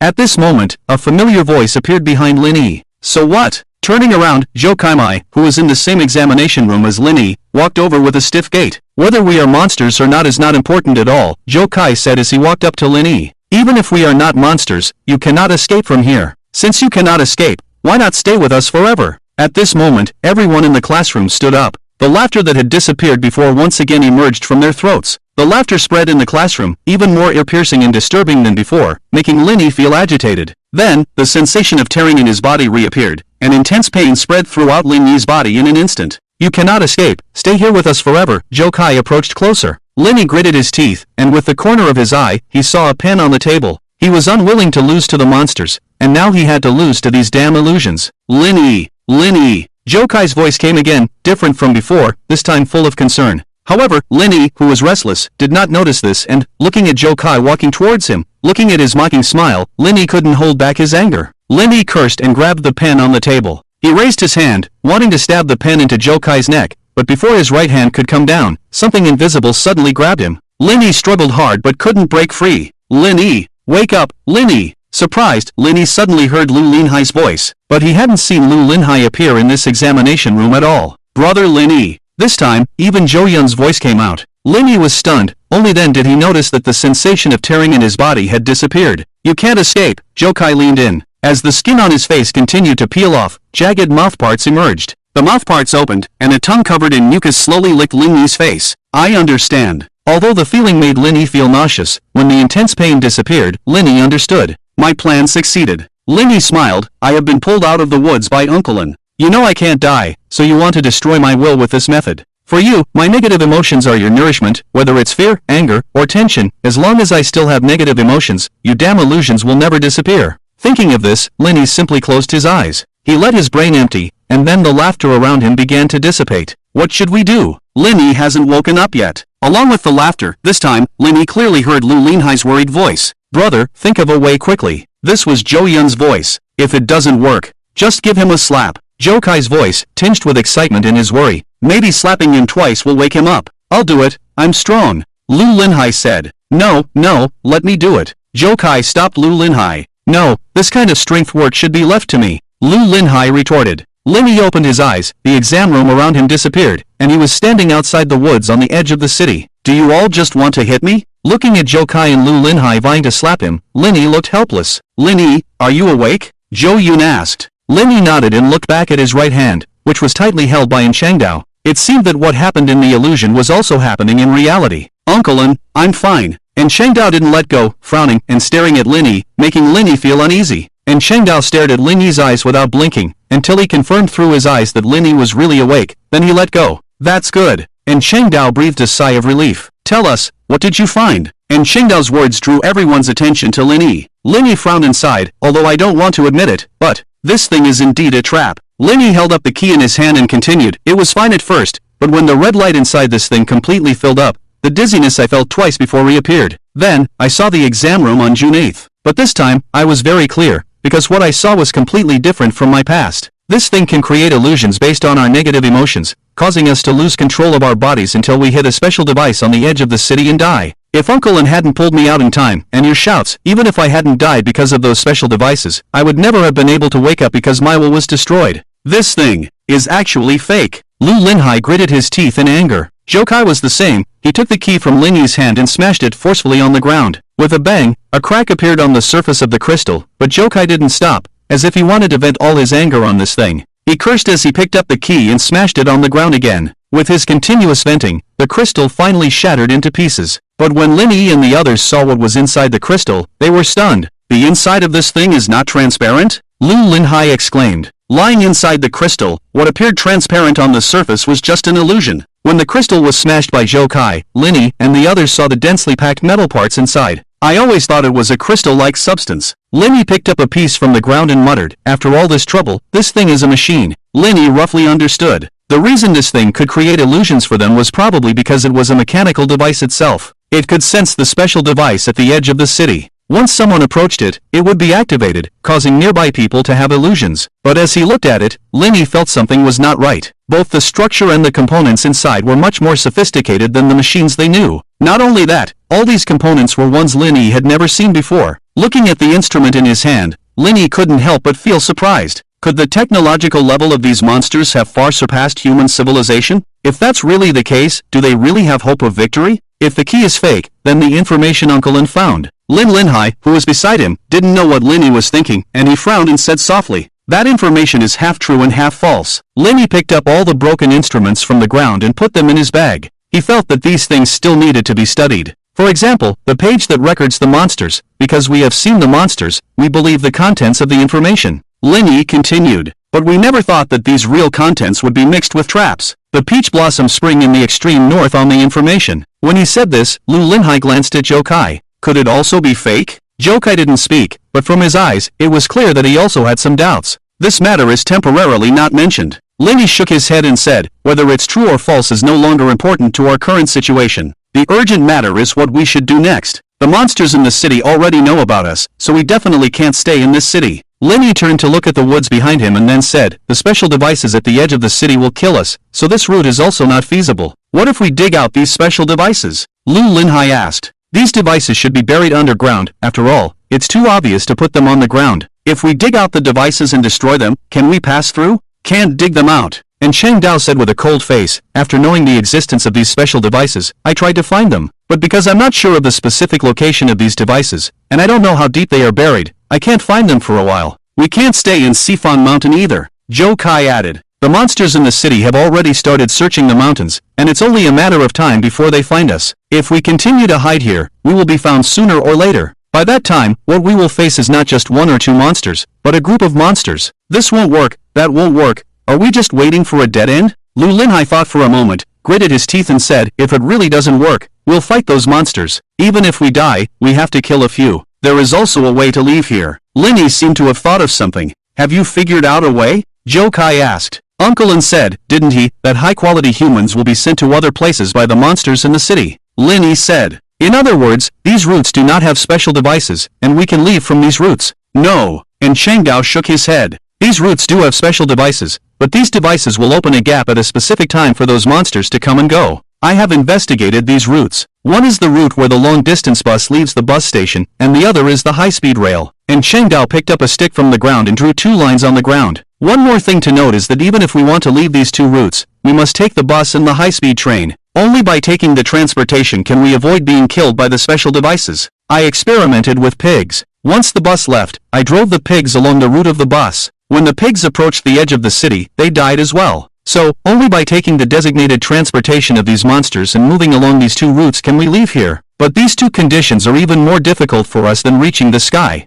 Zhou Kai sighed. That's right, without the company of the monsters, humans cannot buy tickets. Not only can't we buy them, but we will also attract the attention of the monsters, especially since our situation has already been discovered by the monsters, and Changdao threw away the branch in his hand. Lin Yi frowned and came up with a bold idea. We temporarily won't consider the high-speed train route. After all, the train attendants on the high-speed train are likely to be monsters in disguise, Lin Yi said. However, I think we should try the bus route. Try? Zhou Kai raised his head and asked, how do we try? Hijack the bus. Lin Yi said word by word. Are you crazy? Hearing the two words from Lin Yi, Zhou Kai looked shocked. Don't worry, listen to me first. Lin Yi knew why Zhou Kai had such a reaction. After all, hijacking a bus was a very dangerous thing for their current situation. But Lin Yi had his own considerations. The reason I ruled out the high-speed train route is because there are many attendants and train police on the high-speed train. They are all monsters in disguise. Once they take action, there are many of them, and we may not be able to beat them. Lin Yi continued. Secondly, we cannot stop the high-speed train while it's running, which means if we want to take the high-speed train to leave, we must go through the high-speed train station. If we appear at the high-speed train station, the monsters will immediately catch us. But the bus is different. Lin Yi paused here. Zhou Kai was first stunned, then seemed to understand Lin Yi's idea. There are indeed monsters on the bus, but how many monsters can there be on a bus heading out of the city? Zhou Kai said. The tourist bus in this city, including the driver's seat and the co-driver's seat, can accommodate up to 51 people. Even if half of these 51 people are monsters, there are at most 25 or 26, much fewer than the high-speed train. Secondly, the purpose of these transportation is to transport high-quality humans, so do you think there are more monsters or humans on the bus? More humans, Lu Linhai answered. That's right. Lin Yi nodded and looked at Zhou Kai, continuing, your ability can distinguish who is a monster and who is a human. As long as we stop the bus and divert the monsters inside, we can hijack the bus and escape from here. After listening to Lin Yi's explanation, Zhou Kai thought about it and felt it was reasonable. Moreover, this was their only way out. However, Changdao had a different opinion. No, your method sounds fine, but it's a bit troublesome to implement. And Changdao shook his head. The most crucial problem is how do you ensure that the bus will stop? We stand in the middle of the road to stop it, Lu Linhai answered. If you want to stop the bus in this way, I can guarantee that the driver will just drive over you, and Changdao said bluntly. You see, the driver is not a human, but a monster, and they won't hesitate because of a person in front of them. Moreover, even if the driver stops the bus, after seeing us, they may immediately notify other monsters. If it's just one or two monsters, I'm confident that I can kill them immediately. But if we have to face more than 10 monsters, it will be more troublesome to deal with. The longer it takes, the more disadvantageous it is for us. What if the bus stops without us appearing? And Changdao's concern was also thought of by Lin Yi, and Lin Yi had a corresponding solution. If we don't show up, the monsters on the bus won't be as vigilant because of other things, and our chances of taking the bus will be higher, right? What could happen? Lu Linhai asked, can Uncle Lin use his ability to puncture the tires? But then we won't be able to use the bus either. No, there are other ways. For example, Lin Yi thought for a moment and slowly uttered two words, inside help. Inside help? Zhou Kai looked at Lin Yi in confusion. Where would we find inside help? Most of the monsters in the city now know about us, Zhou Kai continued. Not to mention Uncle Lin's situation, the monsters in our class must have noticed because we didn't take the exam or attend the graduation dinner. It goes without saying that the welfare home where I and Xiao Yuner must have discovered our escape. So, none of us can sneak onto the bus as inside help. We can't, but that doesn't mean others can't. Lin Yi said calmly. You know, besides us, there are other humans in this city. Who do you plan to find? And Changdao asked, not to mention whether those people will believe what we say. Not all humans can get on the bus leaving the city. Just find a high-quality human. Lin Yi thought for a moment and said, for example, this year's college entrance examination top scorer. Speaking of which, it's been more than 20 days since our college entrance examination ended, and the results have indeed come out. Zhou Kai pondered for a moment. But how can you be sure that the college entrance examination top scorer is the high-quality human the monsters want to send to another place? I'm guessing. Lin Yi shrugged. Monsters select high-quality humans based on intelligence, physical strength, and so on. When those two monsters wanted to eat me before, they said they were afraid it would affect the taste, which shows that they value the quality of human flesh. Even if the college entrance examination top scorer is no longer human, we can still find other humans. Besides, although my ability is unreliable, at least it can be used. At this point, Lin Yi looked into the distance. If we can't find a suitable person, we can also use my ability to select someone from the bus leaving the city. Then, use my ability to go back in time and contact this person. As long as that person believes in the existence of monsters, they can act as our inside help. By then, the inside help only needs to cause some chaos on the bus to make it stop. We can then take the opportunity to seize the bus. Everyone, this is our only way. In fact, Lin Yi also knew that his method had loopholes, but they didn't have much time left. Instead of wasting their willpower hiding in the mountains, they might as well try other methods. Even if these methods fail, they could just rush in front of the monsters and let them kill him, then start over in the past. Linny made up his mind that he didn't want to lose to those monsters no matter what method he used. Only by escaping from this city would he have a chance to understand what had really happened in this world. In that case, let's give it a try. And Changdao sighed and finally nodded. With a new plan in place, Linny and the others immediately set off. They were ready to return to the city first and then find a suitable person to act as inside help. It took 5 days to get to the edge of the city, and now it will take another 5 days to go back. But as long as we can eventually escape from here, it's all worth it.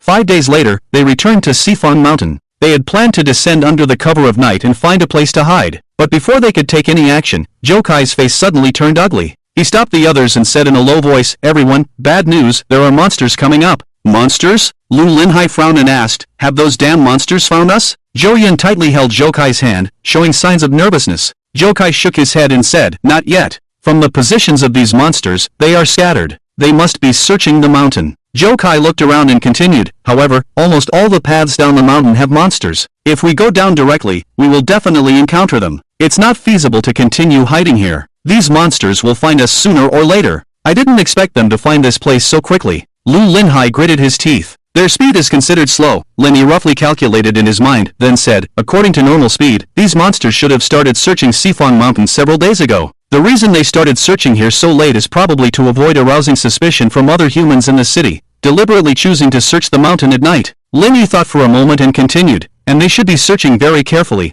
which is why the search speed has slowed down. Regardless of whether it's fast or slow, since we've encountered them, we'll fight them and make a bloody path out." Lu Linhai showed a serious expression, seemingly ready to fight the monsters at any time. "Fight what?" Jokai glared at him and said, "Do you know how many monsters are in the mountains now? Instead of making a bloody path, I think it's more likely that we'll be killed into a pile of flesh. Why are you so brave like a monster, destroying your own prestige?" Lu Linhai pouted and said with a grievance, "Whose side are you on?" "Jokai is right," Linny explained. "It's nighttime, we're in the mountains, and there are more monsters than us. The timing, location, people, and monsters are all in their favor. Facing them head-on, even with Uncle Lin, the result won't be too ideal. I'll lead them away." The bone-cutting knife flew out of the bag and was held by Yin Changdao. "When they come after me, you can take the opportunity to go down the mountain." "What about you, Uncle Lin?" Zhou Yun asked worriedly. "No, we can't let Uncle Lin go alone." Lu Linhai said, "It's too dangerous. I've been training for so long, I should be able to help." Linny frowned and thought, and Changdao leading the monsters away would indeed allow them to safely descend the mountain. However, facing a large number of monsters, what would Changdao do after leading them away? Just leave him behind? Linny couldn't do that.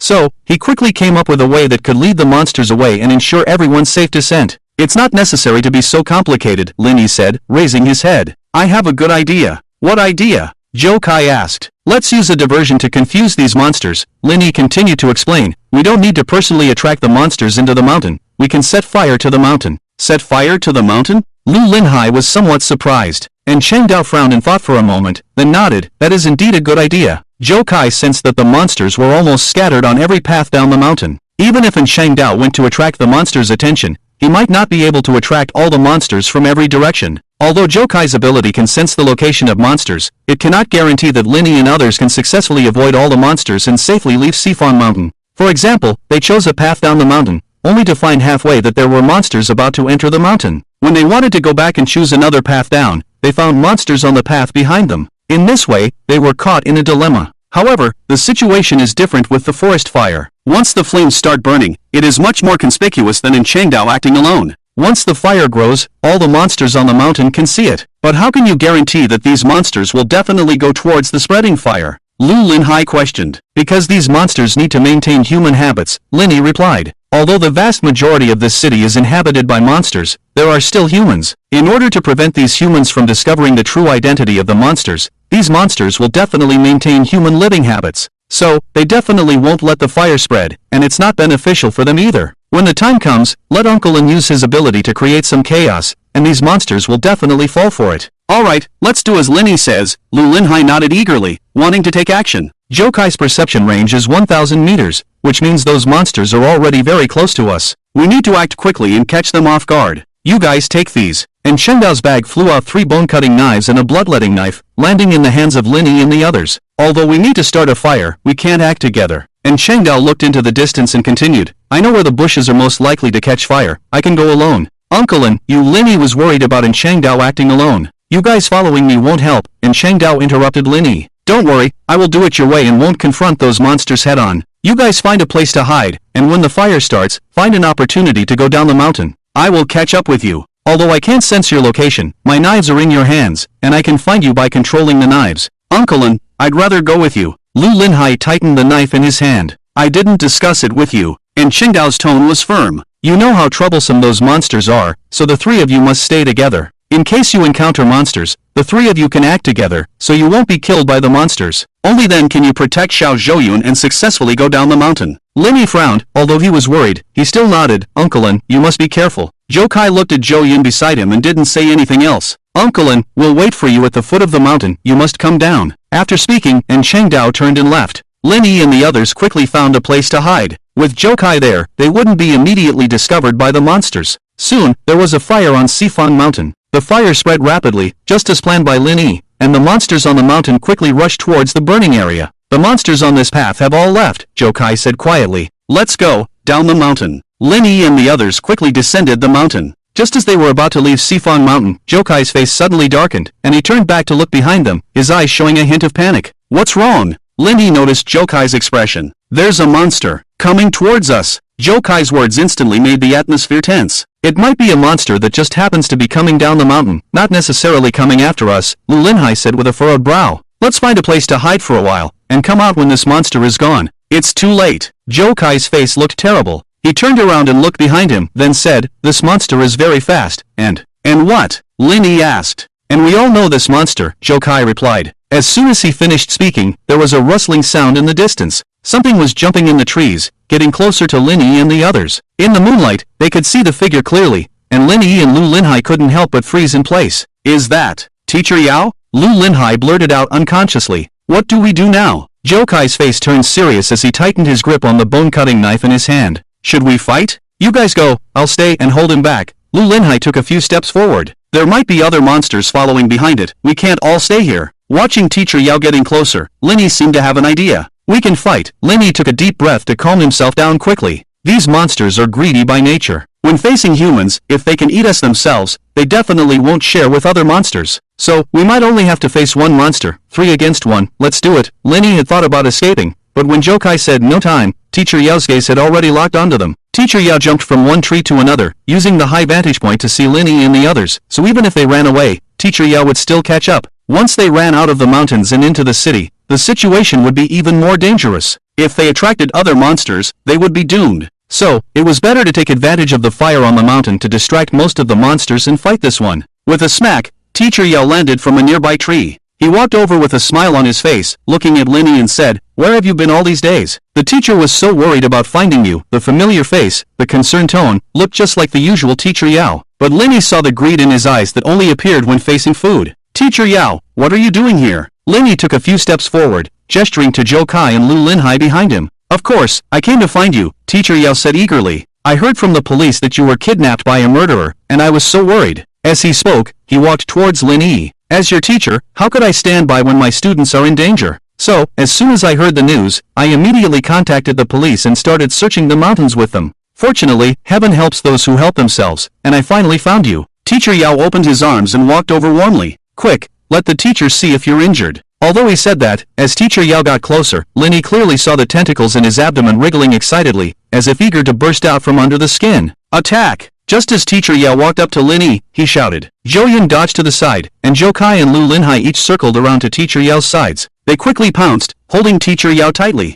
Lin Yi tightened his grip on the bone-cutting knife in his hand, his target clear, to attack the monster's eyes. As the knife rose and fell, just as it was about to stab Teacher Yao's left eye, his body quickly swelled. His skin began to tear, and his sickle-like forearm pushed Zhou Kai and Lu Linhai away. The thorny tentacles in his abdomen quickly emerged, trying to entangle Lin Yi's hand holding the knife. Fortunately, after half a month of training, Lin Yi's reflexes had improved. With a sudden kick, Lin Yi quickly stepped back, creating distance between himself and Teacher Yao. "You really are a disobedient student." The serrated mouthparts broke through the skin, and along with the compound eyes, emerged. "Disrespecting elders is not right." "Elders?" Lin found it ridiculous. The monster in front of him did not look the least bit like an elder. "I don't know if we are bad students, but you are definitely not a good teacher." Lin slightly bent his body, ready to strike at any moment. "Did the murderer tell you all this? Ha, if you didn't know anything, you could have died more easily." 6 insect legs emerged from Teacher Yao's body, and as they swung, he quickly charged towards Lin. As his right arm raised, just as it was about to strike, Jokai loudly reminded Lin, attack left, dodge right. Lin understood and quickly dodged to the right. The side-like forearm fell, hitting Lin's left side perfectly. Ha! Teacher Yao was stunned. He never expected his attack to be seen through by Jokai. In the past half-month, in addition to their individual training tasks, Lin and the others had a common training coordination. Jokai could predict the opponent's attack trajectory in advance through his ability. If they were to fight at night, Jokai's ability would play an unexpected role. In order to make his ability help Lin and Lu Linhai, they established a simple set of commands. Just like the one Jokai had just shouted, attack left and dodge right, meaning the monster would attack the left side, and they should dodge to the right. While Teacher Yao was briefly distracted, Lu Linhai leaped forward and tackled Teacher Yao's back. Teacher Yao, I remember you said that you can't be distracted while studying. So, does that mean you can't be distracted in battle either? Lu Linhai raised the bone-cutting knife in his hand and forcefully stabbed Teacher Yao's left eye. Ah! Teacher Yao let out a painful roar, and the tentacles from his abdomen quickly rolled back. However, after Lu Linhai's strike, he did not stay on Teacher Yao's back, but immediately pulled out the knife and jumped down, quickly creating distance from Teacher Yao. Therefore, those swinging tentacles did not catch Lu Linhai at all. The reason why Lu Linhai's strike was successful, in addition to the training of the past half-month that improved his physical strength and reaction speed, was also because Teacher Yao underestimated Lin and the others. In Teacher Yao's eyes, the reason why Lin and the others had escaped for more than 20 days must be because they were afraid. Even if they were now facing him head-on, it was just a struggle before death, just a futile effort. But he never expected that the students in front of him were different from before. It's now! With Lin's shout, Jokai and Lu Linhai quickly took action. And Cheng Dao was originally a butcher, and had killed monsters, so he was very familiar with the structure of monsters. Under Cheng Dao's training, Lin and the others were very clear about the joints of the monster. The three of them simultaneously used the bone-cutting knives in their hands to accurately hit the joints of the insect legs. They rotated the bone-cutting knives to ensure that they could sever the muscle connections at the joints, making it unable to move. This process was not easy for Lin. He did not have Jokai's precision or Lu Linhai's strength, so even if he wanted to rotate the bone-cutting knife, he found it very difficult. However, Lin thought of another way. He forcefully pushed the bone-cutting knife forward, using the strength of his body to cut as many muscle connections at the joints as possible. Retreat! Jokai's voice came from his ear. Lin did not linger in the battle, knowing what Jokai's shout meant. Pulling out the bone-cutting knife, Lin did not hesitate and quickly retreated. It was at this moment that the tentacles from Teacher Yao's abdomen reached their position. Fortunately, they retreated in time, and the tentacles still failed to entangle them. Damn humans! The serrated mouthparts kept opening and closing, and angry roars came from Teacher Yao's throat. The consecutive failures made Teacher Yao extremely angry. I will make you wish you were dead. Teacher Yao, this doesn't sound like something a teacher should say to a student. Linny continued his verbal assault. His goal was to provoke the other party. As long as he could make these monsters uncontrollably angry, they could rely on Jokai's ability to find a breakthrough. The insect legs pierced by Jokai and Lu Linhai had completely lost their mobility, and the one pierced by Lin Yi, although it could move reluctantly, was almost powerless. The swinging tentacles entwined the two immobile insect legs, and then Teacher Yao did something unexpected to Lin Yi and the others. It used its tentacles to break off the two insect legs. Instead of discarding the broken legs, the tentacles continued to entwine them. At this moment, the two broken insect legs had become the weapon of this monster. That's ruthless, Lin Yi couldn't help but exclaim. The fire on the mountain became more intense, and it was unclear whether it was due to the wildfire, but a strong wind suddenly blew. The leaves around rustled in the wind, and amidst these sounds, the tentacles on Teacher Yao's abdomen swung wildly and quickly charged towards Lin Yi. Lin Yi, dodge to the right.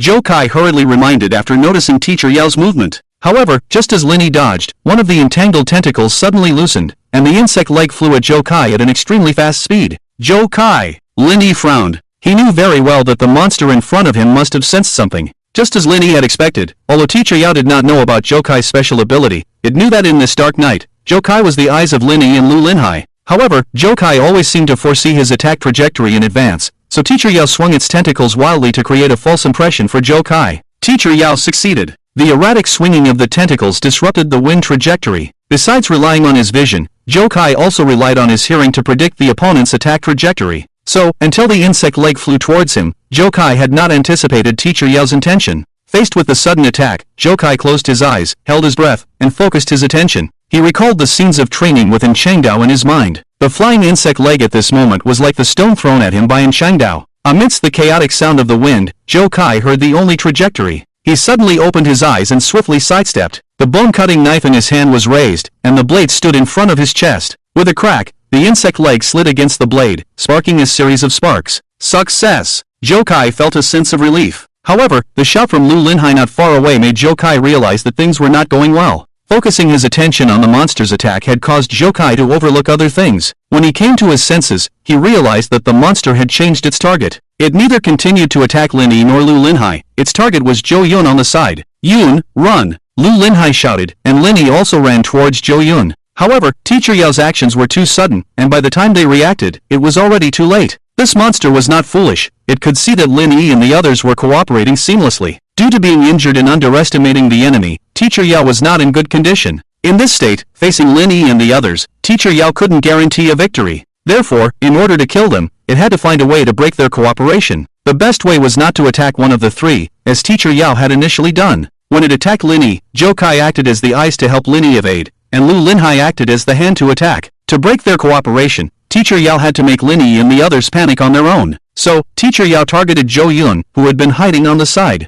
Zhou Yun wanted to run, but she couldn't outrun Teacher Yao. A tentacle wrapped around Zhou Yun's leg, causing him to fall to the ground. Teacher Yao raised his scythe-like forearm. "No!" Zhou Kai shouted desperately, trying to rush over. Whether it was due to panic, Lin Yi, who was running, suddenly felt his body heating up. This sensation felt familiar, and he suddenly remembered the events that had occurred in the Fangshan Mountains half a month ago. Looking up, he saw that the monster's forearm had stopped, as well as Zhou Kai and Lu Linhai running, and Zhou Yun on the ground. Everything was frozen in this moment. This feeling again. Lin Yi's body began to tremble, his heart rate increasing, and breathing becoming difficult, as if he were about to suffocate. "No, I can't collapse here." Lin Yi gritted his teeth, struggling to stay conscious. He tried to calm himself down as much as possible and regulate his breathing. As Lin Yi slowed his pace, the uncomfortable feeling seemed to ease. Lin Yi didn't know why, but he didn't have time to ponder it at the moment. Fortunately, everything was frozen, so even though Lin Yi's steps were slow, he still made it to the front of the monster. Slowly raising the bone-cutting knife in his hand, Lin Yi found the joint of the monster's forearm. He exerted all his strength to stab the knife in, but he didn't have the strength to pull it out. Standing in place, Lin Yi once again felt suffocated, and the hard-won relief was replaced by discomfort. Lin Yi's consciousness began to blur, and he struggled not to collapse, reaching for the bloodletting knife in Zhou Yun's hand. Trembling, Lin Yi raised his hand and, with his last bit of strength, stabbed the bloodletting knife into the monster's other eye. After doing all this, he could no longer hold on, feeling weak all over, his legs giving way, and he fell to the ground. As Lin Yi collapsed, everything that had been frozen returned to normal. In a daze, Lin Yi heard Teacher Yao's agonizing roar. He wanted to get up from the ground, but his mind was muddled, his body felt incredibly heavy as if filled with lead, and everything in front of him was still blurry, and he couldn't see anything clearly. "What have you done to me?" Teacher Yao kept roaring angrily, as if going mad, his throat emitting a hair-raising scream. "I'll kill you! I'll kill you! You lowly beasts, damned beasts! Why resist? You damned beasts! I'll kill you!" Along with Teacher Yao's howls, Lin Yi's blurred vision vaguely saw it wildly swinging its last side-like forearm. The tentacles on the monster's abdomen swung wildly, indiscriminately attacking everything around. However, every attack from the monster missed, hitting Lin Yi lying on the ground. "Lin Yi, are you okay?" Lin Yi heard Zhou Yun's concerned voice. He knew he had succeeded, although he didn't understand why time had suddenly frozen, but at least the result was good. Not only did he save Zhou Yun from the monster's clutches, but he also deprived the monster of its sight. "Lin Yi, I'll take you away." Lin Yi felt Zhou Yun helping him up from the ground. He could feel Zhou Yun trembling, not knowing if it was from fear or because he was too heavy. Although the monster had lost its sight, it still had its hearing. As Zhou Yun helped Lin Yi move away from the monster, the sound of their movements caught the monster's attention. The monster's wild attacks ceased, as it listened carefully to discern Lin Yi and Zhou Yun's location. "Found you." The other side-like forearm was raised high and then slammed down. Just as they were about to be hit, Lu Linhai finally arrived. "Quick, get out of the way." Lu Linhai pushed Lin Yi and Zhou Yun aside, but he couldn't dodge in time. The forearm hit Lu Linhai's back shoulder, and Lu Linhai stumbled and fell to the ground. "Ha!" The monster suddenly made a puzzled sound. Before it could react, Zhou Kai jumped up and plunged the bone-cutting knife into the monster's forearm joint. "You bastard!" Zhou Kai's eyes were full of anger. "How dare you bully Xiaoyun? I'll kill you!" Taking advantage of the gravity as he landed, Zhou Kai successfully severed the monster's last forearm as he jumped high. "How are you?" Zhou Kai quickly stepped back to Lu Linhai's side. I'm fine." Lu Linhai touched his back shoulder, his eyes first showing a hint of confusion, but then turning into surprise. "I'm fine." Lu Linhai got up from the ground, seemingly trying to appear calm. "It just hit me because it was off balance. It just hurts a bit, nothing serious." Lu Linhai seemed to be hiding something. "Let's not talk about this, let's go check on Lin Yi and Xiaoyun." "Lin Yi, are you okay?" Although his vision was still blurry, Lin Yi heard Lu Linhai's voice, and they finally caught up. "Xiaoyun, are you injured?" Zhou Kai looked at Zhou Yun and, after confirming that she was not injured, he breathed a sigh of relief. Damn Siscon, shouldn't you be more concerned about me who fought so hard? Lini wanted to complain, but because he didn't have the strength to speak, he could only curse in his heart. Xiaoyun, let me help you. Lu Linhai took over Lini, and the four of them quickly distanced themselves from the monster. Lu Linhai is still the best, Lini sighed in his heart. Xiaoyun, what just happened? Zhou Kai glanced at the frenzied monster, then turned to look at Zhou Yun. Why was Uncle N's knife stuck in the monster's eye? And Lini's knife. Lu Linhai noticed the bone-cutting knife stuck in the monster's forearm joint. I remember Lini was still behind me. How did he suddenly appear in front of the monster in the blink of an eye? They didn't know what had happened. They only remembered that the monster was about to kill Zhou Yun in the previous second, but in the next second, the monster was suddenly injured. And Lini, who was originally running at the back, also suddenly appeared and fell in front of the monster. Could it be Uncle N? Lu Linhai looked around, but he never saw Chengdao's figure. Let's not talk about this. Let's take advantage of the fact that the monster can't see us and leave quickly. Zhou Kai pulled Zhou Yun, wanting to leave. We can't leave. Lini blinked hard, his vision gradually returning. Although the monster can't see us, it can hear us. If we run out now, it will definitely follow the sound. If we attract the attention of the outside monster, it may be even more troublesome. What do you want to do? Zhou Kai asked with a frown. Take advantage of its weakness and end its life. Lini gritted his teeth. He let go of Lu Linhai's hand and stood still. I agree. Lu Linhai tightened the bone-cutting knife in his hand and stood firmly by Lini's side. Zhou Kai sighed and said softly, I really can't do anything with you guys. He patted Zhou Yun's head and whispered, Xiaoyun, stay away, let your brother deal with this monster first, and then we'll leave. Zhou Yun nodded. This time, she stayed far away. Are you okay? Zhou Kai stood on the other side of Lini, teasingly asking. Yeah, Lini, your knife is still stuck in the monster. I see you can't even stand steadily. If you can't hold on, don't force it. The two of us can handle it, Lu Linhai echoed. Stop talking. Let's do it. Lini smiled, then his expression became serious. With Lini's shout, the three quickly dispersed. The blind monster could only rely on its hearing to locate Lini and the others, but Zhou Kai and Lu Linhai's constant running was highly disruptive. Teacher Yao, I'm here. Lini stood in place and shouted loudly at Teacher Yao. He kept cursing non-stop, saying all sorts of nasty things. Lini was well aware that with his inability to find Zhou Kai and Lu Linhai, along with his cursing, the monster would definitely be provoked and attack him. This was the best time for Zhou Kai and Lu Linhai to take action. Ah, damn beast, die! The monster charged towards Lini as planned, and Lu Linhai leaped and once again landed on the monster's back. Lini, catch! Lu Linhai pulled out the bone-cutting knife from the monster's forearm and threw it towards Lini. Quickly dodging the tentacles reaching for him from the monster's abdomen, Lini managed to evade their entanglement. Zhou Kai swiftly approached, using his abilities to avoid the swinging tentacles and thrusting his knife into the joint of the monster's insect leg. When the tentacles reached towards Zhou Kai, Lu Linhai seized the opportunity to attack the monster in the same way. My turn. Lini said to himself, taking a deep breath as his strength had somewhat recovered at this point.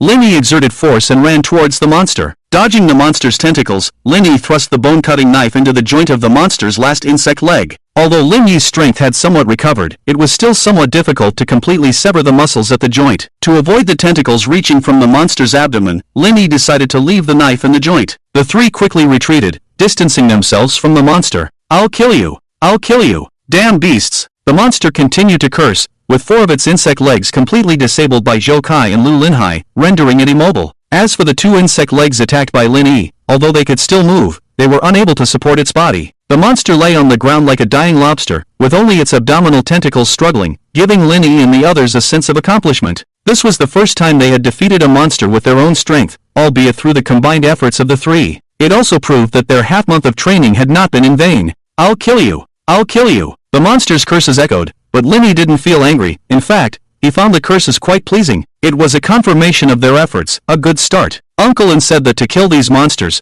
we either have to destroy their hearts or sever their nerves from the neck. Lini said, looking at the monster on the ground. The situation was not over yet, as the monster had only lost its mobility and had not completely died. Destroying the heart would be troublesome for us. Zhou Kai pondered and said, Uncle N can use his abilities to stab the monster's abdomen and directly hit the heart. But the monster's abdomen has those disgusting tentacles. If we approach recklessly, we'll be entangled. So, we can only find a way to sever its neck nerves. I'll go. After handing the bone-cutting knife to Lini, Lu Linhai picked up a rock from the ground. With both hands, he raised the rock over his head and smashed it towards the monster's head. With a loud bang, the monster's head remained intact, and the rock bounced off to the side. Zhou Kai slapped his forehead and said helplessly, Did you even listen to what I said? I said to sever its neck nerves, not to smash its head with a rock. Its head is covered with a shell, a rock won't kill it. He. Lu Linhai chuckled and said, I know, I just wanted to vent a bit. We've been chased by these monsters for so long, and finally defeating one, I should be allowed to let off some steam, right? With that, Lu Linhai prepared to lift the rock again. But at that moment, the monster on the ground locked onto Lu Linhai's position.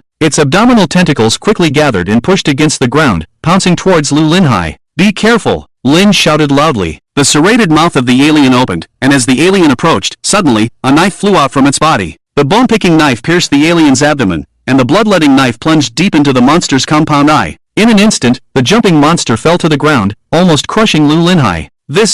Lin was first stunned, then suddenly understood and turned to look back at the way they came. Uncle Lin is here. Zhou Kai heard In Chengdao's heartbeat and also smelled him. Soon, In Chengdao's figure appeared before them. In Chengdao walked over at the fastest speed, looked at the alien on the ground, and said with a stern face, "Didn't I tell you, when dealing with these aliens, you must not hesitate, attack their vital points at the fastest speed, and kill them? Is this what you've been learning for the past half-month?" Lu Linhai sneered and whispered, "Uncle Lin, I'm sorry, I was wrong." And Chengdao sighed and continued, "Being able to kill the aliens means that you have indeed grown. This time, I'll just barely pass you. Uncle Lin, how is it on the mountain?" Lin looked up at the mountain, and the fire was still spreading. Most of the aliens have been drawn away by the fire, but there is still a small number that hasn't. These aliens are smarter than we thought. Some of them have guessed our plan. While the others rushed to where the fire was spreading, a small number of aliens tried to find us along the way down the mountain. This alien should be one of them. Hearing this, Lin couldn't help but glance at the already killed teacher Yao on the ground. These aliens are greedy by nature. In order to enjoy humans alone, even if they guessed Lin in their plan, they didn't tell the other aliens, but took the opportunity to act secretly. I encountered a few when I was coming down the mountain, but I killed them all, and Chengdao said casually, but Lin was touched. After all, it took Lin and the others a lot of effort to kill one monster, while Chengdao could easily kill many. The sound of fire trucks? Zhou Kai suddenly frowned and looked into the distance. Fire trucks? Lu Linhai was stunned for a moment. Could it be that these aliens called them? Nonsense, these aliens have been imitating human life all along. Now that the fire is so big, what's so strange about calling the fire department? Lin said, "We need to leave quickly. If the fire department comes, we might not be able to get away," Lin said, and then the group hurried down the mountain. The spreading fire on the mountain attracted many people, and they discussed the cause of the fire, and some even took out their phones to take pictures. At first glance, they were no different from ordinary people. However, only Lin knew that there were many man-eating aliens mixed in the crowd. This way, relying on Zhou Kai's ability, they tried to choose places with fewer people as much as possible. They were low-key all the way, after all, and Chengdao was a celebrity. As they walked, Zhou Kai quietly reminded, "There are people coming ahead." "People?" Lu Linhai asked. "Are they human?" Zhou Kai nodded. "Yes, they are human. And there's only one, probably wanting to go and see the fire on the Four Directions mountain. What's there to be afraid of with humans, as long as they're not aliens?" As the words fell, a figure appeared not far away. The person hurriedly ran from the other side of the road towards them, his eyes always looking in the direction of the Four Directions mountain. "The fire is really burning. I have to go and see. Such a big fire, it's so spectacular." The person muttered, every word entering Zhou Kai's ears. "Ha!" The person's speed slowed down, and he seemed to have noticed Lin and the others. Zhou Kai thought to himself that this person had seen In Chengdao. However, what the person said next made them all freeze. "Lin, is that you, Lin?" The person waved and shouted at Lin. Lin looked up and saw the other person's face under the street lamp. He instinctively called out, "Tian Meng? Lin, it's really you." The young man in the distance looked about the same age as Lin. He seemed a little excited and quickly ran over after confirming it was Lin. "Do you know him?" Zhou Kai asked cautiously. Lin nodded and said, "He's my childhood friend. We used to play together when we were young. But he didn't pass the entrance exam to our school, and then he moved several times, so we rarely kept in touch." "It's okay, I know him, he's a good person." "Lin, what are you doing here?" Before Tian Meng could finish speaking, a look of fear suddenly appeared on his face. He saw In Chengdao standing behind Lin and should have recognized In Chengdao's identity. His face turned pale instantly. He is. Tian Meng swallowed and quickly averted his gaze from In Chengdao, not daring to look at him. His smile became somewhat stiff, but it was clear that he was still trying to remain calm. Lin, I suddenly remembered that I have something to do. My mom asked me to go out and buy soy sauce. If I go back late, my mom will scold me. Lin, let's meet again next time. I'll go first." Tian Meng turned to leave, but Lin noticed the hint of fear in his eyes. If he let Tian Meng leave like this, it might cause some unnecessary trouble. So, Lin hurriedly caught up. "Tian Meng, wait a minute." Lin grabbed Tian Meng's arm and felt that Tian Meng's body was trembling slightly. "Why did you chase after me?" Tian Meng was startled and quickly glanced at In Chengdao's position. Seeing that the other party did not follow, he breathed a sigh of relief and said hurriedly, "If you come over like this, won't the murderer know that I found him? I saw him in the news. The news said that this person is extremely brutal and has killed many people. The news also said that several students were taken away by the murderer, and your photo was among them. When I saw you just now, I thought you had escaped. Linny, don't worry. I'll pretend to leave first, and then I'll immediately call the police to save you. You can rest assured that I will definitely rescue you. Just calm down, don't be so nervous. Linny guessed right, Tianmeng did recognize in Chengdao. It made sense, as the news about in Chengdao had been broadcasted on TV and radio for days, it was hard not to know.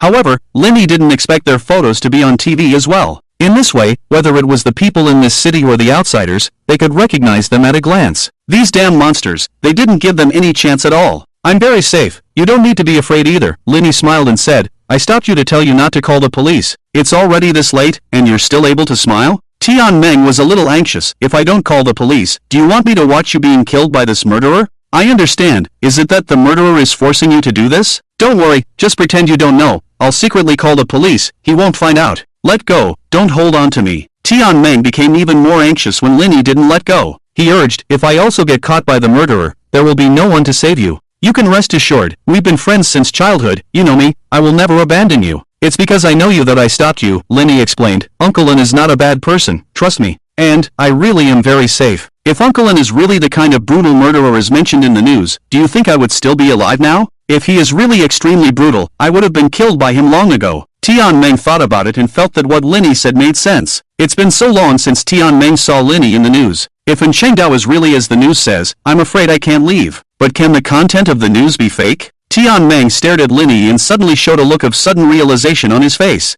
I understand, Tianmeng said firmly, you have Stockholm Syndrome. Nonsense, Linny pretended to be angry. I'm not joking with you. Uncle Lin is really not a bad person, and he even saved me. Tianmeng frowned and glanced at in Chengdao in the distance. Upon closer inspection, the people standing next to in Chengdao seemed to be the ones who appeared in the news. Really? Tianmeng's tone sounded half-believing. Linny, are you really okay? Do you really not need me to call the police? I really don't need to, Linny nodded. We've known each other for so many years. When have I ever lied to you? Remember, don't call the police, and don't tell anyone that you've seen us, Linny reminded. Do you remember? The sound of police sirens in the distance was getting closer, and Linny realized he had to leave. Remember what I told you, this is not reverse psychology, Linny said, then turned and ran back. Everyone, we need to leave here quickly, Linny hurriedly said to Joe Kai and the others. The fire sirens are getting closer, and with the fire on the mountain, it will definitely attract people nearby. Our faces have appeared in the news. If more people gather, we will be recognized. By then, we may not be able to leave, Linny. Just as he finished speaking, Joe Kai raised his chin slightly, indicating Linny to look behind him. Linny turned to look, and Tianmeng not far away had not left, but had turned back. Why did you come back? Linny was somewhat surprised. Tianmeng, I'm really okay, you don't need to worry about me. That. Tianmeng raised his hand to touch his nose, perhaps still afraid of in Chengdao, his eyes darting around, unable to look directly at Linny. Watching Tianmeng's movements, Linny was first stunned, then frowned. I want to say, do you need to find a place to hide? If you need to, you can go to the storage room at my house. Tianmeng's parents are in the clothing business and have a dedicated storage room for their goods. Tianmeng, we've known each other for so many years, you should understand me, and you know that I understand you. Linny did not directly respond to Tianmeng. Yes, because we've known each other for so many years, I believe you. Tianmeng continued, you said they are not bad people, so they must not be. As for why there would be that kind of news on TV, there must be some misunderstanding. At this point, Tianmeng said with a sudden realization, I understand, this uncle has been wronged. Linny, you must have found some clues and want to help this uncle. Linny, don't worry, I will definitely help you, after all, we are friends. You can rest assured, my dad has gone out of town to buy goods these days and won't be back for a few days. My mom rarely manages the store and rarely goes to the storage room,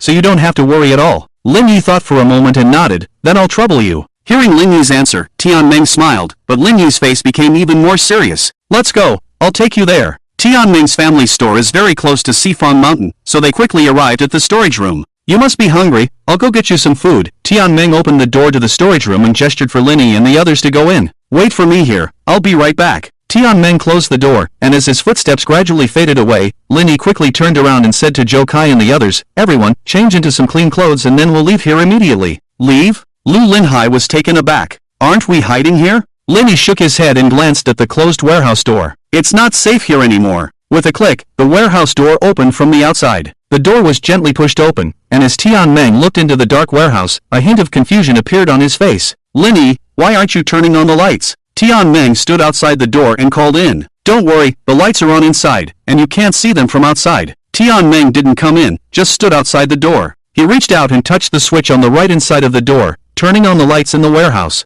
The warehouse was quiet, as if there was no one inside. Lin Yi? Tian Meng hesitated for a moment and called out again. There was no response from Lin Yi in the quiet warehouse, and at that moment, he seemed a little anxious. Lin Yi, it's me, Tian Meng. I brought food for you. Tian Meng walked into the door, but his hands were empty. Where are you guys? Tian Meng raised his voice. Come out, stop joking around. Lin Yi. Lin Yi? Tian Meng seemed to realize something, a hint of urgency between his brows. He began to search for Lin Yi and the others in the warehouse, but after a thorough search, he didn't see anyone. Footsteps came from outside the door, and then a man in a police uniform walked in. Where are the people you mentioned? The person who came in was a police officer, and he looked around the warehouse, but there was no one else here except Tian Meng. They were just here. Tian Meng said hurriedly. I see. Tian Meng thought for a moment, seeming to understand something, and then said, they must have escaped. Yes, that must be it. They knew I had called the police, so they escaped ahead of time. The police officer didn't speak, but lowered his head to check the warehouse door. This warehouse has no windows, the only entrance and exit is this door.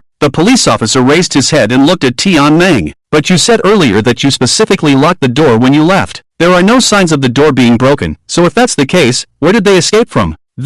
Tian Meng was at a loss for words. He did lock the door before he left. If Lin Yi and the others wanted to leave, the only way was to break the door. But the door wasn't broken, and when he opened it just now, the door was indeed locked. So where did Lin Yi and the others escape from? Tian Meng couldn't understand, and his eyes inadvertently glanced at a few larger boxes in the corner of the warehouse. If they didn't escape, Tian Meng muttered softly, slowly approaching the corner. Then they must be hiding here. He shouted and quickly opened the boxes. The boxes were filled with neatly packaged clothing, and Tian Meng reached into the boxes, only to find clothes, and no one was hiding inside. This can't be. Tian Meng found it hard to believe. The people he had locked in here had inexplicably disappeared. He pulled out the clothes from the boxes, checked one box, and then started checking another. Are you sure you really saw the people we are looking for? Seeing Tian Meng's flustered appearance, the police officer standing outside the door seemed to have some doubts. I really saw them, Tian Meng said loudly. I remember what they look like, and I really locked them in here. Uncle policeman, you have to believe me. The police officer looked at Tian Meng, thought for a moment, and then turned and walked out of the warehouse. He took out a walkie-talkie and said, search the area nearby. The walkie-talkie received a response, and soon, more than a dozen police officers appeared from a nearby alley. The police that Tian Meng brought were not just one person, they did not appear but instead hid nearby, waiting for orders.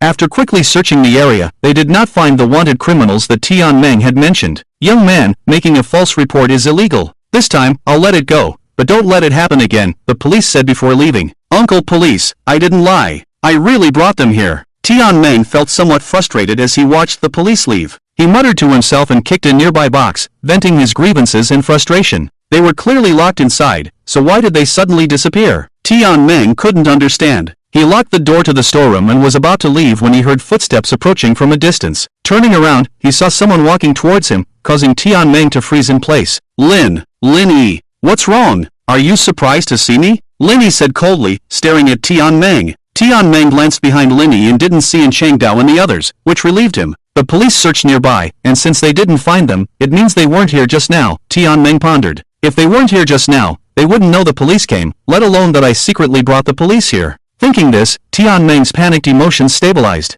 He looked at Lin Yi and said with concern, Lin Yi, where did you go? I didn't see you when I came back, and I was worried, Lin Yi replied. I thought the murderer had attacked you. I was so scared. Where did you go? Lin Yi asked with a stern face. I went to get food for you guys, Tian Meng answered. Where's the food? The food is. Tian Meng hesitated. From the beginning, he had no intention of bringing food for Lin Yi and the others, so he naturally had nothing in his hands. I forgot to ask what you guys wanted to eat, so I came back to ask you. Tian Meng casually made up a lame excuse. Lin Yi sighed and continued, Tian Meng, we've known each other since we were very young. Yes, what's the matter? Tian Meng responded, but in his heart, he was thinking about how to keep Lin Yi there and then report to the police again. It would be best to find out where Changdao and the others had gone and catch them all at once. He would become famous for finding the fugitives that the police had been pursuing for so long. I feel like I understand you, Lin Yi said as he approached Tian Meng. Because I understand you, I know that when you lie, you subconsciously touch your nose and your eyes wander around. When Tian Meng mentioned providing a hiding place for Lin Yi and the others, Lin Yi could tell he was lying at a glance.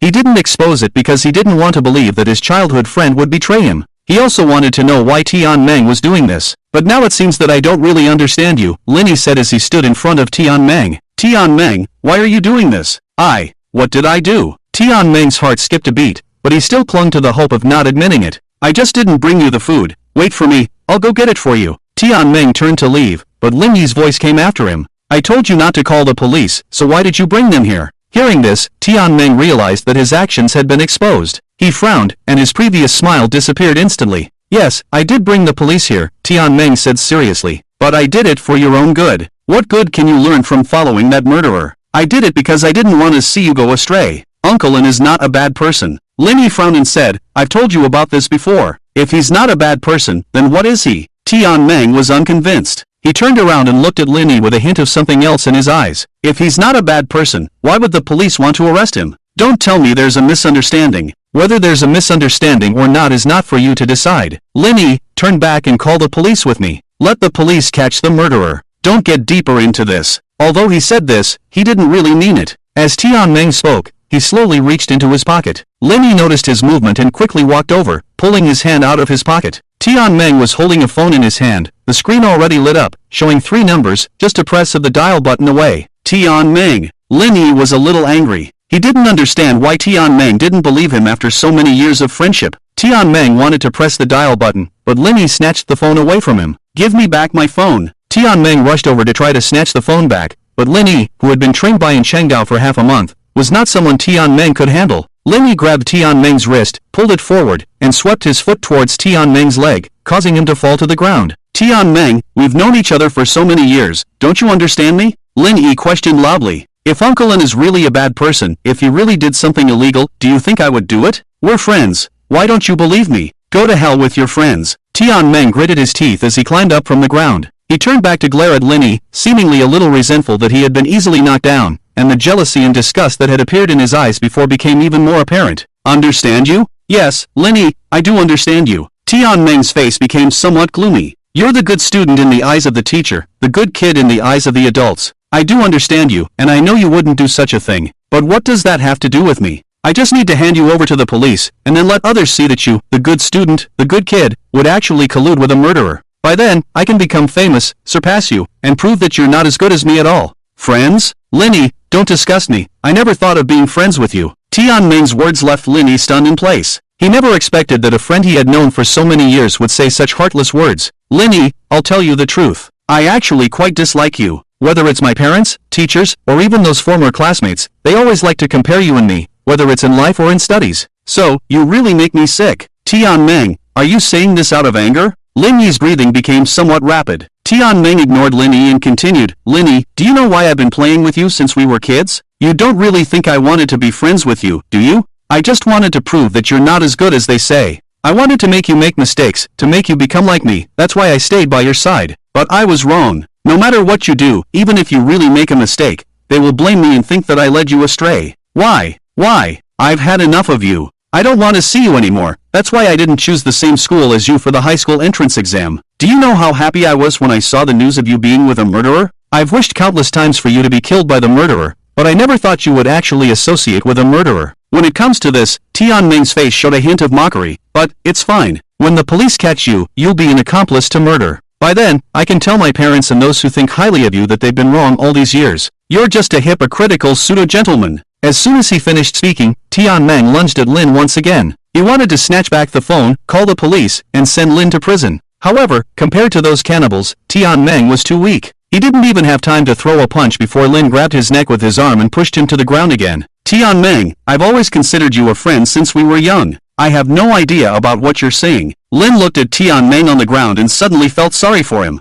I don't know how my existence has caused you so much trouble, but even without me, these things would still happen. By then, the person they talk about could be anyone. You're not wrong about these things. It's the people around you who are wrong. But you shouldn't vent your resentment on me. With that, Lin raised Tian Meng's phone and smashed it on the ground. The screen shattered and went black after a few flickers. Don't worry, I won't be around you anymore, never. Lin felt empty inside, but he didn't have time to be sentimental. He had more important things to do. Lin let go of Tian Meng, who got up from the ground. He glared at Lin fiercely and asked, "There's one thing I don't understand. I clearly locked you in, so how did you manage to escape?" In fact, from the moment Lin realized Tian Meng was lying, he had started to be wary of him. Since discovering that his parents were actually different, and finding out that his teachers, classmates, and even the majority of people in this city were different, Lin had become very cautious. In the past half-month, Lin and Zhou Kai had deepened their understanding of each other. From Zhou Kai, he learned that when he was young, he had developed the skill of picking locks in order to take away his and his sister's files from the office.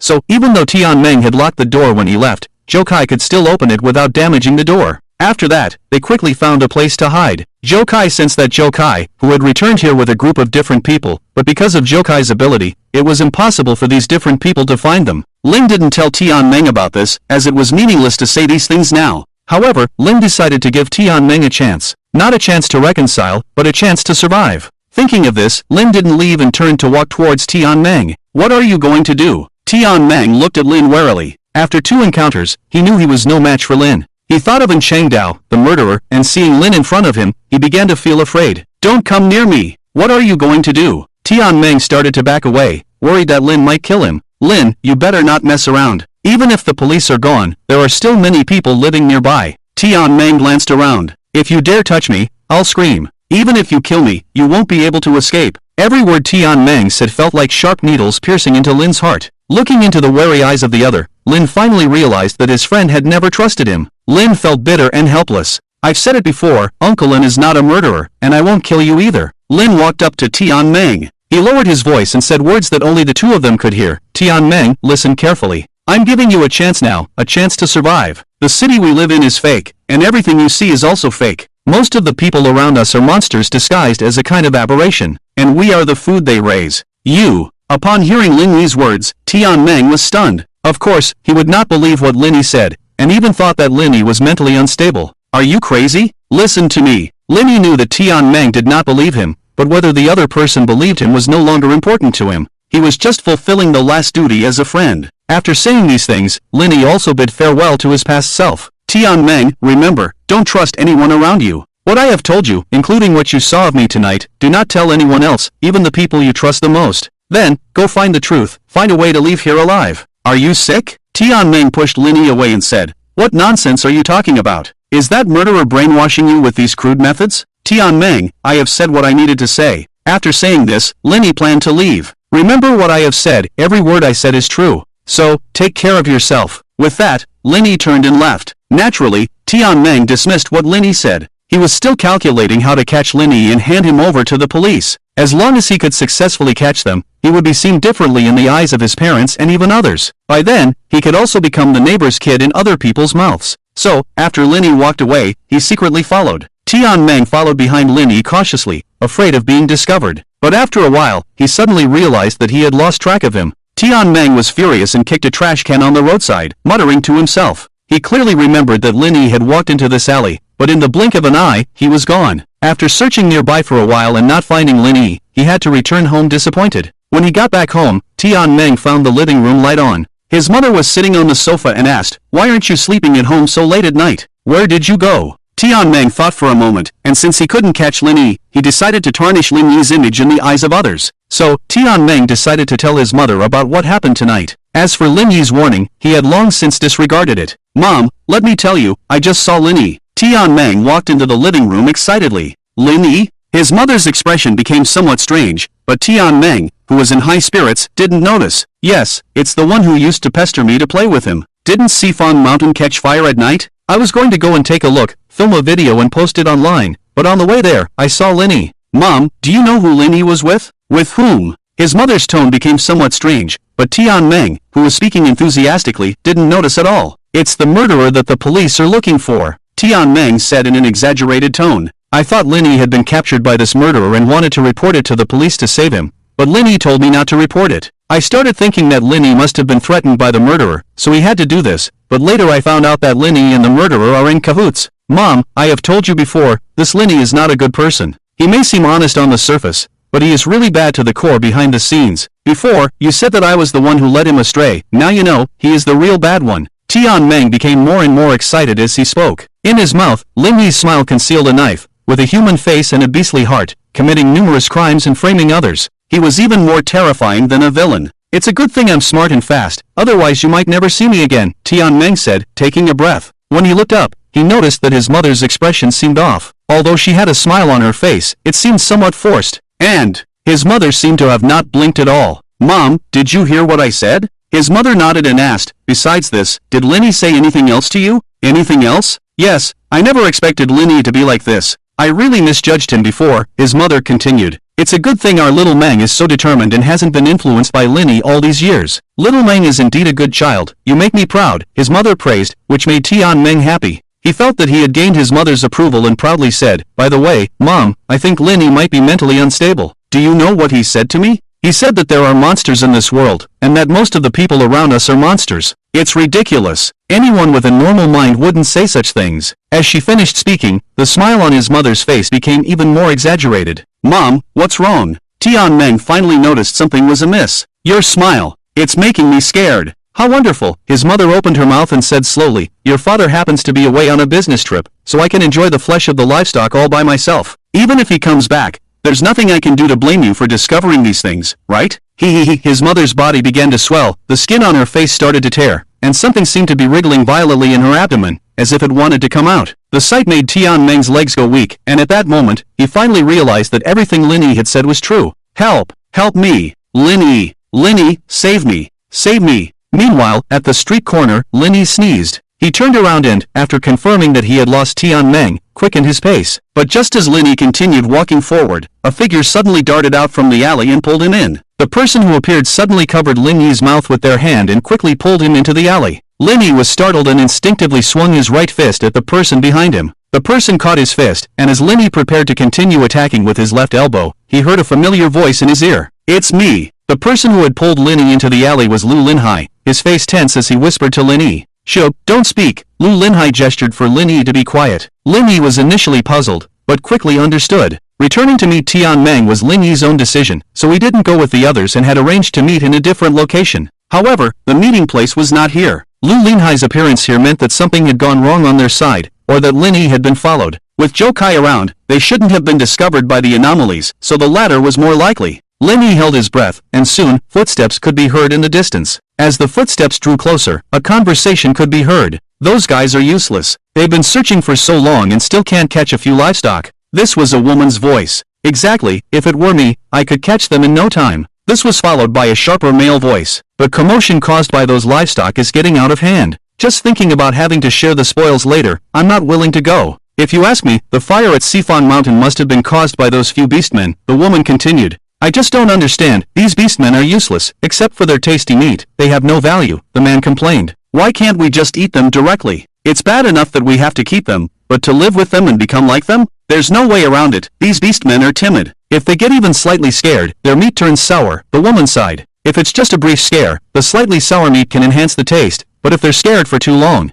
Here the woman paused, disdainfully snorted, and then continued, "Last time, one of the beastmen was scared to death by me, and the meat was absolutely inedible." "Have you said enough?" A deep male voice interrupted their conversation. "The leader said that we shouldn't casually mention anything about the beastmen outside of mealtime. If the leader finds out, do you still want to keep your lives? We're just talking among ourselves when there are only a few of us here." The woman seemed a little afraid and lowered her voice. "Let's stop talking about it." At the end of the alley, several shadows were elongated by the streetlights. Then, 3 people passed by the alley and gradually disappeared, until their footsteps faded away. Linny finally breathed a sigh of relief. He wanted to speak, but found that Lu Linhai's hand was still covering his mouth. He reached out and patted it, and Lu Linhai reacted and let go. "How did you get here?" Linny asked. "Zhou Kai sent me." Lu Linhai touched his head. "He sensed something unusual behind you and suspected that you were being followed. Originally, Uncle An wanted to come and thought about just killing these few anomalies, but Zhou Kai thought that if we killed the anomalies here, it would definitely attract the attention of other anomalies to our hiding place in the city, which would not be good for our next actions. So, I volunteered to come and get you. Fortunately, you weren't being followed, and these anomalies should have gone to see the commotion. Tisk, these disgusting anomalies really are like humans, even liking to watch commotions." Here, Lu Linhai peeked outside the alley, made sure no one was there, and continued, "What kind of thing is the leader that those anomalies were talking about just now?" "It should be their leader," Linny replied. "Similar to the head sheep in a flock. If we kill the leader of these anomalies, can we save all of humanity?" There was a hint of excitement in Lu Linhai's eyes. "You're daydreaming." Linny looked at Lu Linhai as if he were a fool. "Not to mention that we don't know where the leader is. Can we handle the existence that manages all the anomalies and makes them all afraid? By then, we probably won't even have seen a trace of the leader and will have been eaten by other anomalies. Let's go back and meet up with Zhou Kai and the others. I don't feel at ease without Zhou Kai by my side." Soon, they arrived at the meeting place. Is everything taken care of? Joe Kai asked when he saw Lin Yi approaching. Lin Yi nodded. Some people are destined to be passing through your life, don't take it so seriously. Perhaps seeing a hint of disappointment in Lin Yi's eyes, Joe Kai comforted. Lu Linhai recounted what had just happened, and in Changdao nodded in agreement with Lin Yi's thoughts. Since we know that these anomalies are managed by a leader, then we must find a way to kill this leader. But, as Lin Yi said, with our current strength, we may not be a match for the leader. You are the hope of humanity's future. When you have fully grown, and when we have united more humans, it will not be too late to deal with these anomalies. Let's not talk about that for now, Joe Kai interrupted their conversation. There's something I'm curious about. Joe Kai looked at Lin Yi and then said, it's about Lin Yi's ability. My ability? Lin Yi was taken aback. He hadn't expected Joe Kai to suddenly bring this up. Uncle Len's ability can control metal objects he has used, but the control distance will decrease based on the weight of the object and his own condition. My ability is sensory enhancement. Both Uncle Len and I have a certain understanding of our abilities. But what exactly is Lin Yi's ability? Isn't it possible to go back to the past after death? Lu Linhai interjected. If Lin Yi's ability is simply to go back to the past, then how do we explain what happened on Sifang Mountain? Joe Kai asked. If I remember correctly, this is already the second time, right?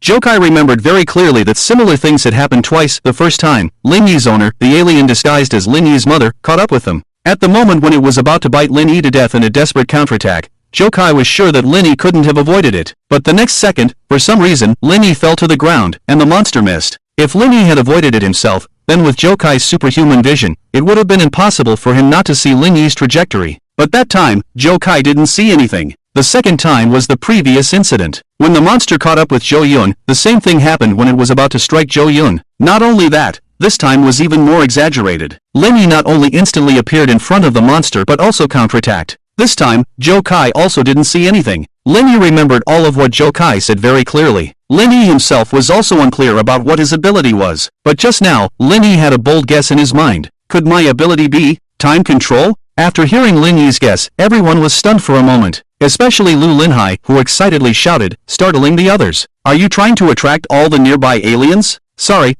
Lu Linhai apologized with a smile. I got too excited and couldn't hold back. Joe Kai turned to Lin Yi and asked seriously, Lin Yi, what is your basis for saying this? Lin Yi recounted the two incidents of time stopping at Sifang Mountain. After listening, Joe Kai furrowed his brow and thought. Unlike Joe Kai, Lu Linhai seemed very excited, even more so than Lin Yi. It was as if the owner of this ability was not Lin Yi, but him. Lu Linhai reached out and patted Lin Yi's shoulder, excitedly saying, Lin Yi, you're too amazing. Time control, you're invincible. Since you have such a powerful ability, why are we still running? You can just stop time, and we'll take down the aliens.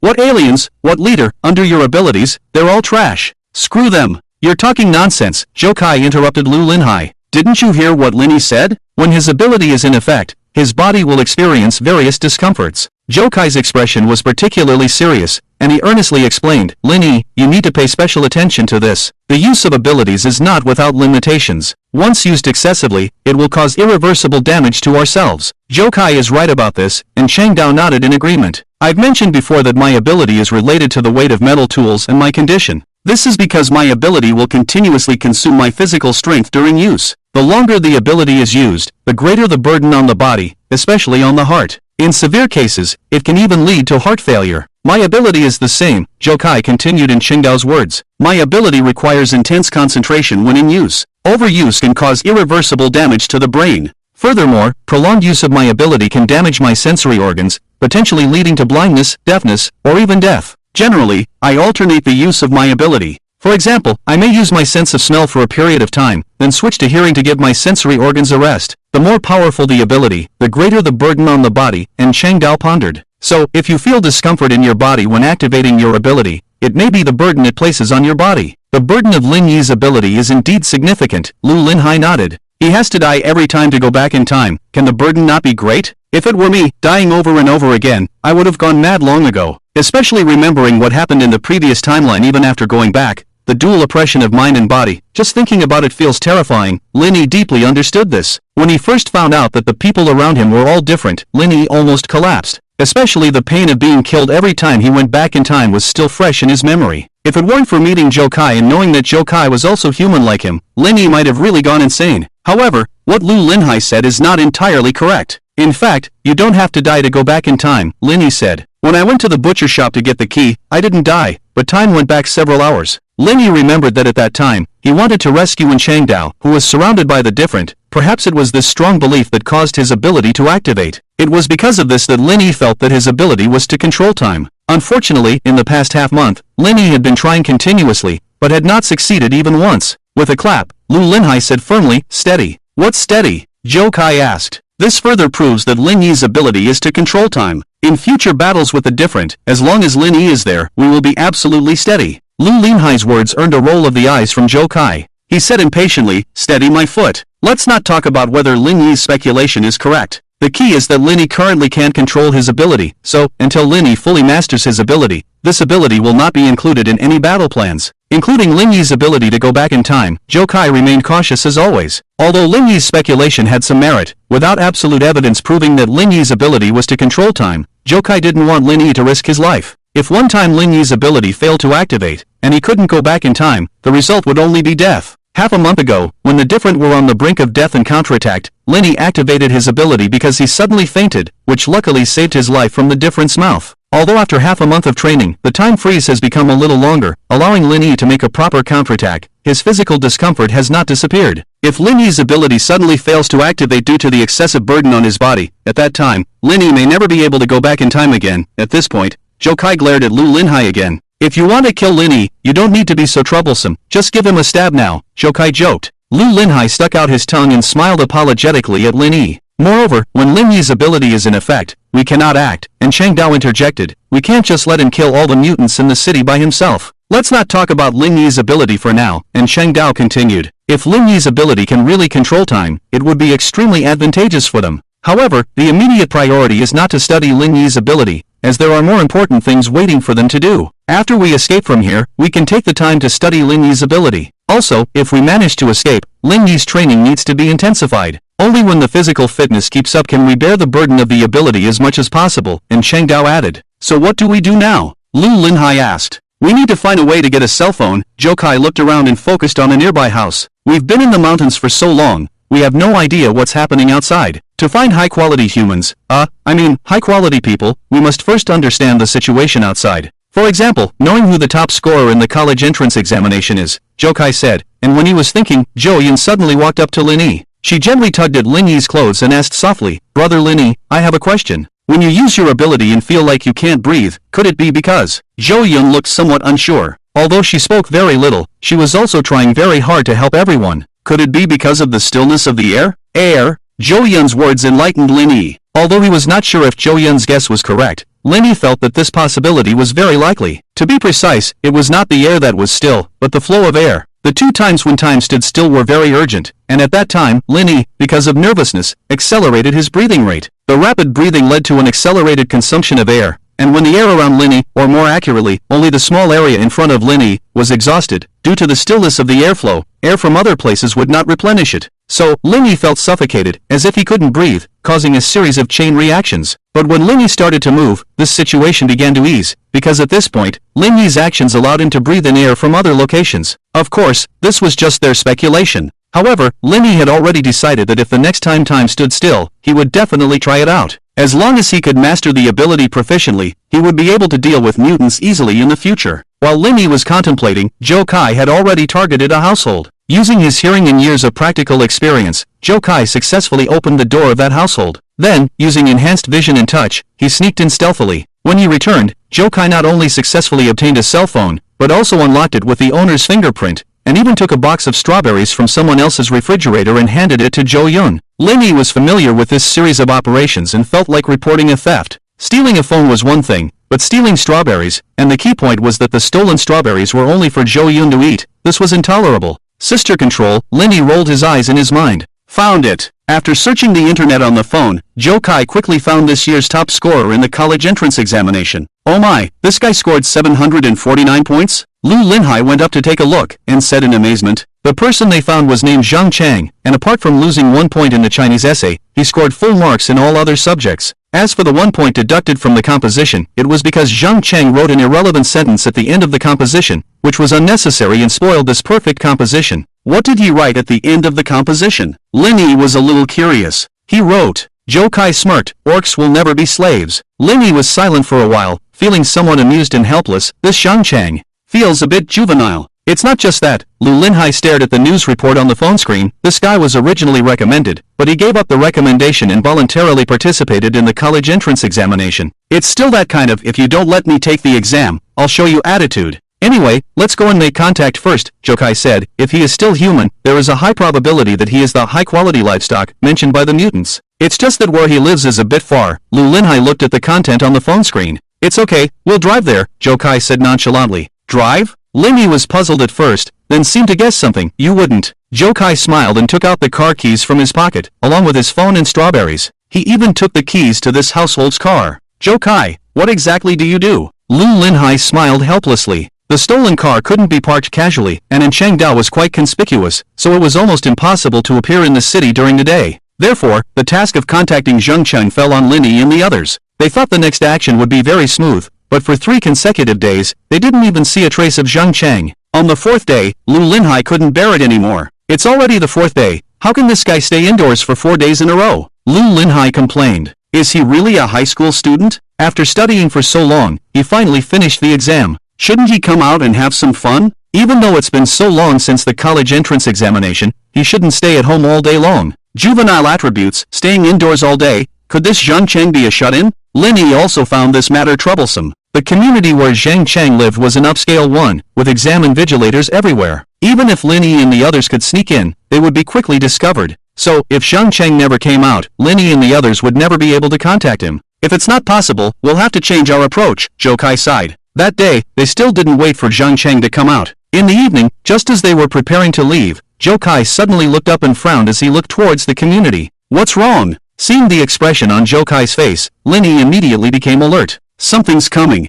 Is it a mutant? Lu Linhai quickly prepared for battle, but what Jokai said next surprised them. From the sound, it should be a drone. A drone? Linhai was stunned for a moment, then followed Jokai's gaze and looked up at the sky. Before long, a drone flew towards their location. The appearance of this drone was somewhat strange. It didn't look like it was bought, but more like it was assembled from different parts. After reaching Linhai and the others, the drone began to descend and landed on the ground. What is this thing going to do? Lu Linhai picked up the drone from the ground. Just as he was about to take a closer look, a muffled voice suddenly came from the drone. If you're going to take it properly. Don't fiddle with it, bumpkin. Have you never seen a drone before? Lu Linhai was startled, and almost dropped the drone in his hand. This thing can talk? Lu Linhai was somewhat surprised. There's a camera here. Linhai frowned and noticed a small camera on the drone. You've been squatting outside for 4 days. What exactly are you here for? The voice from the drone continued, but this sentence made Linhai and the others nervous. During these 4 days, in order to avoid being discovered by the anomalies in the community, they had hidden in a relatively secluded place while ensuring they could see the house where Zheng Cheng lived. Coupled with Jokai's abilities, it was impossible for anyone to find them. Who are you? Linhai asked with a frown. I'm your father. The response made Linhai grit his teeth, wishing to smash the drone in his hand.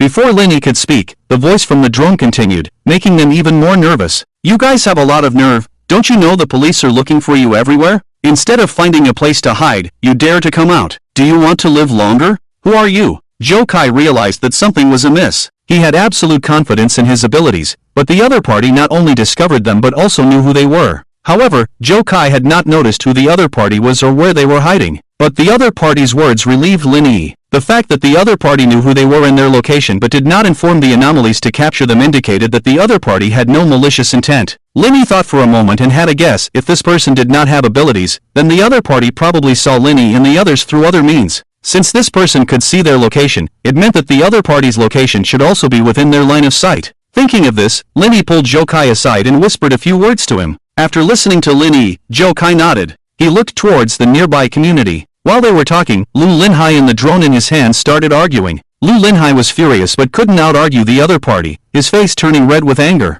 Hey, why is the gorilla's face turning red? The voice from the drone sounded contemptuous, constantly mocking. I only know that a monkey's butt is red. I didn't expect a gorilla's face to be red too. Ha ha. If you have the guts, come out. Stop hiding. Lu Linhai shouted through gritted teeth. Zhou Yin tugged at Lu Linhai, seemingly trying to signal him to speak more quietly. But at this moment, Lu Linhai was too angry to notice Zhou Yin's gesture. If you're a man, let's face off. Do you dare? Ha! Did you misspeak? The other party continued to taunt. How can you call yourself a man? You're clearly a male gorilla. Lu Linhai was momentarily speechless, and for every word he said, the other party seemed to have 10 comebacks. Linhai glanced at Lu Linhai and then urged Jokai. How's it going? Have you found it? Not yet, Zhou Kai said, but his eyes were fixed on the community not far away. He was unusually serious at this moment, scanning the area around the community. Don't rush me. If your guess is correct, as long as the distance is within my range, I will definitely find it. As he looked, Zhou Kai seemed to have found something. He was momentarily stunned, then squinted and carefully examined something as if trying to identify it. Then, Zhou Kai smiled softly. Found it. Zhou Kai turned to Lin Yi and said with a smile, it really fits the saying, you search among the thousands, yet the person is by your side. Could it be that the person controlling this drone is? Zhou Kai's words surprised Lin Yi. Seeing Zhou Kai nod, Lin Yi also smiled. Turning to Lu Linhai, Lin Yi took the drone from him. Yes, Lin Yi, help me scold him. Lu Linhai thought Lin Yi had come to help him and said angrily, scold him. Give him a good scolding. I'm glad to meet you, this year's top scorer in the college entrance examination, classmate Zhang Chang. Lin Yi's words made Lu Linhai a little anxious. What are you doing? I asked you to help me scold him. Why are you greeting him? Could it be the legendary first courtesy, then force? Ha! Wait a minute. Lu Linhai suddenly reacted, surprised, and asked, what did you just call him? Zhang Chang? It's us. Before Lu Linhai could finish his sentence, he was pulled away by Zhou Kai. Don't speak. Zhou Kai glared at Lu Linhai and stood next to Lin Yi. The person opposite the drone was silent for a moment, then said in a dismissive tone, who is Zhang Chang? I don't know anyone named Zhang Chang, Li Chang, Wang Er, or Ma Chang. Did you mistake the person? Is that so? Zhou Kai leaned in front of the drone, and mockingly said in the same contemptuous tone, if you're not Zhang Chang, then who is the person standing in front of the window holding the remote control? Another moment of silence. Before the other party could speak, Zhou Kai continued, by the way, the telescope next to you looks pretty nice, definitely not cheap. I didn't expect the top scorer in the college entrance examination to have such a little-known hobby. Is your telescope a proper one? Why can you see me? The voice from the drone became serious. In theory, even if your vision is good, you shouldn't be able to see me from your current position. Although the other party did not explicitly state their identity, these words already indicated that he was indeed the Zhang Chang that Lin Yi was looking for. He used the telescope to see Lin Yi and the others, perhaps out of curiosity, or perhaps because he thought Lin Yi and the others couldn't find his location, so he controlled the drone to play a prank. But he never expected that not only was his location exposed, even the telescope in front of the window, and even the remote control in his hand, were all clearly seen. Is it convenient to meet and chat? Lin Yi asked. Not convenient, the other party replied decisively. If it's not convenient, then forget it. Lin Yi snorted and casually placed the drone on the ground. Ha! The other party didn't expect Lin Yi to be so decisive. Goodbye. Lin Yi signaled to the others. So, the others also turned around and prepared to leave. Wait! Before they could take a step, Zhang Cheng shouted, you haven't answered my question. The drone, under Zhang Cheng's control, flew in front of Lin Yi. How did you find me? And also, didn't the news say that you were taken away by a murderer? Where is the murderer? Why weren't you killed? Did you escape? How did you escape? Zhang Cheng seemed like a chatterbox, going on and on. If you want to know, we can meet and chat. Lin Yi did not answer Zhang Cheng, nor did he intend to. Lin Yi was very clear that convincing the other party that there are anomalies in this world is a very difficult task, especially to make these people believe that his parents are also anomalies. Convincing the other party would take some time, and if the other party's attitude was very resistant, then Lin Yi and the others had no need to continue. With this effort, they might as well find other people. After all, there is more than one high-quality human in this city. Can't we just chat like this? Zhang Cheng asked. No, Lin Yi shook his head and said, you can rest assured, I can swear on my life, we will absolutely not harm you. Aren't you afraid that I will call the police now and have them arrest you? Please do. Lin Yi replied. After a brief silence, Zhang Cheng sighed. It's not that I don't want to come out, it's that I can't come out. Pa! Lu Linhai sneered. Do you not have legs or can't you walk? Still can't come out. I see you just don't want to come out. This is communication between humans, immature gorillas shouldn't speak. Zhang Chang retorted, and Lu Linhai gritted his teeth in anger. Why can't you come out? Lin Yi asked curiously. Because those two at home won't let me, Zhang Chang replied casually, but there was a hint of helplessness in his tone. However, his words made Lin Yi feel somewhat strange. What did you just say? Lin Yi asked tentatively. What do you call your parents? They are not my parents, Zhang Chang said with a hint of anger. This statement surprised Lin Yi. Could it be? Lin Yi thought for a moment and then asked, were you adopted? It's not a problem to put it that way, Zhang Chang replied. But, never mind, even if I told you, you wouldn't believe it. Lin Yi furrowed his brow and glanced at Zhou Kai, who nodded in agreement. So Lin Yi continued, when did you find out? Find out what?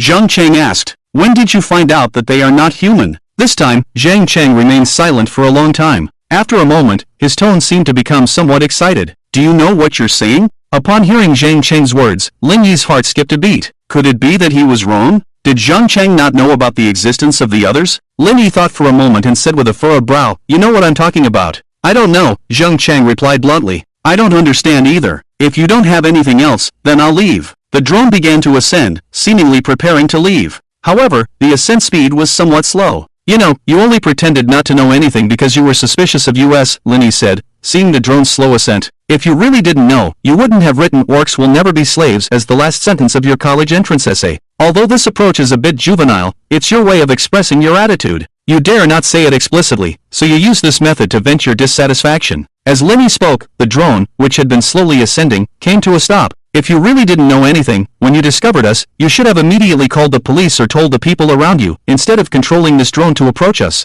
After a brief silence, Zhang Chang, who was controlling the drone, said slowly, "You're quite interesting. At least more interesting than that gorilla next to you." Lu Linhai was stunned for a moment and angrily shouted, "You're the gorilla. Your whole family are gorillas." Zhang Chang's response relieved Lin Yi. It would be much easier to persuade someone who knew about the existence of the others. Moreover, it was someone who not only knew about their existence but had also survived until now. "If I'm not mistaken, you must have come to find me, right?" The drone slowly descended and stopped in front of Lin Yi. "After all, that gorilla just now let it slip, and you didn't leave immediately after discovering me, even taking the time to talk to me." Lin Yi nodded. "We did come to find you. However, I'm curious, how did you discover those others?" And Cheng Dao knew about the existence of the others because his pig had run away, and he had found out by chance. Zhou Kai's abilities suddenly awakened, and Lin Yi had exchanged her life for the answer. As for Lu Linhai and Zhou Yun, they had come to know about the existence of the others because they believed in Lin Yi and Zhou Kai, and later they had seen the others. So Lin Yi was indeed very curious about Zhang Chang knowing about the existence of the others. "The others?" Zhang Chang sneered. "Is that what you call those monsters?" "It does sound quite fitting. To be honest, I have never seen the true appearance of these anomalies, but I have seen what they have done." "What have they done?" Lin was taken aback for a moment, and subconsciously thought of two words: eating people. "You probably don't know that there is a huge basement in the central hospital, right?" Zhang Chang began to recount the process of his discovery of the anomalies. It was when Zhang Chang had just entered the first year of junior high. That year, due to an accident, Zhang Chang was hospitalized and happened to meet a beautiful girl in the hospital. At the age of first love, Zhang Chang immediately liked this girl. At that time, he did not understand what love was, he just wanted to see this girl every day. Until one day, the girl cut off her long hair, and Zhang Chang realized that the girl had cancer. However, this did not affect Zhang Chang's liking for the girl. He still went to see the girl every day, talked to her, made her happy, comforted her, encouraged her, until, suddenly, the girl disappeared from the hospital. The nurse told Zhang Chang that the girl had been discharged. But Zhang Chang felt something was wrong. The girl had just started chemotherapy, why would she suddenly be discharged? Even if she had to leave because of her family's situation, the girl would not leave without a word. So, Zhang Chang sneaked into the monitoring room to check the surveillance footage of the night the girl disappeared. However, the surveillance footage from that night had been deleted. Since the surveillance footage was deleted, how did you find out? Lu Linhai interjected. Without a doubt, he was once again retorted by Zhang Chang, "Don't talk nonsense, or you'll be taken to the zoo for public viewing." Lu Linhai gritted his teeth. The hospital's surveillance was deleted, but the surveillance outside the hospital was still there. Zhang Chang continued. There was a convenience store directly opposite the hospital gate, and the store's surveillance cameras happened to capture the hospital gate. So, Zhang Chang lied that he had lost his family's wallet and wanted to check the surveillance to find the person who found it. The convenience store's surveillance did not involve what happened inside the hospital, so the surveillance of the night the girl disappeared was not deleted. Because of his frequent interactions with the girl, Zhang Chang remembered the car the girl's father drove. However, that night, the girl's father's car did not come to the hospital. In other words, the girl did not leave the hospital at all. Knowing that the nurse was lying, Zhang Chang became even more suspicious of the hospital. At that time, he had never thought that there were anomalies in the world, he just felt that this hospital was secretly engaged in illegal organ trafficking. Zhang Chang wanted to avenge the girl and expose the hospital. So, he started investigating, trying to find evidence. But no matter how hard he looked, Zhang Chang found nothing. The entire hospital, except for one place, had not been searched. That place was the hospital morgue. Zhang Chang was very afraid, but at the thought of the girl's unfortunate experience, he suddenly found the courage. To avoid surveillance, Zhang Chang made a great effort to sneak into the morgue, and this time, he really found a clue. He discovered a hidden door leading to the underground in the morgue. You can never imagine what kind of scene was in that basement. When he said this, Zhang Chang's voice trembled. His breathing became somewhat rapid, as if the scene from that year was once again appearing before his eyes. Even his tone was filled with anger. The basement exuded a nauseating stench and a pungent smell of blood. A huge machine kept running, and in the center of this basement, there was a deep pit. Could it be? When Lin Yi heard this, he seemed to guess what was in the deep pit. That deep pit was full of people. Zhang Chang took a deep breath, as if trying to calm himself down. No, they were no longer human. Under the stirring of that huge machine, the people in the deep pit had long turned into a pile of rotting flesh. Zhang Cheng's account made everyone's faces unusually solemn. Aren't those anomalies supposed to eat people? Why would they turn people into? Lu Linhai asked through gritted teeth. Lin Yi thought for a moment and slowly said, the reason those anomalies do this is probably to generate electricity. Generate electricity? Lu Linhai felt shocked. Lin Yi nodded slightly, although it was just his guess. The anomalies have high demands for flesh. They won't eat people with cancer, let alone spend time and effort to treat them. And these people have become the resources to keep this city running. Decaying flesh produces biogas, which is used to generate electricity and powers some of the city's machines. Of course, this is just my guess. At this point, Lin Yi paused. His face became somewhat unpleasant, and he made a guess that made everyone feel disgusted. Or perhaps this decaying flesh has other uses, such as processing into human food. Ugh, Lin Yi's words made Lu Linhai unable to help but dry heave. Just the thought that the food he had eaten might have been human made Lu Linhai feel like his stomach was churning. If possible, he would have wanted to take out his intestines and wash them. Beside him, Zhou Yun covered her mouth. Although she didn't bend over to dry heave like Lu Linhai, her face turned pale, and she felt equally uncomfortable. Zhou Kai noticed his sister's expression, gently nudged Lin Yi, indicating for him to stop. After noticing Lu Linhai and Zhou Yun's reactions, Lin Yi quickly changed his tone. Don't take it seriously, these are just my wild guesses. Perhaps the machines underground in the hospital are just a way for the anomalies to deal with humans. For example, after grinding them up, they could be used as fertilizer in the fields, or mixed with cement to build houses, not necessarily being eaten by us. Pfft, laughter came from the drone. Zhou Kai, standing nearby, twitched the corners of his mouth, wishing to cover Lin Yi's mouth. He did change his wording, but it wasn't much better than before. Stop talking. Lu Linhai gasped, wiped his mouth, and said, knowing the truth but not exposing it, there are still friends. Lin Yi smiled awkwardly and quickly changed the subject. Looking up at the drone in front of him, Lin Yi continued, what happened after that? How did you know that the girl was killed? I found her hairpin next to the pit, Zhang Cheng said.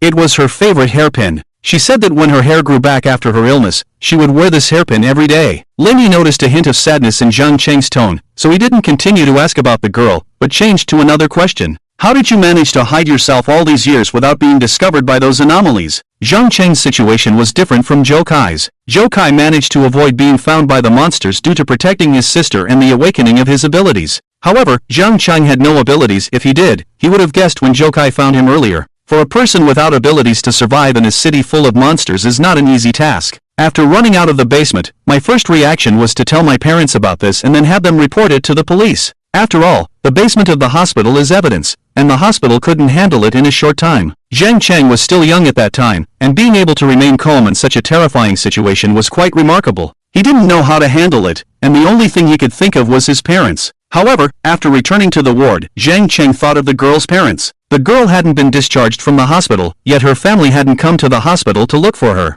Zhang Cheng found it strange, so he didn't immediately tell his parents about his discovery, but continued to investigate the hospital. Soon, Zhang Cheng discovered that many cancer patients in the hospital were in the same situation as the girl. They will suddenly disappear in one night, and their families will not ask about it. Zhang Cheng felt more and more abnormal, and began to suspect the people around him. With this experience, Zhang Cheng observed things around him more carefully. He began to notice similar disappearances around him. Sometimes it was his classmates, sometimes it was his neighbors. Some classmates would reappear quickly after disappearing, while others never reappeared. Moreover, for those who never reappeared, the people around him reacted strangely, as if that person had never existed in the world, and was never mentioned again. Gradually, I noticed that the people around me were acting strangely, Zhang Cheng continued. So, I started to avoid contact with the outside world. This gave me more time to study, and I felt that only by learning more knowledge could I find the truth. Later, my studies improved, but the attitudes of those two at home towards me became increasingly strange. Whenever I achieved excellent results, although they didn't say it, I could tell they were very unhappy. Lin Yi didn't find this strange at all. These anomalies were selfish, and they were probably angry because Zhang Cheng's performance had turned him into high-quality food that they needed to offer.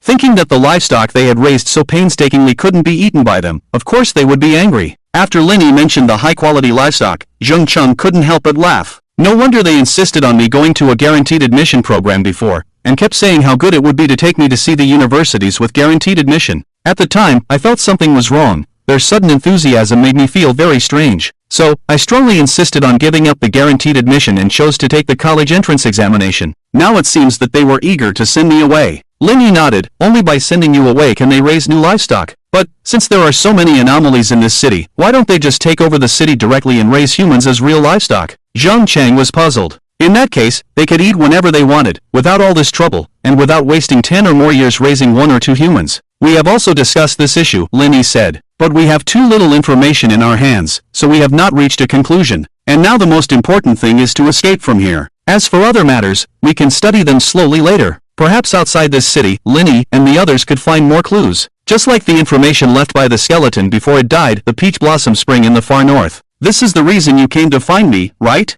Zhang Cheng's tone sounded somewhat proud. You are very good, knowing to come to me, a genius, to help you escape. On the side, Lu Linhai coldly snorted, you are shameless, calling yourself a genius. Oof. Besides, it doesn't have to be you, any high-quality human can do it. At least this shows that I am a high-quality human, better than some gorillas, right? Zhang Cheng joked. But, a talking gorilla, can barely be considered a high-quality gorilla, right? You. Lu Lin was also itching with anger. You came to find me, do you need me to help you come up with a perfect escape plan? Zhang Cheng asked. You are locked up by the anomalies and can't escape, and you want to help us come up with a plan. Lu Linhai sneered. If you have the ability, you can escape on your own. You don't need to worry about that. If I want to come out, those two things can't keep me locked up. We already have a plan, Linny said, revealing the plan they had devised. After listening, Zhang Cheng fell silent for a moment. Internal response? Sounds good, but Zhang Cheng seemed to have a different opinion about Lingy's plan. If you really follow this plan, you will definitely fail in the end. What makes you think our plan will fail? Lu Linhai stepped forward to the drone, staring angrily at the camera on the drone. He clearly did not agree with Zhang Cheng's words.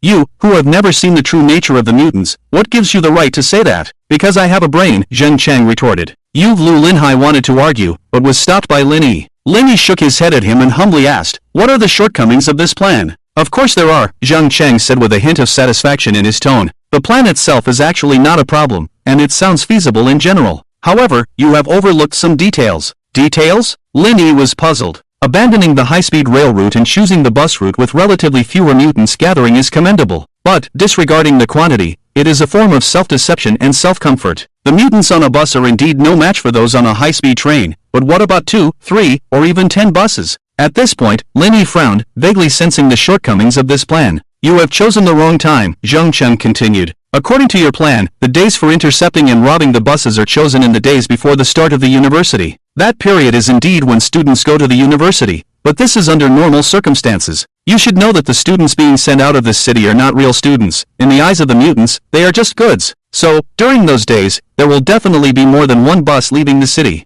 You are right, I didn't consider it comprehensively enough. Linny indeed overlooked these issues. If the buses leaving the city depart in a concentrated manner, then when this plan is implemented, they may face no fewer mutants than those on the high-speed train. Another point, since it is transporting goods, how could the mutants not be fully prepared? Zhang Cheng's perspective on the issue was much more comprehensive than Ling Yi's. Perhaps, apart from the mutants on the buses, there may be other mutants accompanying them to ensure the safe delivery of the goods. So, that's why I say your plan will definitely fail. It's easy for you to say, Lu Linhai was angry, but also felt that Zhang Cheng's considerations were not unreasonable. So, Lu Linhai said in frustration, if we don't act on those days, we won't know when other buses will leave the city. Zhou Kai nodded and continued Lu Linhai's words, even if we know the time the buses leave the city, we don't know who will be on the buses, which is not conducive to our next actions. If you hadn't found me, dealing with these issues would indeed be troublesome. Zhang Cheng's tone was somewhat proud. But since you have found me, these issues are no longer problems. Do you have a solution? Lin Yi asked. Of course, Zhang Cheng replied. Don't forget, those two things in my house are very eager to send me away. So, if I tell them I want to go to the university to experience the campus life in advance, do you think they will agree? Lin Yi thought for a moment, seeming to have some concerns. What if they choose to take the high-speed train instead of the bus? You're wrong. The choice of transportation is not important to the mutants. What's important is to send the goods away, Zhang Cheng said. So, if I tell them I want to leave by bus, they won't refuse. Otherwise, I wouldn't have been able to successfully take the college entrance examination in the first place. In addition, due to the early timing and before the start of the school year, it's impossible for the aliens to send all the students out of the city. After all, this kind of action is too abnormal and easily arouses suspicion among the humans in the city. The aliens have extremely high requirements for the quality of meat, especially for high-quality livestock. In order to ensure the deliciousness of high-quality livestock meat, they must try to appease the emotions of the livestock as much as possible, thereby ensuring that the taste is not damaged before delivery. Zhang Cheng improved Lin Yi's plan, and 3 days later, the escape plan officially began. Near the toll station, a car stopped on the side of the road. Inside the car, Lu Linhai nervously looked around. Is it too arrogant for us to park the car here directly?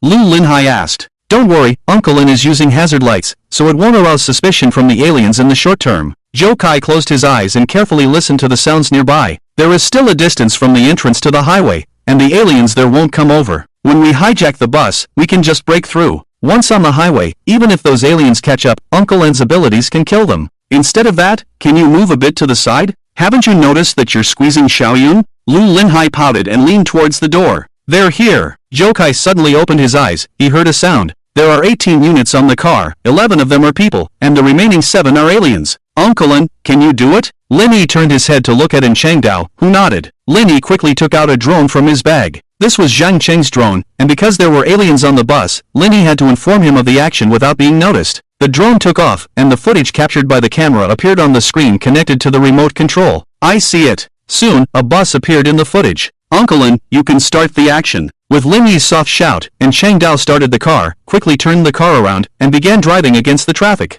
On the other side, some of the people on the bus were students, just like Zhang Chang. Zhang Cheng chatted with some of the students and learned that they were all called out by their parents. They were told they were going on a trip and visiting future universities. The others looked like working professionals on business trips. Zhang Chang didn't know how many of these people were aliens. But even so, he was still excited. After all, this was his first direct confrontation with the aliens. Along the way, Zhang Cheng nervously looked out the window. When he saw the drone in the air approaching, he knew the plan was about to begin. Zhang Cheng held onto the bag in his arms, ready at all times. The drone in the air began to descend, and with a bang, it hit the front windshield of the bus. Ah! Zhang Cheng exaggeratedly shouted. Zhang Cheng's acting was a bit exaggerated, but fortunately, it didn't affect his plan. He left his seat, grabbed his backpack, and walked to the driver's side, asking nervously, Master Driver, what's happening? Is the car broken? The driver, with a cold face, glanced at the cracked windshield and casually said, it seems to have hit something. This is too dangerous. The windows are all broken. Zhang Cheng continued to shout in an exaggerated tone.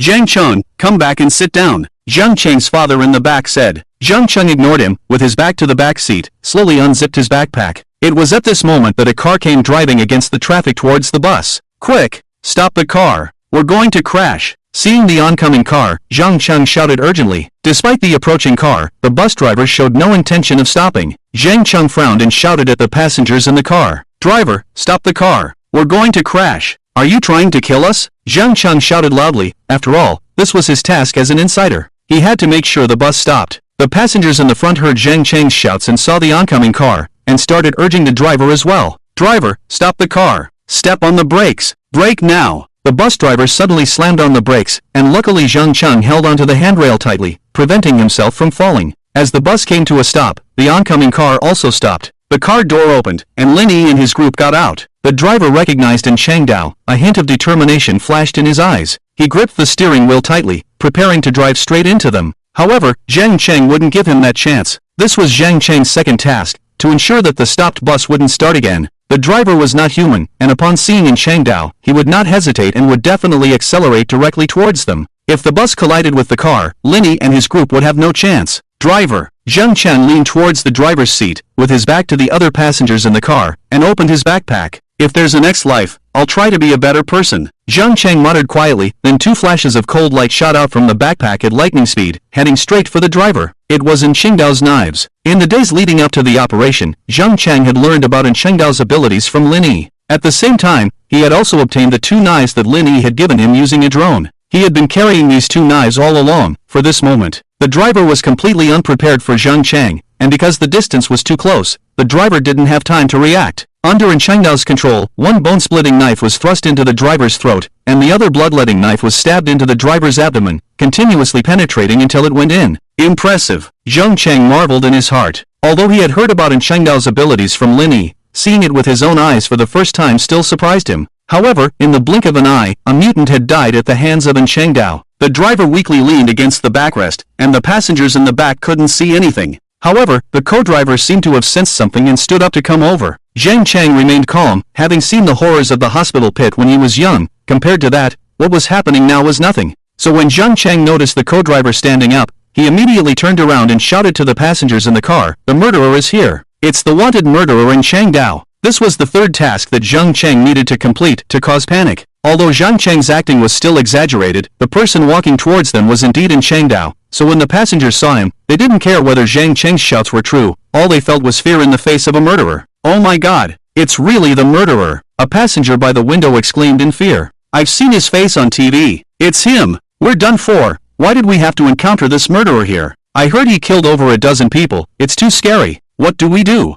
Will he kill us?" "Ladies and gentlemen, please don't worry," the co-driver reassured them. "He can't come in. As long as we stay in the car, we'll be fine." Yes, he can't come in for a while," a passenger echoed. Of course, Zhang Cheng didn't know whether the passenger's agreement was from a human or a mutant. After all, he couldn't tell. "Call the police! Call the police! Zhang Cheng, come to Mom and Dad." Zhang Cheng's parents in the back row stood up and walked towards Zhang Cheng. Zhang Cheng sneered inwardly, looking at the two mutants in front of him. After finally getting rid of them, he wouldn't miss this opportunity. "Can't come in? I'll just let them in." Zhang Cheng sneered inwardly. His fourth task was to open the car door. With a click, Zhang Cheng pressed the door unlock button, opened the door, and quickly ran towards it, shouting, "The car is not safe at all. Run! What are you doing?" The co-driver turned back and hurriedly chased after him. "Come back!" He reached out to grab Zhang Cheng, but as he reached the car door, a bloodletting knife stabbed at the co-driver's throat. The co-driver quickly raised his hand, and the bloodletting knife hit his arm, cutting through his skin and hitting the exoskeleton underneath. Before the co-driver could react, and Cheng Dao burst in from outside the door. He tightly gripped a dark green bone-cutting knife and swung it horizontally at the co-driver's neck. With a bang, the co-driver raised his hand to block Cheng Dao's knife again.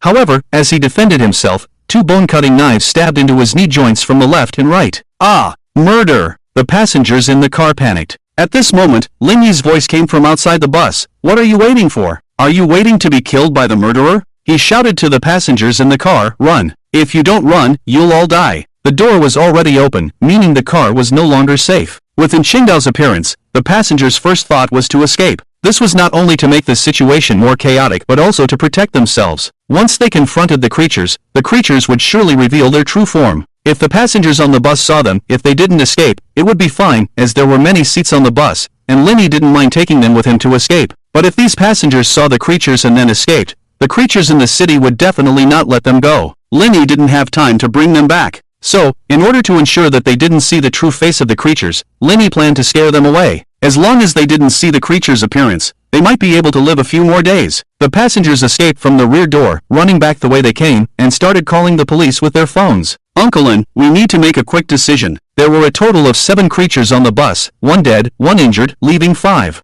3 of the creatures had to escape with their own children because of their disguise as students' parents. They had to do so before their own bred creatures found them. So, at this moment, there were actually only 2.5 creatures on the bus, the injured co-driver and Zhang Cheng's parents. Lowly creatures. I'll kill you." The co-driver's body began to swell, and with a crack, the skin on his abdomen quickly broke, and thorny tentacles surged towards Cheng Dao. And Cheng Dao seemed to have anticipated this scene, leaned back, pushed off, and quickly jumped outside the bus. "Zhang Cheng, so you found out early." Zhang Cheng's parents walked out from the rear door of the car. They stared at Zhang Cheng without blinking, with a hint of a smile on their faces. "Since you found out, then it's not our fault." Zhang Cheng's father opened his mouth, and saw-toothed mouthparts emerged. "High-quality creatures, I've wanted to taste you for a long time." Something was violently wriggling under Zhang Cheng's mother's skin, and she twisted her neck, revealing black exoskeleton from the torn skin. Zhang Cheng looked at it with disgust. "So ugly. Living with such disgusting things for over 10 years, just thinking about it makes me sick." Zhang Cheng took a step back and shouted to Cheng Dao, "Come on, it's up to you, Uncle Murderer."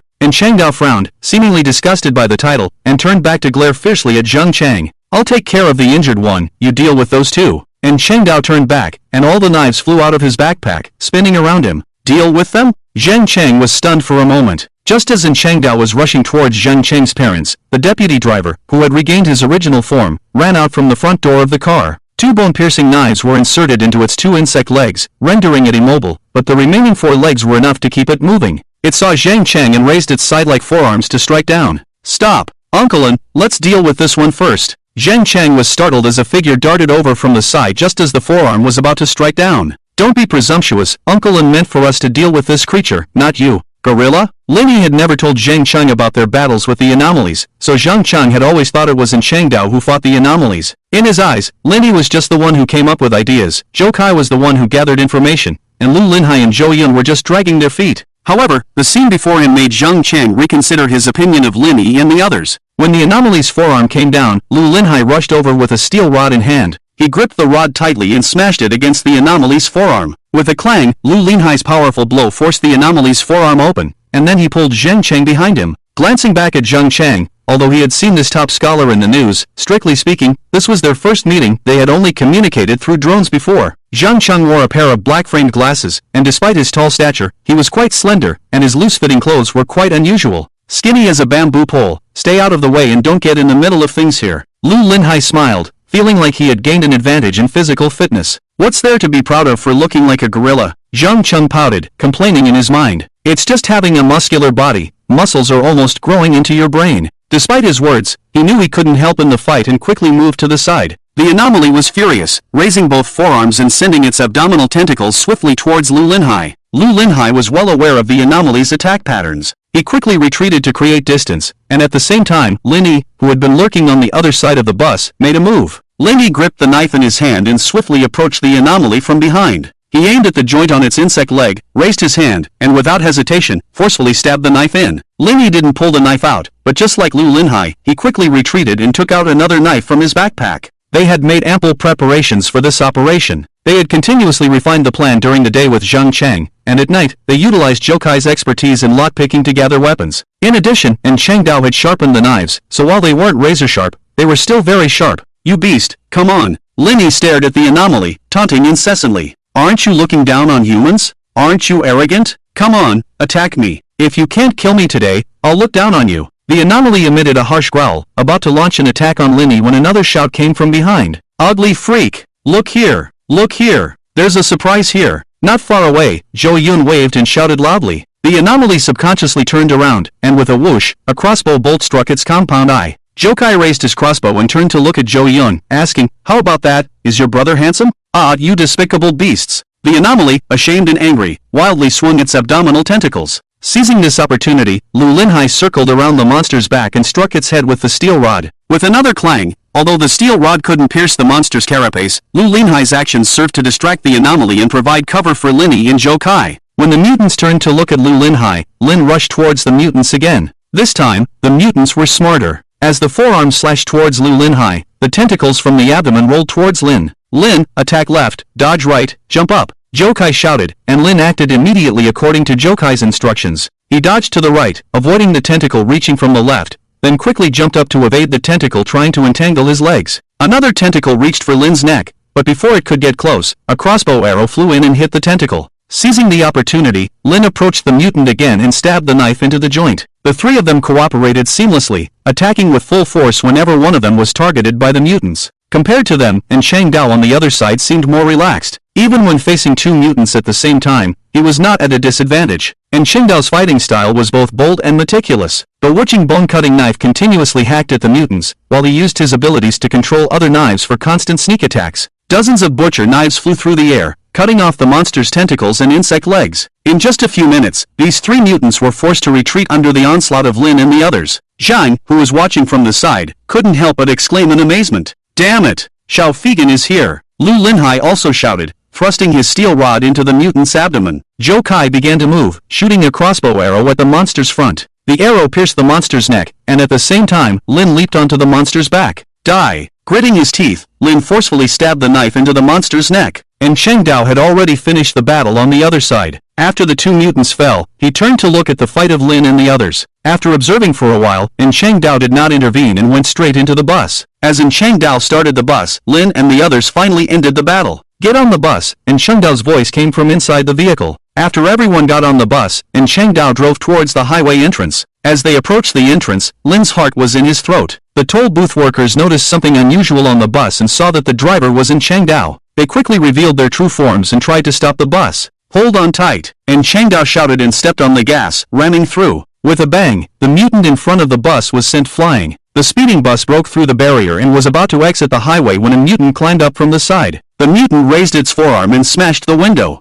Just as it was about to crawl in, Zheng quickly pulled out a tightly wrapped glass bottle from his bag. Let me do it. After tearing open the package, Zheng ran over and forcefully smashed the glass bottle at the mutant. The glass bottle shattered on the mutant's face, and the liquid inside began to corrode the monster's hard shell. Damn, I missed. I was going to throw it at its eyes, Zheng complained. That's sulfuric acid? Lin was surprised. Where did you get it from? I stole it from the school's chemistry lab when I was in school. I originally planned to use it against the two mutants at home, but then I met you guys. I thought I might need it, so I brought it along when we left. The mutant didn't let go and tried to continue crawling in. Lu Linhai raised his steel rod and stabbed at the corroded area with sulfuric acid. With a hiss, this time, the steel rod pierced into the mutant's brain. Go to hell! With a curse from Lu Linhai, the monster was pushed down. As the bus entered the highway, it seemed to pass through an invisible barrier, and the vehicle momentarily slowed down. In an instant, Lin felt a moment of confusion, and when he came to his senses, he noticed that the surroundings had suddenly changed. The plants on both sides of the highway were no longer lush and green. The tree trunks were twisted and grew in an extremely eerie manner. The leaves on these trees were not green and lush, but sharp needles resembling those of a cactus. The dry air exuded a sense of oppression, making people feel unusually stifled. Is this the world outside the city? The scene in front of Lin was extremely shocking, but when he looked back at the city behind him, he found nothing. The special devices completely isolated the entire city from the outside, making it impossible to see in from the outside, while inside, all that could be seen were false images. What in the world has happened? Look over there! Lin Linhai, who was beside him, seemed to have discovered something and exclaimed in surprise. In the woods on both sides of the highway, a group of strange-looking birds perched on the branches. Their jet-black feathers were tattered and missing in places. The flesh on their chests seemed to have rotted, and upon closer inspection, one could see many bloody fleshy growths wriggling incessantly. As the strange birds made their calls, Jokai noticed that these birds had sharp teeth in their beaks. The group of strange birds noticed the bus driving on the road and looked over. Fortunately, these strange birds did not catch up, otherwise it would have been quite a trouble. What in the world are these things? Lin Linhai frowned, finding the appearance of these strange birds even more disgusting than the anomalies in the city. They look like crows, Linny said uneasily. With the strange plants in front of him and the disgusting strange birds in the trees, the world he was in must have experienced something terrible, which is why it had become the way it was now. But what exactly had happened? Are these things crows? Lin Linhai was somewhat surprised. Judging from their calls and colors, they do seem like crows. Zhang Chang nodded. But I wonder why they have turned into such ghastly creatures. Seeing that the group of strange birds did not fly over, Zhang Chang also did not pay much attention to them. He turned to Linny and asked, where exactly is this extreme northern land that you mentioned? The Arctic? If we were to go to the Arctic, that would be quite a project. Linny shook his head. I don't know, we have limited information at hand. If we want to go to the extreme north, we probably have to keep heading north. But I don't recommend doing that. Linny glanced at Jokai and his sister sitting in the back row, then continued, let's go to the next city first and see if we can find any clues. If we can't find any, we'll figure it out if we can't find any, Linny sighed. The atmosphere in the bus was somewhat heavy as it drove on the highway. Perhaps unable to accept the reality before them for the time being, everyone on the bus remained silent. The highway was empty, with no other vehicles in sight except for the bus they were riding in. About 4 hours later, Jokai, who was sitting in the back, jumped up from his seat. There are people ahead, Jokai frowned and shouted, instantly alerting Linny and the others. Have those anomalies run ahead of us? When did they run ahead? I didn't see them. Lin Linhai gritted his teeth, ready to act at any moment. It's not anomalies, it's people, Jokai continued. There are probably more than 30 people in the woods on both sides of the highway. People? Linny was taken aback. Accustomed to the gathering of monsters, he suddenly felt somewhat uncomfortable knowing that so many people had gathered nearby. Due to the lack of cars on the highway, and Chang Dao was driving fast. So when Jokai sensed it, they had already entered the range where this group of people was. Linny hurriedly looked out the window, but just as he wanted to see those people, a gunshot rang out in the woods. With a bang, the gunshot hit the tire of the bus. The front of the bus veered sharply to the left, but fortunately Chang Dao held the steering wheel tightly, stepped on the brake, and quickly adjusted the direction, avoiding hitting the guardrail and bringing the bus to a stop. They have guns. Linny frowned. Before leaving the city, Linny and the others had considered getting a gun. However, the city was built as a ranch according to the environment for human life, so finding a gun was not a simple matter. Especially given their exposed situation, it took a lot of effort for them to find a crossbow. Their cold weapons were at a severe disadvantage against the enemy's firearms. Why are they attacking us? Lu Linhai was puzzled. However, his words sparked a realization in Linyi's mind. Could it be because they think there are mutants on the bus? The bus was used to transport high-quality livestock people, which was why this group had ambushed them. They did not have Jokai's ability to discern whether the passengers were humans or mutants. That's why they attacked the bus's tire, forcing it to stop. We are human, not monsters. Linny shouted urgently out of the window, don't shoot, everyone on the bus is human. We escaped from there. With Lin Yi's shout, several heads appeared from both sides of the woods. Then, a few people emerged from the woods and slowly approached the bus. The guy is holding a hunting rifle? Zhang Cheng noticed the leader holding a gun and quietly said to Linny beside him. Strange, why does only one person have a gun, and it's a 3-round semi-automatic hunting rifle? Zhang Cheng found it odd. In his opinion, since the world had been occupied by mutants, both humans and mutants should have acquired some powerful firearms. Not to mention planes, tanks, and artillery. At the very least, they should have obtained some decent rifles. However, along their journey, not only were the mutants' fighting methods quite primitive, but even now, the only gun they saw was a semi-automatic hunting rifle. Could it be that all firearms had been destroyed by mutants? Or were they hidden by mutants? Zhang Cheng couldn't figure it out for a moment. Get off the bus. The leader raised the hunting rifle in his hand, and the people behind him held cold weapons such as knives and axes. What should we do now? Lu Linhai asked. Lin Yi thought for a moment and said, let's not get off the bus for now. Lin Yi glanced warily at the approaching people and said quietly, although they are human, we don't know what these people are up to. If these people are not good people, it's very dangerous for us to get off the bus recklessly. I agree, Zhang Cheng echoed, let's negotiate with them first, and if it doesn't work. Zhang Cheng looked at Chengdao, uncle, can the car still run? It can, and Chengdao nodded. The body suddenly veered to the left just now. It should be because the left front tire was shot. Although one tire is damaged, there shouldn't be a problem driving out, just a bit bumpy. That's fine, Zhang Cheng nodded. I'll go negotiate with them. Lin Yi walked to the window with a frown. Lin Yi felt that he was the most suitable person to negotiate. If the other party opened fire, even if Lin Yi was killed, he could go back in time. As for the others, once they died, it would be over. Brothers, we are all human, not monsters, Lin Yi said according to his guess.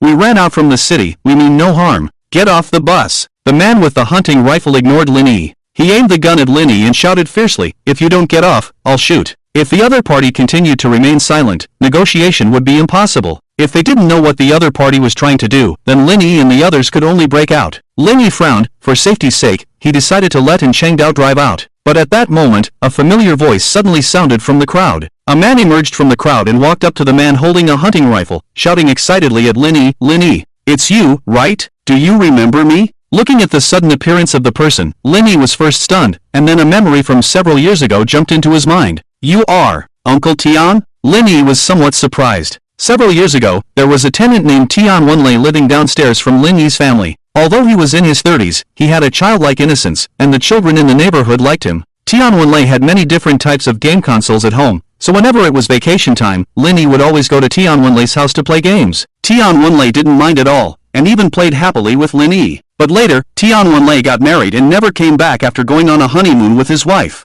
Some said Tian Wenlei took his wife back to his hometown, while others said Tian Wenlei had bought a house and moved away with his wife. Since then, Lin Yi had never seen Tian Wenlei again. Now thinking back, Lin Yi finally understood that something must have happened to Tian Wenlei during the honeymoon trip. I knew you would remember me, kid. Tian Wenlei was very happy and excited, saying, it's been several years since we last met, and I never thought I would see you again. Tian Wenlei turned to the man next to him holding the hunting rifle and said, Lei Gu, this young man is my little brother, let them pass. The man called Lei Gu by Tian Wenlei had a stern face. He did not put down the hunting rifle, and said in a low voice, no, Wenlei, don't forget why we're here. If they are different, we must kill them. But they shouldn't be different, Tian Wenlei said with a smile. Whether they are different or not, it's not up to you or me to decide. We have to wait for the Lady Saint to see them before we can determine whether they are different or not. Lady Saint? Lin Yi was stunned. He didn't know who the Lady Saint mentioned by the other party was, but if this Lady Saint could distinguish between humans and different beings, she was likely to have special abilities. Hey, old man, if we really are different, do you think you can kill us with just that hunting rifle in your hand?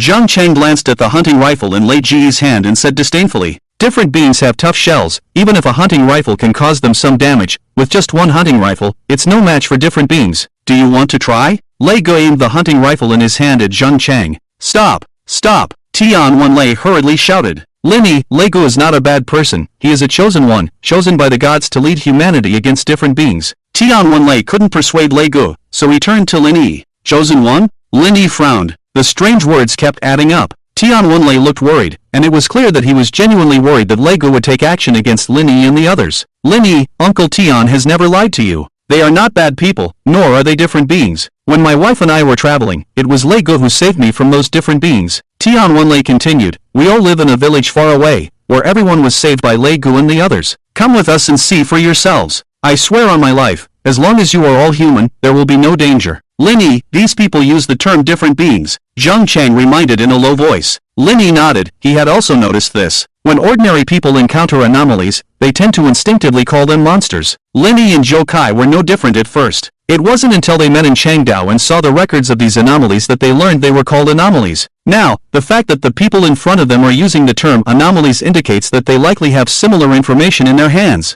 The information in Lin Yi's hands is incomplete, and although some of the content may be true or false, obtaining more information might help them better understand anomalies. and even understand what has really happened in this world. Moreover, Linny is somewhat interested in the chosen one mentioned by Tian Wenlei. Uncle Tian, please wait a moment, I need to discuss with my friend. Linny turned around and the group walked to the driver's seat. What do you think? Should we visit this village? Linny didn't rush to answer Tian Wenlei. Now, he and Changdao and the others are a team, so whether to go or not, everyone in the car has the right to speak. I think we can go take a look. Zhou Kai has always pursued a stable life. Since the people outside are indeed human, their village may become a place for him and Zhou Yun to live in the future. And Changdao did not object and glanced outside before saying, if they are all human, even if there is danger, I can handle them. Majestic, indeed Uncle Lin, Lu Linhai said. I think the opinions of gorillas are not considered. Without waiting for Lu Linhai to speak, Zheng Cheng joked. You're asking for it. It's already this late, and you still have the heart to joke. Lu Linhai glared at Zheng Cheng. I can do it, Zhou Yun answered softly.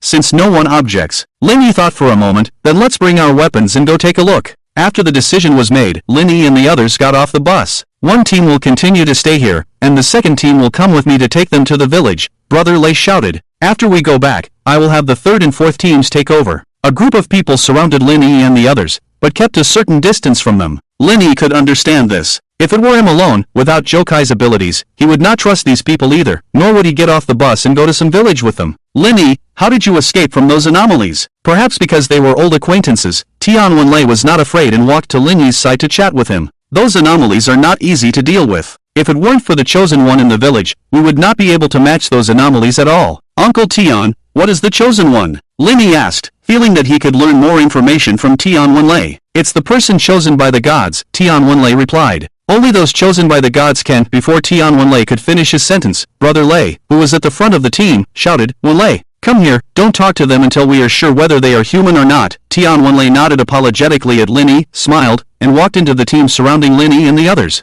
The chosen one they mentioned, could it be someone with abilities? Zhou Kai leaned over and whispered. Linny was not sure, but if Brother Lei and the others could rescue humans from the anomalies, then the chosen one was probably someone with special abilities like them. It's possible. That's not important. Zheng Cheng also walked over. What's important is the holy maiden they mentioned. Indeed, Linny nodded. They clearly respect this holy maiden, and now it can be confirmed that this holy maiden must also have special abilities. Otherwise, she wouldn't be able to distinguish between humans and anomalies. What I want to say is, generally, the people who can become saints should be very beautiful. Zhang Cheng's response was obviously unexpected. Just as they were talking about this, someone in the group surrounding them suddenly spoke up. When walking, look ahead and be careful of those trees. The surrounding trees grew strangely, their trunks not growing straight up, but twisting and contorting at various odd angles. If it weren't for these strange trees, Linny and the others could have walked faster. Be careful not to get pricked by the thorns on the trees, someone reminded them. What happens if you get pricked? Linny asked curiously. These thorns are poisonous, another person explained.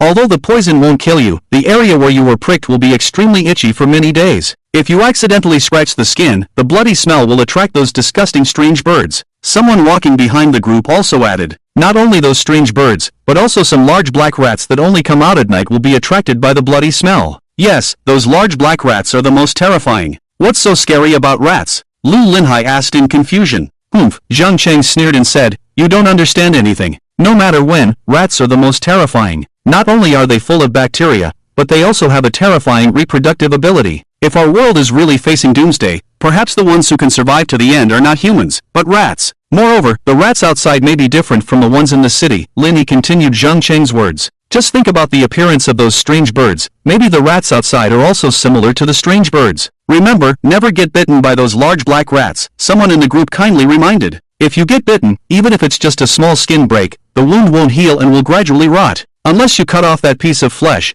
the rot will spread from the wound to the whole body. If you cut off that piece of flesh, the bloody smell will attract even more strange birds and rats, and then it will become a vicious cycle. Linny glanced at the nearby strange trees and became more vigilant. These people don't seem so bad, and Changdao said quietly. Although these people had been wary of Linny and the others, they were only concerned that Linny and the others were disguised as human-like aliens. Moreover, on the way to the village, they would kindly inform Linny and the others of the dangerous things nearby. Perhaps, they really were, as Tian Wenlei said, all humans who had escaped from the hands of aliens. Because of these strange trees, Linny and the others had walked for about an hour. As they walked, Zhou Kai seemed to sense something. He walked to Linny's side and whispered, there are a lot of people ahead, it should be their village. Are you sure they are all human? Linny asked. Zhou Kai nodded, they are all human, probably more than 100. And I also heard the laughter of children. Hearing this, Linny breathed a sigh of relief. A village full of humans, although not many in number, but since Joe Kai heard the laughter of children, it meant that the people in this village were indeed not bad.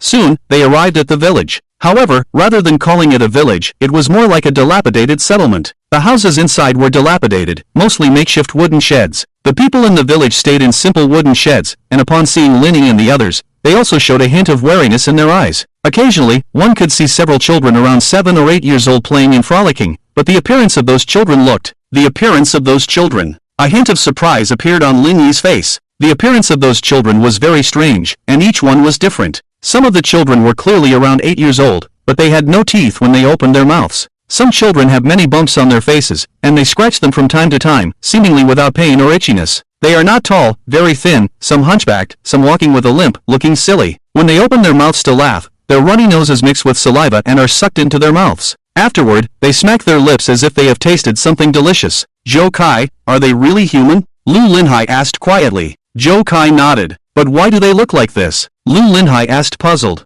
Could it be because of some kind of mutation? Zhang Cheng speculated for a while and said, for example, the trees, birds, and the rats we haven't seen outside are all due to this mutation. Didn't you say there are special devices to isolate the outskirts of the city? Could the existence of these devices also isolate these mutations? But why do the adults look so normal? Lu Linhai asked. Because these children were born later. Tian Wenlei, who was originally walking in front, came over. He seemed to know that Linny and the others would talk about these children and explained in a low voice, children born in the outside world, for some reason, all look very strange. Perhaps. Zhang Cheng guessed, this is the way those anomalies limit the growth of humans. If the escaped humans start to reproduce in a few decades, or even hundreds of years, they will threaten the existence of the anomalies. In order to solve this problem at its root, the anomalies have tampered with the breeding of humans, or perhaps tampered with the outside environment, causing the children born in the outside world to. Here, Zhang Cheng stopped. They arrived at the entrance of the village, and the people guarding outside saw them and shouted, Brother Lei, you go and inform the members of the 3rd and 4th teams to exchange with each other. Brother Lei arranged. Then, Brother Lei looked at Linny and the others and said, the rest of you come with me and take them to see the Lady Saint. The so-called Lady Saint lived in a dilapidated temple. Brother Lei asked Linny and the others to wait outside, and he walked into the temple alone. The Lady Saint must be very beautiful, Zhang Cheng muttered quietly, seeming eager to see the Lady Saint. But when the temple door opened, the person who walked out behind Brother Lei was an old lady with gray hair. Although the old lady walked unsteadily, the clothes she wore seemed to be the style that young girls liked. Lady Saint, they are the people who came out of that city this time, Brother Lei said respectfully with his head bowed. Please take a look and see if they are human or anomalies. Ha! Zhang Cheng was stunned. He rubbed his eyes and looked surprised at the old lady who came out of the temple. Is she the Lady Saint? Isn't it a mistake? Shouldn't the Lady Saint be fair-skinned, beautiful, and have long legs? Keep your voice down, Linny glared at him. Haven't you noticed how much the people in this village respect the Lady Saint? If they hear you say that, they'll beat you up. The old woman referred to as the Lady Saint slowly walked out. She first came to Linny, looked at him, and nodded slightly. Then she walked to Zhang Cheng and nodded as well. But when she came to Lu Linhai, her expression suddenly changed. The Lady Saint took 2 steps back, looked Lu Linhai up and down, and said, What's wrong? Lu Linhai looked puzzled. Linny and the others also looked at Lu Linhai, but didn't find anything strange about him. At that moment, the Lady Saint spoke. She opened her mouth, and her teeth were almost falling out. She trembled and raised her hand, pointing at Lu Linhai, and said, What? Are you? How can you insult people, old lady? Lu Linhai looked wronged, not knowing how to respond for a moment. However, when the saint finished speaking, Rej on the side quickly became alert. He raised the hunting rifle in his hand, quickly loaded it, and aimed the gun at Lu Linhai, ready to shoot at any moment. And Cheng Dao behind Lu Linhai quickly took action. The bone-cutting knife flew out and he held it tightly in his hand, ready to strike back at any moment. Chosen one? Rej frowned and looked somewhat surprised when he saw the bone-cutting knife fly out of the bag. It's okay, the saint raised her hand, signaling Rej to put down the gun. He is not a different kind. The saint looked at Lu Linhai. But he is not human either. Ha! Lu Linhai was a little confused. He had been a human for so many years. How did he suddenly become a non-human, non-different kind of being? Saint, are you mistaken? Linny was also puzzled. In the past timeline, he had personally killed Lu Linhai, so he believed that Lu Linhai was human. The saint's judgment cannot be wrong, Rej said sternly. Joe Kai on the side did not speak. In fact, he had always felt that Lu Linhai was strange. After all, Lu Linhai's heartbeat was very similar to that of a different kind. But because Lu Linhai had never harmed them, and even sacrificed himself to help them, he did not delve into the matter. Now, Joe Kai had a guess in his mind. He looked at the saint and asked, could it be that he is the product of a combination of human and different kind? What? Lu Linhai was even more confused. He had been a human for so many years. How did he become a half-human, half-different kind of being? And how could those disgusting monsters with tentacles be combined with humans, whose taste was so heavy? The saint shook her head. No. He has neither the scent of a human nor the scent of a different kind, and I don't know what he is specifically. Saint, is there a possibility? At this moment, Zhang Cheng suddenly approached Lu Linhai. He smiled and said, he is indeed neither human nor different kind, because he is a gorilla. Saint, you have never seen a gorilla like him, so you don't know. Lu Linhai stared at Zhang Cheng. Gorillas don't easily harm humans, so he is not dangerous. Zhang Cheng ignored Lu Linhai and continued, no, since he is not human, he cannot stay in the village. Rage did not want any threatening presence to stay here. He wanted to drive Lu Linhai out of the village, but the saint seemed to have discovered something. Her eyes lit up, and even her tone of voice became excited. This is... The saint quickly walked forward. Her trembling body made Linny worried that she would fall at any moment. The saint walked past Lu Linhai and came to Zhou Yun's front. Zhou Kai frowned and instinctively protected Zhou Yun behind him. What are you going to do? Zhou Kai asked. Little girl, come here. The saint beckoned to Zhou Yun, signaling her to come over. What are you going to do? Zhou Kai raised his voice, but the saint did not pay attention to him. Do not be disrespectful to the saint. Rij sternly shouted. Brother, it's okay. Zhou Yun was worried that Rij would shoot, and walked out from behind Zhou Kai. She walked to the saint and looked up at her. The saint reached out and caressed Zhou Yun's cheek, her eyes showing a hint of excitement and joy. Found it, the saint muttered. Finally found it. Have you touched enough? Zhou Kai pulled Zhou Yun back and frowned. Saint, does this mean she is your successor? Rij quickly walked over. The saint nodded and then said, yes, this little girl will become the new saint in the future, leading humans to reclaim everything that belongs to us. Ha! This time, it was Zhou Kai who was confused. His sister had suddenly become the new saint, and she had to lead this group of people to reclaim everything that belonged to humans. Saint, what is going on here? Lin asked. As you can see, I am getting old and my health is deteriorating day by day. I don't have much time left. After I leave, a new saintess will be needed to lead humanity in overcoming the aliens. This young girl possesses boundless power within her, and she will become the new saintess after my death. I disagree, Zhou Kai firmly refused. He did not want his sister to become a saintess, and he especially did not want Zhou Yun to be exposed to the aliens. He only wished for Zhou Yun to live a peaceful life. You don't need to rush to answer me, the saintess shook her head. This is a destined matter, her responsibility that cannot be avoided. You must be tired from escaping the city full of aliens. Rest in the village for a few days, the saintess said, trembling even more. Perhaps it was due to her earlier excitement. She looked even more haggard. What about this? This thing? Lei Gu glanced at Lu Linhai. This thing? Lu Linhai was furious. It's fine, the saintess shook her head. He can accompany the saintess, perhaps it is also God's arrangement. Lei Gu nodded, then waved for two people to help the saintess back to the shrine. You can move around the village, but you cannot leave, Lei Gu said after seeing off the saintess. Why? Lu Linhai said, we never agreed to stay here. This is for your safety and to protect the new saintess, Lei Gu said loudly. Lu Linhai wanted to argue. Being labeled as neither human nor alien already made him angry, and now they were being restricted from leaving. However, Lin gestured for Lu Linhai to hold back. Lin had his own plan. These people knew about the aliens and the chosen ones, indicating that there was information in the village that Lin and the others did not know. So, the immediate priority was not to argue with these people about leaving the village, but to gather more information. Instead of confronting them now, it was better to go along with their wishes and make these people relax their guard. After collecting enough information, they could quietly slip away.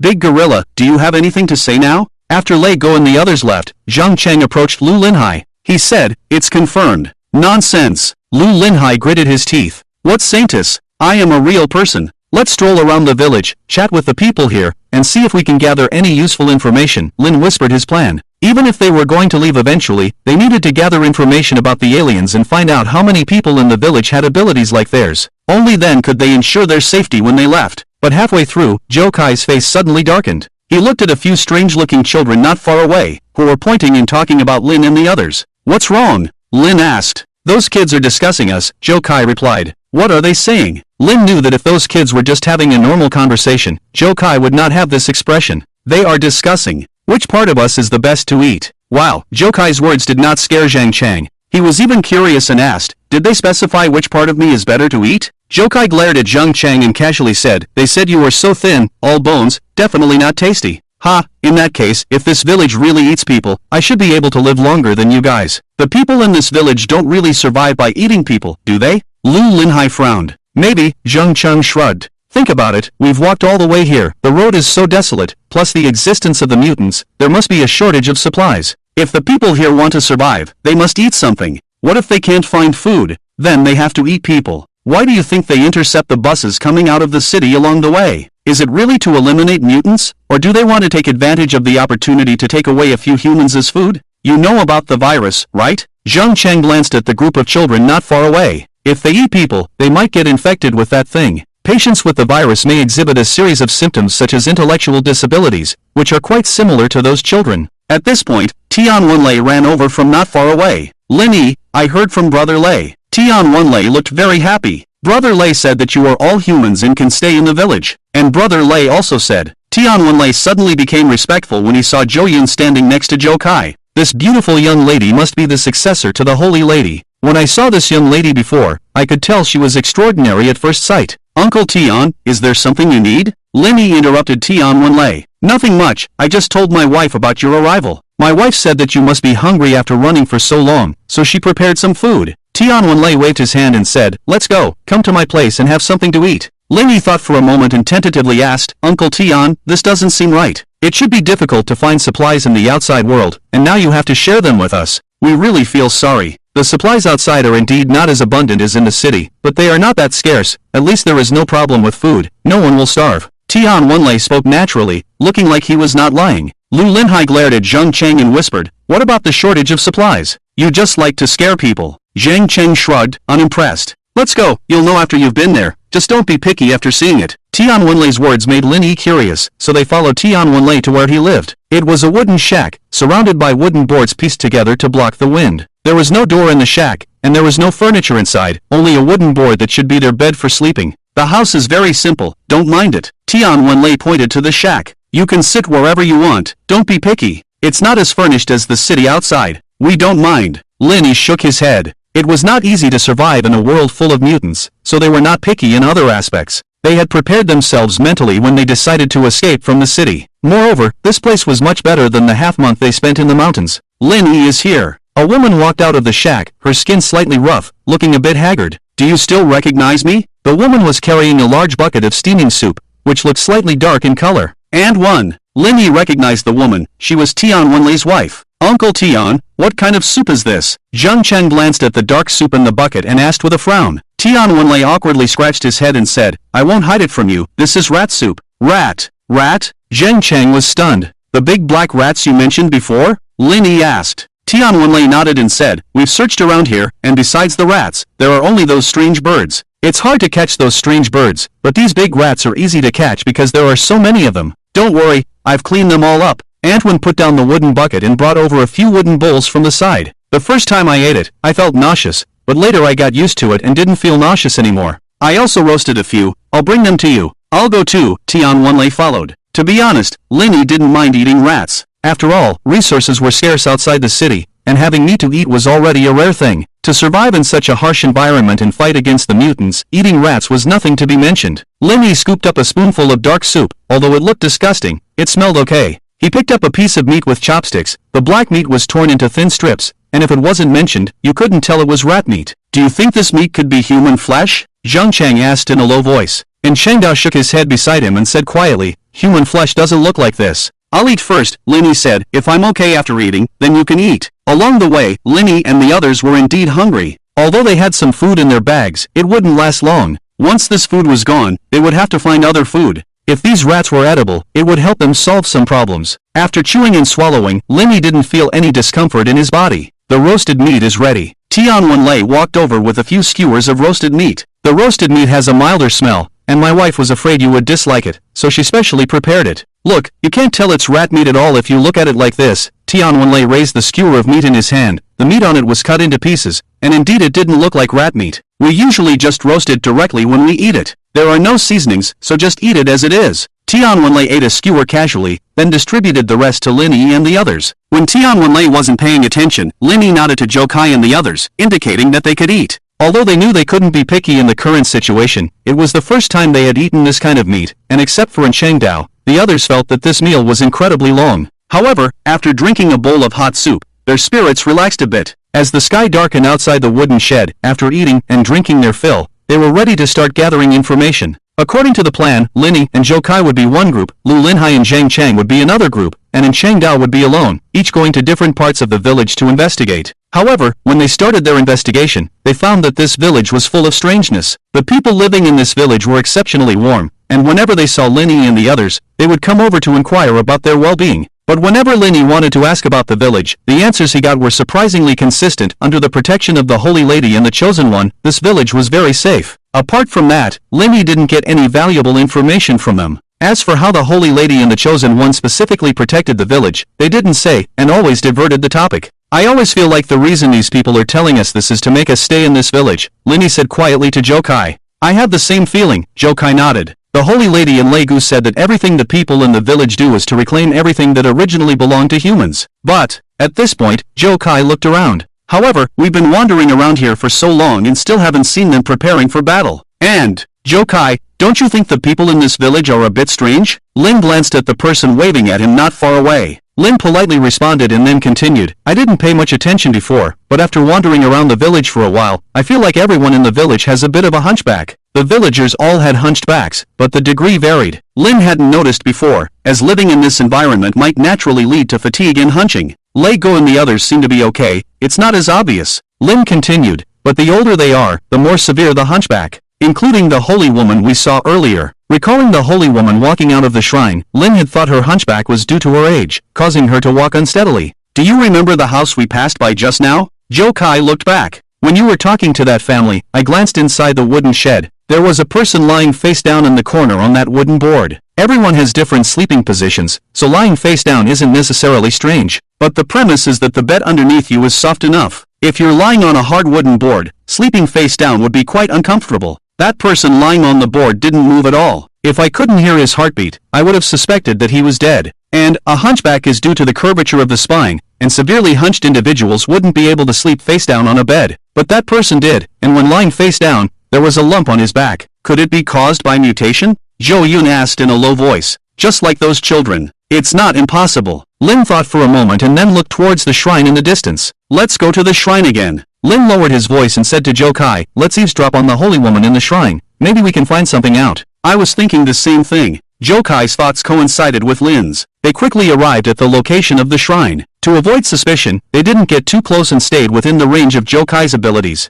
Jokai began using his abilities and listened carefully, but after a while, he shook his head. What's wrong? Lin asked. It seems like she's asleep. Jokai replied. The sound of her breathing is the same as the person who was sleeping face down earlier. The holy woman also sleeps face down? Upon hearing this, Lin felt even more uneasy. Could it be that there's something on their backs? Are they sleeping face down to avoid crushing whatever is on their backs? If they have something on their backs, what could it be? Zhou Yun was curious. Lin thought for a moment and felt a wave of unease. Do you remember the information Uncle Lin found? Lin looked around cautiously and then said in a low voice, the term aberration used in the information doesn't just refer to the monsters in the city. The term aberration is a general term for all monsters. Because Lin and the others had only been in contact with the mantises, they had overlooked this issue. Now thinking about it, they felt a chill down their spines. Are you saying these people could possibly be other types of aberrations in disguise? Jokai furrowed his brow. He thought for a moment and his expression became serious. I've been careless. Jokai realized the seriousness of the situation. The frequencies of heartbeats of different types of anomalies may not be the same, so relying on the sound of heartbeats to judge whether the other party is an anomaly may not work. But if the people in this village are also anomalies, why don't they attack us? Zhou Yun asked. Could it be that they, like the anomalies in the city, only attack us when we discover that they are not human? Linny shook his head. It shouldn't be. Regarding the anomalies in the city never bring it up unless the humans they raise reach a certain age, or when their true identity is discovered. Although I don't know why they do this, they have always tacitly maintained this way. But the people in this village actively bring up a matter of anomalies, and they even know about the existence of abilities. At this point, Linny suddenly noticed a problem. Jokai, have you seen anomalies here? The mantises from the city? Linny asked urgently. Jokai shook his head. Don't those anomalies all live in the city? Their heartbeat frequencies are different from humans, so if they appeared here, I wouldn't have missed it. No, I'm talking about the bodies of the mantises. Bodies? Jokai was puzzled for a moment. If the people in this village have been fighting the mantises and have successfully rescued so many people, they must have killed mantises.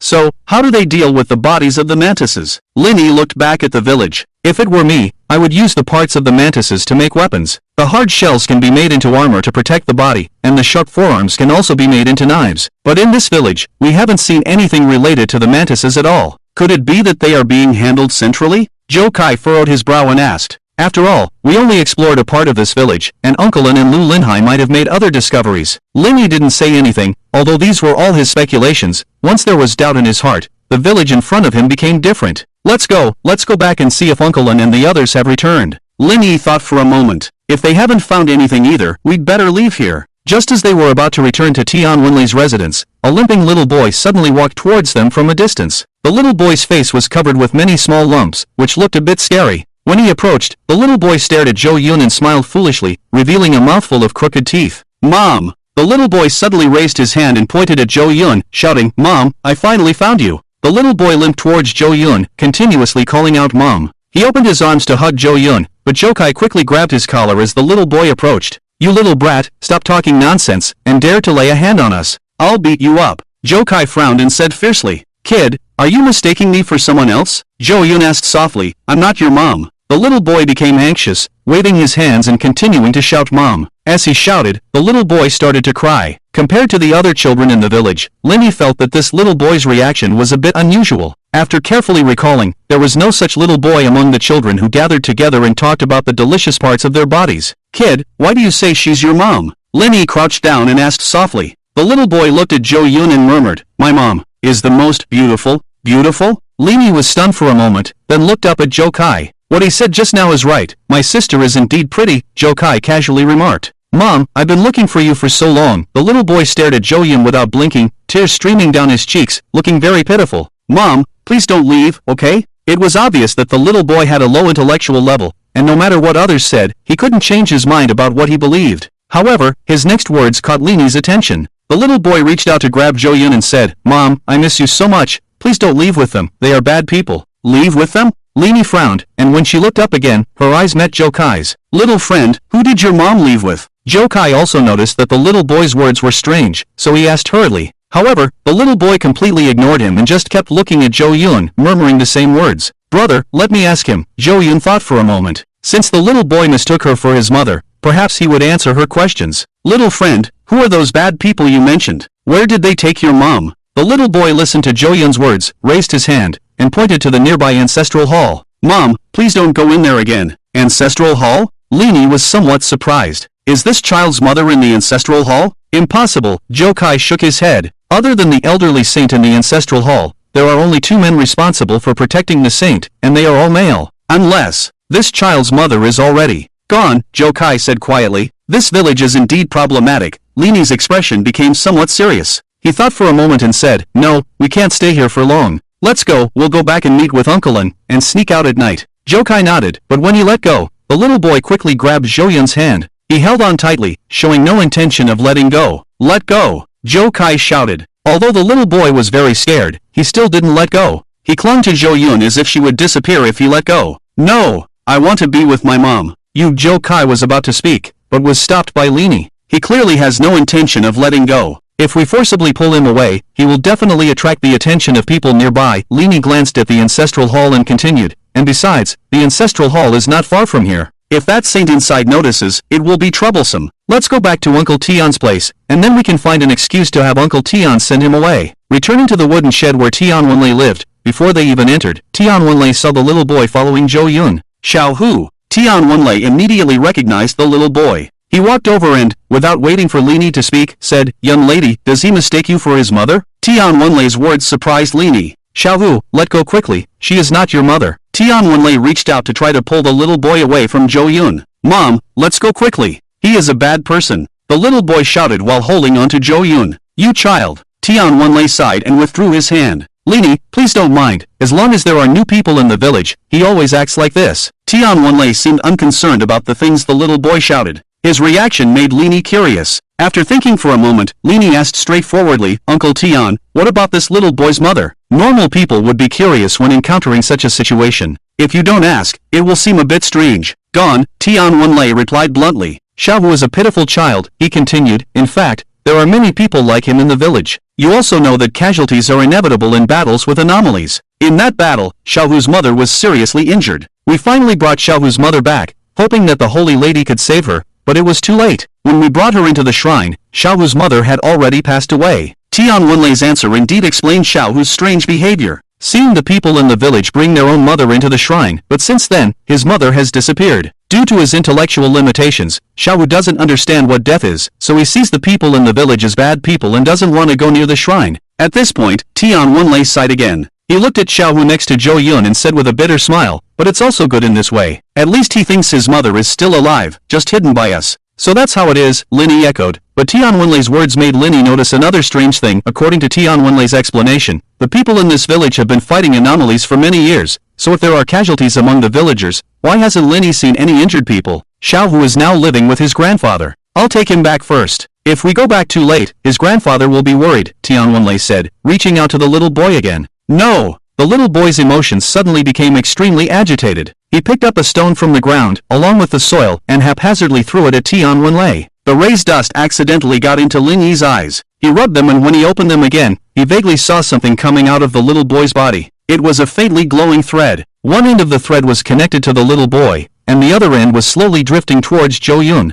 What is this? Lin Yi didn't know what this suddenly emerging thread was. It looked like a spider's silk, but because it emitted a faint white light, it became somewhat noticeable. If a thread emerged from Xiaohu, does it mean that he is not actually human, but an anomaly? Lin Yi dared not touch the thread directly. He didn't know what would happen if he did, but he also couldn't just watch the thread connect to Zhou Yun. Seeing Tian Wenlei in front of him trying to stop Xiaohu from throwing stones, Lin Yi had a sudden inspiration. Xiaohu, stop, don't throw anymore, Lin Yi said, stepping forward. Oh! Just as he took a step, Lin Yi exclaimed as if accidentally tripping, and he bumped into Tian Wenlei. Taking advantage of the situation, he pushed Tian Wenlei straight towards Xiaohu, who had not reacted. The other end of the thread touched Tian Wenlei's body, but just as Lin Yi breathed a sigh of relief, the thread unexpectedly pierced out of his body and continued to drift towards Zhou Yun. What on earth is this thing? Lin Yi was somewhat anxious. He couldn't find a suitable tool around him for a moment, so he took off his clothes and swung them forcefully at the thread. This thread was extremely strange. It seemed to have no substance at all. No matter how Lin Yi swung, the clothes would pass through the thread. Lin Yi, what's wrong with you? Zhou Kai noticed Lin Yi's series of strange actions. He was very clear that Lin Yi couldn't do these things for no reason. Zhou Kai became alert and carefully observed using his abilities, but he didn't find anything. Let me go. I want to be with my mom. Xiaohu, who was throwing stones randomly, was grabbed by Tian Wenlei. Tian Wenlei picked him up and let Xiaohu struggle, but he never let go. Looking back at Lin Yi, Tian Wenlei asked, Lin Yi, why did you push me just now? I wasn't standing steady just now, almost fell, and accidentally pushed you, Lin Yi explained in a hurry. Sorry, Uncle Tian. It's okay, the roads here are not as easy to walk on as the cement roads in the city, Tian Wenlei said. Looking at the clothes Lin Yi was holding and asked, then why are you taking off your clothes? Lin Yi hesitated for a moment, then said, there's a bug. I thought I saw bugs flying around just now. Xiaoyan is most afraid of bugs. I want to drive the bugs away. Bugs? Tian Wenlei frowned. I've lived in the village for so long and never seen any bugs. Maybe I saw it wrong. Uncle Tian, do you want to take Xiaohu back first? Since these methods couldn't stop the silk thread from floating towards Zhou Yun, the best way was to let Tian Wenlei take Xiaohu away. You're right, if he goes back too late, his grandfather will worry. Tian Wenlei nodded. I'm not going. I want to be with my mom. Xiaohu in Tian Wenlei's arms shouted, but his struggles were in vain. You guys are weird. You want to harm my mom. Mom. Lin Yi, I'll take Xiaohu back first and come back later. Tian Wenlei seemed accustomed to Xiaohu's reaction. It's dark now. You're not familiar with the village. Don't run around. With that, Tian Wenlei walked away with Xiaohu in his arms. As they left, the glowing thread disappeared at some point. Lin Yi turned to Zhou Yun and asked worriedly, Xiao Yun, do you feel uncomfortable anywhere? Uncomfortable? Zhou Yun shook her head. No, I feel fine now. Don't rush to answer me. Feel it carefully. Lin Yi, did you notice something? Zhou Kai asked. You were waving the clothes around just now, as if you were possessed. Didn't you see it? Lin Yi was taken aback. A thread came out of the kid called Xiaohu. Lin Yi recounted what he had seen, but after hearing it, Zhou Kai was even more puzzled. A thread? Zhou Kai shook his head. I didn't see any thread coming out of him. Lin Yi, I didn't see any thread floating towards me either, Zhou Yun recalled. Indeed she didn't see the thread Lin Yi mentioned. Are you sure you didn't see it wrong? Zhou Kai asked. If there really was a thread coming out of that little thing, I couldn't have missed it. Thinking carefully, Lin Yi also found it strange. The thread was emitting a faint light. It should have been very conspicuous in this dark night without electric lights. But why did only he see it?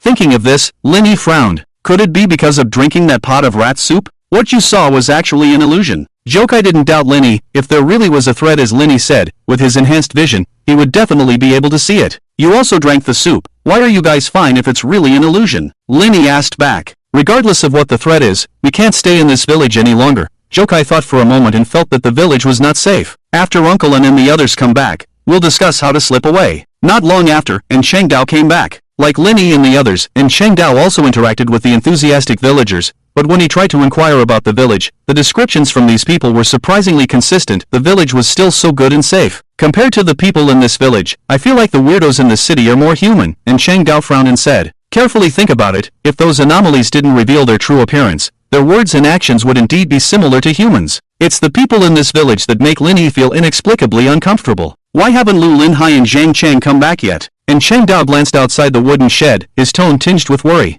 Since they had decided to leave this village, they needed to act as soon as possible. No one knew what would happen next, and the longer they stayed here, the more dangerous it became. But they had waited for a long time and still hadn't seen Lu Linhai and Zhang Chang. Instead, Tian Wenlei, who had originally taken Little Tiger back, came back looking anxious. Linny, have the two young men who were with you come back? Linny shook his head. No. Uncle Tian, what's wrong? Oh no, they wouldn't have really gone to the forest north of the village, would they? Tian Wenlei looked very worried. The forest north of the village? Linny continued to ask, Uncle Tian, is it forbidden to go to the forest north of the village? You can't go there. Tian Wenlei frowned and said, it's my fault for not telling you. The forest north of the village is a forbidden area in the village, especially at night. If you go to the forest north of the village at night, you're as good as dead. Tian Wenlei's words instantly made the atmosphere tense. Linny furrowed his brow, worried about Lu Linhai and Zhang Chang, but also curious. Since the forest north of the village was dangerous, why did the people in the village still stay here? Weren't they afraid that the danger in the forest would eventually spread to the village?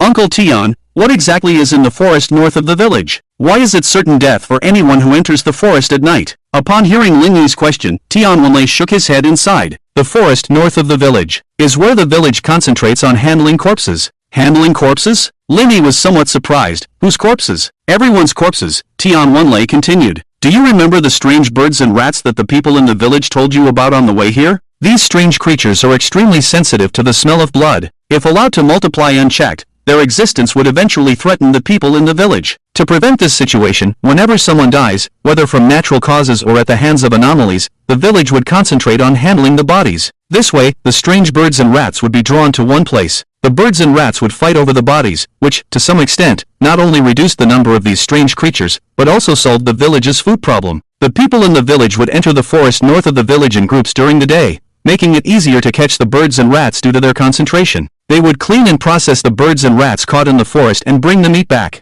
This way, they wouldn't attract them to the village because of the smell of blood. Tian Wenlei's words made Linny think of the anomalies in humans in the city. What about the injured people? Zhou Kai interjected. His question was actually what Linny wanted to ask. They hadn't seen any injured people in this village. If someone got injured in a fight with anomalies, what would happen to these injured people? After all, the blood flowing from the wounds of the injured would also attract the birds and rats to the village. We deliberately selected a place near the forest north of the village to build a temporary residence for the injured. The injured people would stay there temporarily, and the people from the village would be responsible for guarding the area around the house. Although those strange birds and rats look weird, they are still animals and are afraid of fire. At night, we would light torches around the shed to prevent them from approaching. Those strange birds and rats aren't stupid. Instead of risking their lives to attack the injured, they would rather go directly to the place where the bodies are handled and eat the ready-made ones. Tian Wenlei's explanation seemed to make sense. Without waiting for Linny to speak, Tian Wenlei turned around and prepared to leave. I won't talk to you for now. Tian Wenlei looked very anxious, as if he was ready to rush to the forest north of the village. Fresh footprints were found on the way to the forest north of the village, and it is speculated that you went in, so let me take a look. I have to hurry over to search. Many people from the village have also gone. If they haven't gone far, maybe we can still save them. I'll go too. And Chengdao put on the bag containing the butchering knife, wanting to follow. You guys shouldn't go. Tian Wenlei shook his head. You've just arrived in the village, and you're not even familiar with the village, let alone the forest north of the village. If people aren't found, and you get lost, it will be really troublesome. They are the ones I brought out, and I must ensure their safety. And Chengdao spoke with a cold face, emitting an irresistible momentum. Moreover, according to your words, I am the chosen one. And Chengdao raised his hand, and a bloodletting knife flew out of the bag and landed in his palm. And Chengdao's ability had been demonstrated when he met the Saintess before, so there was no need to hide it now. Of course, and Chengdao only showed a small part. Uncle Tian, let us go. Linny also stood up. We won't go in, we'll wait outside the forest. I promise not to cause trouble. Tian Wenlei frowned, hesitated for a moment, and finally nodded. Even if I don't let you go, you will definitely go in the end. Instead of letting you find your own way, it's better for me to take you there to be safe, so you won't get lost. Let's go. Linny and the others followed Tian Wenlei quickly towards the north of the village. Along the way, Changdao frowned, and had already held the bone-cutting knife in his hand before reaching the north of the village. It was clear that he was really worried about Lu Linhai and the others. Uncle Lin, do you really think Lu Linhai and the others went to the forest north of the village? Linny glanced at Tian Wenlei running ahead, and pulled Changdao to the back of the group. Did they not go? Changdao was stunned. If it's just Lu Linhai, he might have gone. Linny said softly. He is careless and rarely pays attention to details. But Zheng Cheng is different, Linny said while paying attention to Tian Wenlei in front. A person without abilities, who has lived for so many years in the presence of anomalies, must be quite cautious. In fact, when Linny heard Tian Wenlei mention this matter, he was somewhat suspicious. Zheng Cheng was very clever. Since he was collecting information, he naturally wouldn't go to the deserted forest north of the village. Even if he did go, he wouldn't choose to go at night. As for the footprints found by the villagers, perhaps Zheng Cheng deliberately made them to attract the attention of the villagers. Zheng Cheng didn't tell Linny and the others about this, so even if the villagers didn't find the footprints, Linny and the others would still be worried, prompting the villagers to help search. In this way, the footprints left outside the forest would still be discovered. Of course, this was Lin Yi's speculation. The reason for insisting on going was, first, to familiarize themselves with the surrounding environment. Since they had decided to slip away, it was essential to find a safe route. Second, even if Lu Linhai and Zheng Cheng really went to the forest north of the village, it would be easier to search using Zhou Kai's ability. As for why Zheng Cheng did this, perhaps he wanted to understand how many chosen ones there were in the village, or there might be other reasons that Linny hadn't thought of at the moment. Now that you mention it, there is such a possibility. Although Changdao said so, the worry in his eyes did not diminish in the slightest. Changdao was the only elder among them, and in his eyes, Linny and the others were like his children. Since they were brought out of the city, Changdao decided that he must protect them. Compared to himself, Changdao felt that this group of young men and women were the hope of the future of humanity. Therefore, he couldn't be completely sure about Lu Linhai and Zheng Cheng before they entered the woods. Wenlei, why did you bring them here? Outside the woods to the north of the village, there were many people holding torches gathered. The leader was still Lei Gu, who, after glancing at Tian Wenlei with a hunting rifle, stared fiercely at Linny and the others. Under the moonlight, the twisted and growing trees in the distance looked like grinning monsters. The thorns on the trees seemed like their fangs and claws, giving off an indescribable sense of strangeness and loneliness. You can come with us, Lei Gu pointed his hunting rifle at Changdao.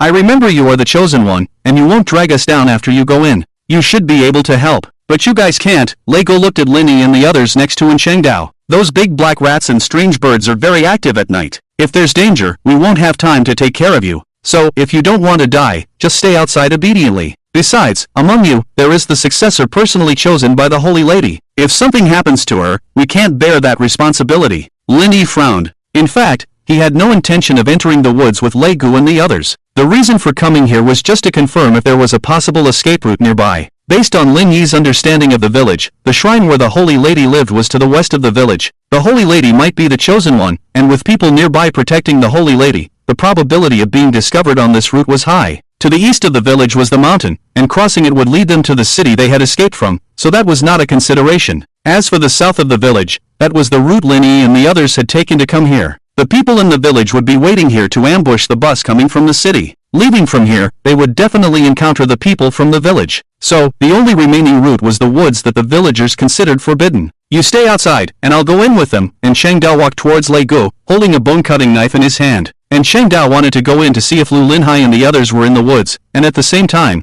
to check if this route could be used to escape. A cold wind blew from the woods, carrying a pungent stench, and Linny felt a bit dizzy, as if there were some fine sand in the gust. He rubbed his eyes, and when he opened them again, he saw the faint white light emitting from the thread once again. But this time, the thread was coming out of the hunting rifle in Lei Ji's hand. One end of the thread was connected to the barrel, and the other end was slowly drifting towards Changdao. As Changdao approached, the thread connected to his chest. Zhou Kai, did you see that? Linny tugged at Zhou Kai beside him. See what? Zhou Kai didn't understand what Linny was pointing at. The thread I told you about before. Linny whispered. The thread? Yes, it's on Uncle Lin. Zhou Kai hurriedly looked at Changdao, but he didn't see anything. I didn't see any thread on Uncle Lin. You two stay to protect the successor, and the rest come with me. Let's go. Lei Gu left Tian Wenlei and another person behind in the team. Wait. Just as they were about to enter the woods, Linny ran over. Do you have something else to do? Lei Gu frowned and asked. Linny ignored him and walked in front of Changdao, asking,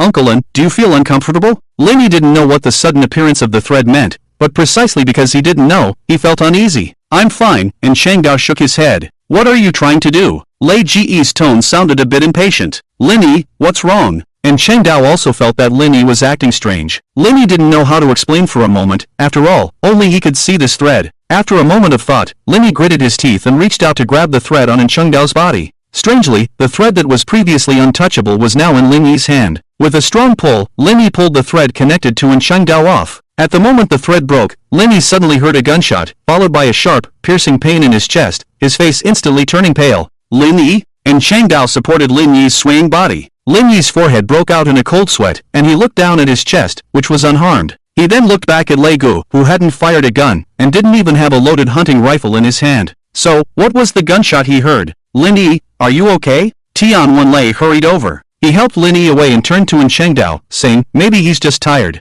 I'll take care of him here, he'll be fine. When Lin Yi came to his senses, the thread that had been connected to Cheng Dao had disappeared. And Cheng Dao reached out and touched Lin Yi's head, saying, don't worry, I'll be back soon. Lin Yi, should I take you back first? Tian Wenlei said. Lin Yi shook his head. The strange events just now had left him puzzled. He didn't continue to stop Cheng Dao from leaving, firstly because it would seem too deliberate to insist that Cheng Dao stay. After all, if he really didn't want Cheng Dao to enter the woods, he would have said so from the beginning. Secondly, Lin Yi hadn't figured out what the thread was, and since it had been broken, there shouldn't be any problem. The first time he saw the thread was from Xiaohu's body. If Xiaohu was an anomaly, these threads were likely its means of attack. But this time, the thread he saw came from the hunting rifle. Could it be that Lei Ji's hunting rifle was also an anomaly? This was obviously impossible. Uncle Lin, be careful when you go in. Lin Yi walked up to Cheng Dao and whispered, especially watch out for the person with the gun. Cheng Dao nodded, then followed Lei Gu and the others into the woods. I'll be fine after a rest. After Cheng Dao and the others left, Lin Yi turned to Tian Wenlei.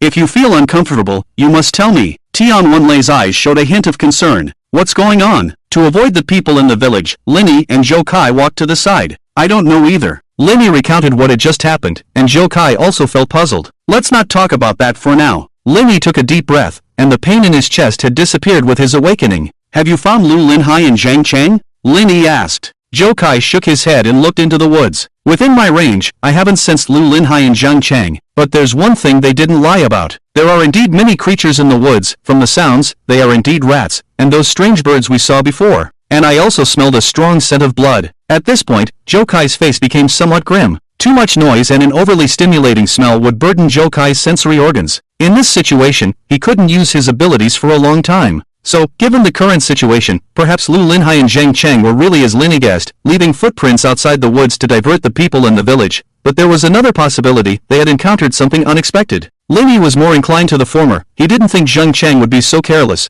nor did he think Lu Linhai would be so easily killed by those rats. We'll take a look around here. If we can't leave the village through the woods, we'll look for another route to see if we can go around the woods. Zhou Kai nodded. However, just as they were about to act, Tian Wenlei and another person who stayed here followed them. Zhou Kai turned to look at the people following them, feeling like a prisoner out for a walk, constantly being watched. Could you please not follow us all the time? Zhou Kai stopped and frowned. Lin Yi also didn't want them to follow, so he continued Zhou Kai's words, Uncle Tian, we just want to walk around nearby and calm down. You also know that our friend has not been found yet, and we feel uneasy. I understand your feelings now. Tian Wenlei took a few steps forward, speaking in a calm and comforting tone, sounding like a patient elder. But as you said, you are not calm now. What if you get anxious because you're worried about your friend going into the woods? Lin Yi, I don't want you to get into trouble. And, the successor to the Holy Lady is also here. She is related to the future of the village. We must ensure her safety. So, if I don't go, you won't follow? Zhou Yun's sudden words surprised Zhou Kai. In Zhou Kai's mind, Zhou Yun had always been obedient, well-behaved, and sensible. From childhood to adulthood, almost all decisions that needed to be made were analyzed by Zhou Kai, and then Zhou Yun made decisions according to Zhou Kai's wishes. But at this moment, Zhou Yun's words were unexpected. Xiao Yun, what are you going to do? Zhou Kai quickly pulled Zhou Yun aside. Brother, aren't we looking for a safe way to leave here? Zhou Yun answered softly. They have been following us. It will be very inconvenient for us to act. If they find out that we want to escape from here, who knows what will happen? Since they want to protect me, I'll just stay here. As long as they don't follow you and Brother Lin Yi, you can act freely. No, I can't leave you alone here. Brother! Zhou Yun pouted, looking a little unhappy. Can you stop treating me like a child all the time? I have grown up. Although I am not as capable as you in dealing with the abnormal, I don't want to be a burden to you. But that's not possible. Zhou Kai shook his head. I'll stay with you, and let Brother Lin Yi go alone. If Brother Lin Yi goes alone, what if he encounters danger? There won't be anyone to watch out for each other. Zhou Yun's tone was very firm. As long as I stay in the village and they follow, there won't be any danger. Even if there is danger, I'm not afraid. Zhou Yun continued, when we were in the mountains before, although Uncle Lin didn't give me devil training like you, he also taught me a lot of self-defense techniques. If I really have to fight, even if I'm not their match, I won't be easily caught by them. With that, Zhou Yun patted her backpack. Uncle Lin helped me sharpen a knife in my bag. On the bus, Zhang Cheng also gave me a box of lime powder. If there is really danger, I'll throw lime powder in their eyes, then stab them, and then run away. To reassure Zhou Kai, Zhou Yun continued, when I shout, you will definitely come over. I think Xiaoyun's method is feasible. Lin Yi walked over. Even if the people living in the village are not good, they dare not act in the village. Why? Zhou Kai glanced at Lin Yi. Because they don't want to get hurt, Lin Yi explained. They said that the mice and strange birds in the forest are extremely sensitive to the smell of blood. As long as someone is injured, they will gather and take the injured person to a specific place for treatment. If they start a fight in the village, and someone gets injured, the smell of blood will attract the mice and strange birds to the village. When Tian Wenlei told Lin Yi about the place where the bodies were concentrated in the village, Lin Yi immediately thought of this point. At first, he couldn't understand why, if the people in the village were also different, or in other words, if they were human but not good people, why didn't they attack them when Lin Yi and the others entered the village? There are also chosen ones in the village. If they all attack together, even with Chang Dao on their side, the other side could use their numerical advantage to defeat them. But now, Lin Yi understood. The people in the village feared the mice and strange birds in the forest. In terms of numbers, the people in this village could not compare to these strange creatures. Brother, just trust me this once. Zhou Yun tiptoed and patted Zhou Kai's shoulder, smiling. I'm not that useless, and besides, Lin Yi's vision is not as good as yours. Together, you will definitely be able to quickly find a safe way out of here. Zhou Kai did not speak, and it was clear that he was quite hesitant. Seeing Zhou Kai's conflicted expression, Lin Yi couldn't help but sigh in his heart. Zhou Kai was not only obsessed with his sister, but also a late-stage sister complex patient. Brother, if you don't listen to me, I won't talk to you anymore. Zhou Yun frowned, pretending to be angry. Then I won't call you brother anymore, I'll go solo. Fine, I'll go, okay? Zhou Kai finally relented. After Zhou Yun decided to stay, another person arranged by Lei Gu followed her closely. Tian Wenlei was somewhat worried about Lin Yi, but after Lin Yi's repeated assurances, Tian Wenlei could only give up. Xiaoyun, if anything happens, just shout, and I will come back immediately. After repeated instructions from Zhou Kai, he followed Lin Yi and walked away. They walked eastward along the village until they were out of sight of Tian Wenlei and the other person, then quickly approached the forest and continued walking along the edge of the forest. The dark forest exuded a chilling and eerie atmosphere, occasionally accompanied by rustling sounds, whether from the lurking mice in the forest or the strange birds perched in the trees, it was unknown. As they walked, Zhou Kai suddenly stopped. Lin Yi, there's a fire ahead. Lin Yi looked up, but because he didn't have Zhou Kai's superhuman vision, he didn't see anything. Let's get closer and take a look. Continuing forward, Lin Yi finally saw the fire that Zhou Kai had mentioned. It was a dilapidated house, without a roof, surrounded by a circle of torches. There are people inside the house. Zhou Kai used his ability to listen for a moment, but the breathing sounds inside seem a bit slow. And there's a foul smell inside. Could this be the temporary residence for the injured people that Uncle Tian mentioned before? Lin Yi furrowed his brow. The house was surrounded by a circle of torches, seemingly to prevent the mice and strange birds from approaching, but the number of torches was not enough to serve any purpose. Furthermore, the house had no roof, so how could it prevent the strange birds from entering? Let's go take a look. They quickened their pace, but after a while, Lin Yi suddenly grabbed Zhou Kai. Lin Yi forcefully pulled Zhou Kai back, almost causing him to fall. What's wrong? Zhou Kai steadied himself, looking at Lin Yi with a puzzled expression. Strange, why is it gone again? Lin Yi stared at the road ahead, muttering softly. What's going on? Zhou Kai asked. Try lifting your leg again. Lin Yi didn't answer. Zhou Kai was puzzled, but still lifted his leg as Lin Yi had said. Just as Zhou Kai lifted his leg to take a step forward, Lin Yi hurriedly stopped him. Don't move. Lin Yi frowned. Don't put your foot down. Lin fixed his gaze on the ground, and just as Zhou Kai's foot was about to touch down, a faint white light emanated from the ground, and a thin line slowly emerged, floating towards Zhou Kai's foot. What on earth is this? Lin felt increasingly puzzled as he watched the thread connect to Zhou Kai's ankle. You saw those threads again? Zhou Kai's body swayed slightly, but he continued to step forward, his raised legs suspended in midair. Lin nodded and crouched down, reaching out to grab the thread. With a tug, just like with Chang Dao before, the thread snapped. At the same time, Lin suddenly heard a click, followed by a sharp pain in his ankle. Lin gritted his teeth, enduring the pain without making a sound. Seeing Lin's furrowed brow, Zhou Kai asked, What's wrong? He retracted his foot and squatted beside Lin. I snapped the thread I saw. After the pain in his ankle eased a bit, Lin spoke. Something's not right. Lin pondered for a moment. He picked up a branch from the roadside and stabbed it towards where the thread emerged. With a click, something instantly sprung from the ground, tightly gripping the branch in Lin's hand. A trap? Joe Kai looked surprised at the sudden appearance of the object. If Lin hadn't stopped him, it wouldn't have been the branch in Lin's hand that was caught at this moment, but his foot. The trap's jaws were rusty, covered in dried blood and dirt, some of it turning black. The pain in his ankle had disappeared, and Lin stood up, holding the branch in his hand, continuing to probe the nearby ground along with the trap. About 4 or 5 steps away, when he forcefully stabbed down, there was another click, and another trap was triggered, catching the end of the branch that hadn't been removed. There are more. Joe Kai frowned. Could it be that this road is lined with these things? He looked around, feeling puzzled. Why are these traps placed here? To prevent the forest's mice from entering the village? We've walked all the way here, and only this place has traps. If it's to deal with the forest's mice, the traps wouldn't only be placed here. At this point, Lin raised his head. He glanced at the roofless house in the distance and said with a furrowed brow, "This road leads to that house.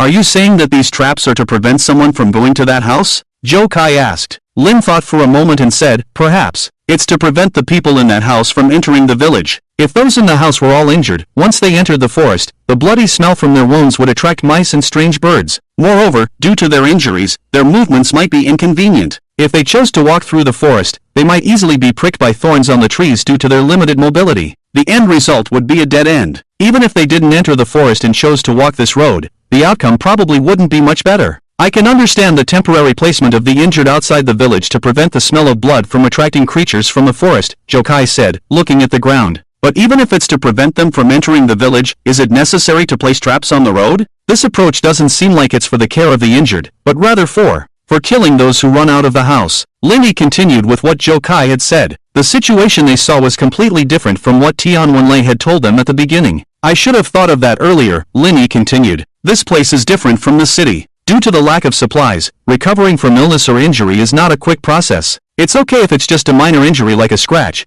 but once the injury is a bit more serious, there are no medications in the village to treat them. It's quite difficult to let wounds heal on their own in this environment." So, Linny didn't continue. If the village was really as he thought, then the distant house was not a place to shelter the injured, but a place for the injured to perish on their own. The people sent into that house definitely wouldn't want to die like that, but when they wanted to escape, they would face either the mice and strange birds in the woods, or the traps along the road. "Wait a minute," Joe Kai looked at Linny. "Are you sure the silk thread you just saw came from the location of the trap? And you said this thread was connected to where my ankle is. If you hadn't noticed, if I had stepped on it directly, the trap would have caught my ankle." Recalling the sound and pain he felt after breaking the silk thread, Linny found it somewhat unbelievable. Both the sound and the pain could only be felt after the trap was triggered. Could it be that the silk thread I saw was not because the people in the village are different, but because of my own reasons? Linny guessed. "Isn't your ability to control time?" Joe Kai asked curiously. "Why did it suddenly become a silk thread again?" "The future," Linny exclaimed, after breaking the silk thread. "Could I feel what might happen in the future? Could these glowing silk threads possibly represent future timelines?" "It's not entirely impossible," Joe Kai thought for a moment, then continued. "But I always feel that your ability is becoming more and more strange." "I think it's quite good," Linny smiled. "The appearance of these timelines is different, at least it can avoid danger." "Are you saying that you can now stably see these lines?" Joe Kai asked. Linny shook his head and said, "I don't know, but every time you might encounter danger, I can always see these glowing lines. And the place where the silk thread emerges is the source of danger, and the target the silk thread floats towards is the person who is about to be in danger." At this point, Lin Yi's face suddenly became somewhat grim. "Oh no, Uncle Lin. If the existence of these silk threads is really as Lin Yi thought, then before entering the woods on Chengdao, he clearly saw the silk thread emanating from the gun in Lei Ji's hand floating towards Chengdao's chest. Thinking of this, Lin Yi couldn't help but frown. If these silk threads really represent future timelines as he guessed, does the silk thread extending from Lei Ji's gun to Chengdao's chest mean that Chengdao will be hit by the bullet in the gun? Lin Yi remembered the gunshot he heard when he broke the silk thread, and the piercing pain in his chest. Uncle Lin is in danger. At this moment, he really wanted to immediately enter the woods to find Chengdao. If he could find Chengdao before Lei Gu fired the gun, perhaps he could save him. However, Lin Yi didn't do that. He took a deep breath and told himself to stay calm. Zhou Kai's ability couldn't be used for a long time in such a harsh environment, which was too much of a burden on his sensory organs. Even if they were to enter the woods immediately to search, they might not necessarily find Chengdao, and might even put him and Zhou Kai in danger. By that time, not only would they fail to save Chengdao, but they would also die here due to their rash actions. Lin Yi believed that Chengdao would not die so easily. Moreover, before Chengdao set off, he had reminded the other party to be careful of Lei Gu. The future will change, and perhaps his reminder will save Chengdao from danger. Even if Chengdao really cannot escape this disaster, he can die once and use his abilities to go back in time. Lin Yi looked up at the house without a roof in the distance and said softly, let's go to that house and take a look." Since the incident had already occurred, they must gather as much information as possible before it ends. Even if they really have to die at that time, they will not have to start all over again because of their impulsiveness. As long as they gather enough information, even if they go back in time, they can turn the tables. As they continued to walk towards the distant house, Linny and Joe Kai were extremely cautious. This road was buried with many traps, and their locations were unpredictable. Even though the torch in their hands could illuminate the path ahead, they could not visually determine the specific locations of these traps. Fortunately, Linny could see the glowing threads. Once their feet landed on a spot where a trap was buried, the thread would emerge from the ground and connect to their ankle positions. Using these threads, Linny and the others avoided the traps on the ground. Although it took a lot of time, they were getting closer to the house. As they were about to reach the house, even though Linny did not have Joe Kai's ability, he could smell the foul odor emanating from the house. It was not just the smell of blood, but also mixed with other odors. It was like the smell of decay, and the stench of excrement. This place is definitely not a place for healing, Linny said with a serious look at Joe Kai beside him. The outside world is scarce in resources, and the speed of recovery from injuries is not as good as in the city. Joe Kai nodded, sharing the same view as Linny. If the environment for healing is extremely bad, rather than saying that this house is a place for healing, it is more like a place for waiting to die. Joe Kai felt a little dizzy. The strong odor penetrated his nostrils, constantly stimulating his nerves. His stomach churned, and even though he covered his nose, he could still smell it. Sorry, this place is too stimulating for the sensory organs, so I won't use my abilities for now, Joe Kai said, easing up a bit after stopping the use of his abilities. Let's leave after we finish looking around. I feel uneasy without using my abilities, Joe Kai said cautiously. The house in front of them not only had no roof, but as they approached, they saw that the house didn't even have doors or windows. It was completely open, unable to keep rats and strange birds out. Although there were torches around the perimeter of the house, the torches were spaced far apart and did not serve as a deterrent. Faint and weak moans could be heard from inside the house. Linny glanced at the house and instantly felt his scalp tingle. The house was filled with white bones, and teeth marks from rodents could be seen on the bones. The ground was covered with disgusting filth, and it was hard to tell whether it was blood or biological waste. Even though Linny had seen anomalies in the city, he was still shocked by the scene before him. He remembered what Chengdao had said before, that compared to the people in this village, the anomalies in the city seemed more human. At least, when those anomalies attacked, they would give the person being eaten a quick death, rather than leaving the injured to fend for themselves in pain and despair. Are these people all injured from the village? Joe Kai, who was beside him, also frowned, finding the scene before him too horrifying. Those guys are too cruel. No wonder there are so few people in this village. The scene in front of him made Linny understand.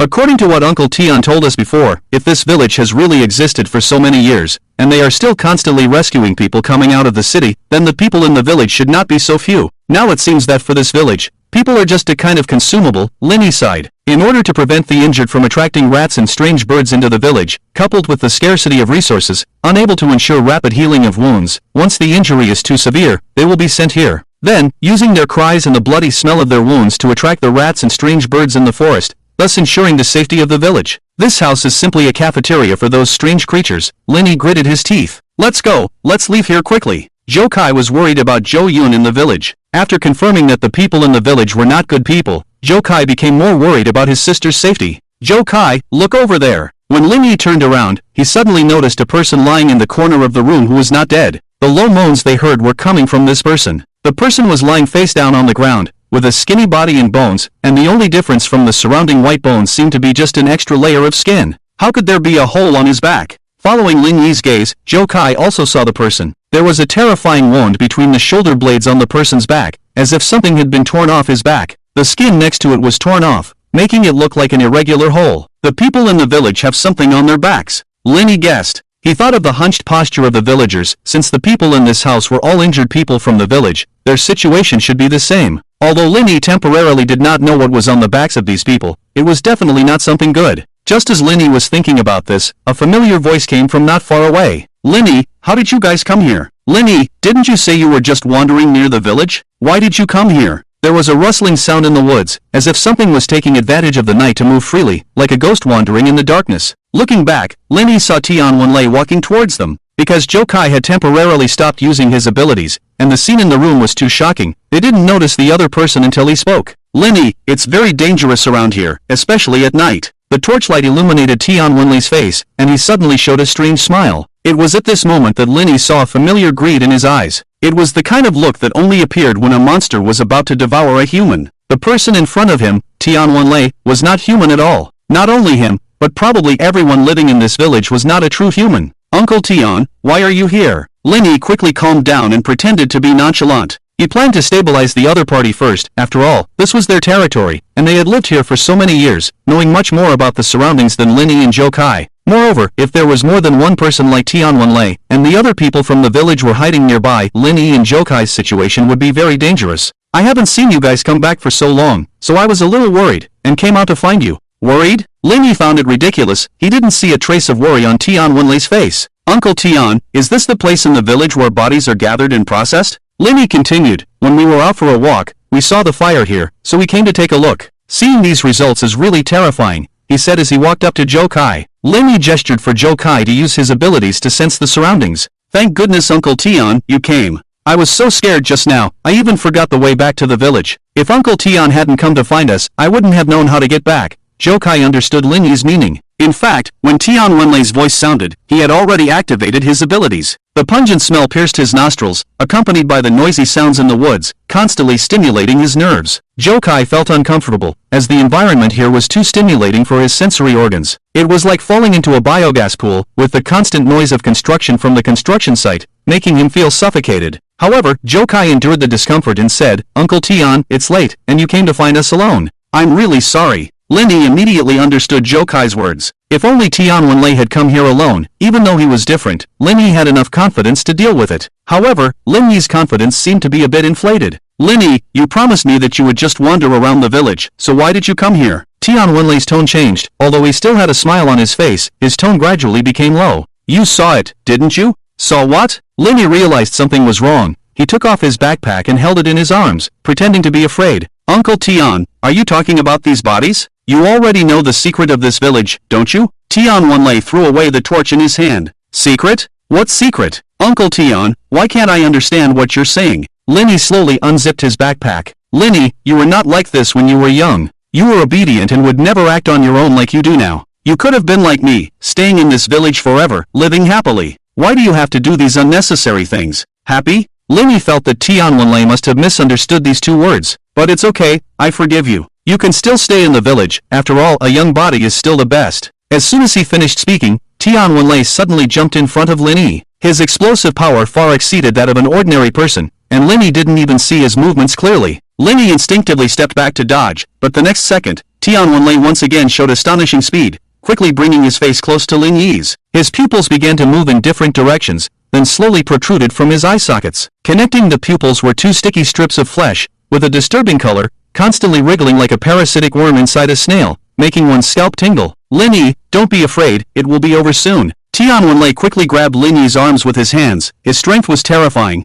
and Lin couldn't break free at all. After that, you will experience unprecedented happiness, and then, you will stay here with me forever, living happily. Get off! Seeing that he couldn't break free, Lin quickly raised his leg and forcefully kicked between Tian Wenlei's legs, but Tian Wenlei, who was hit, seemed to feel no pain at all, and even let out a mocking laugh from his throat. Lin, you should listen to Uncle Tian obediently, just like when you were a child. Uncle Tian loves you, he would never harm you. Lin reached into his backpack and pulled out a knife, aiming it at Tian Wenlei's chest. At the same time, while Tian Wenlei was grabbing Lin, Zhou Kai took a knife and circled around to Tian Wenlei's back, aiming at the position between his shoulder blades. His goal was clear, whether it was the stooped figures of the villagers or the person they saw in the room, it all indicated a problem with the villagers' backs. Perhaps this place was their Achilles heel. However, Tian Wenlei's back seemed to have another pair of eyes. His reaction was astonishingly terrifying. Even when Lin and Zhou Kai attacked simultaneously, he could easily handle it. He released his grip on Lin's arm, then quickly sidestepped, and at the moment Lin and Zhou Kai made their move, he grabbed their wrists separately.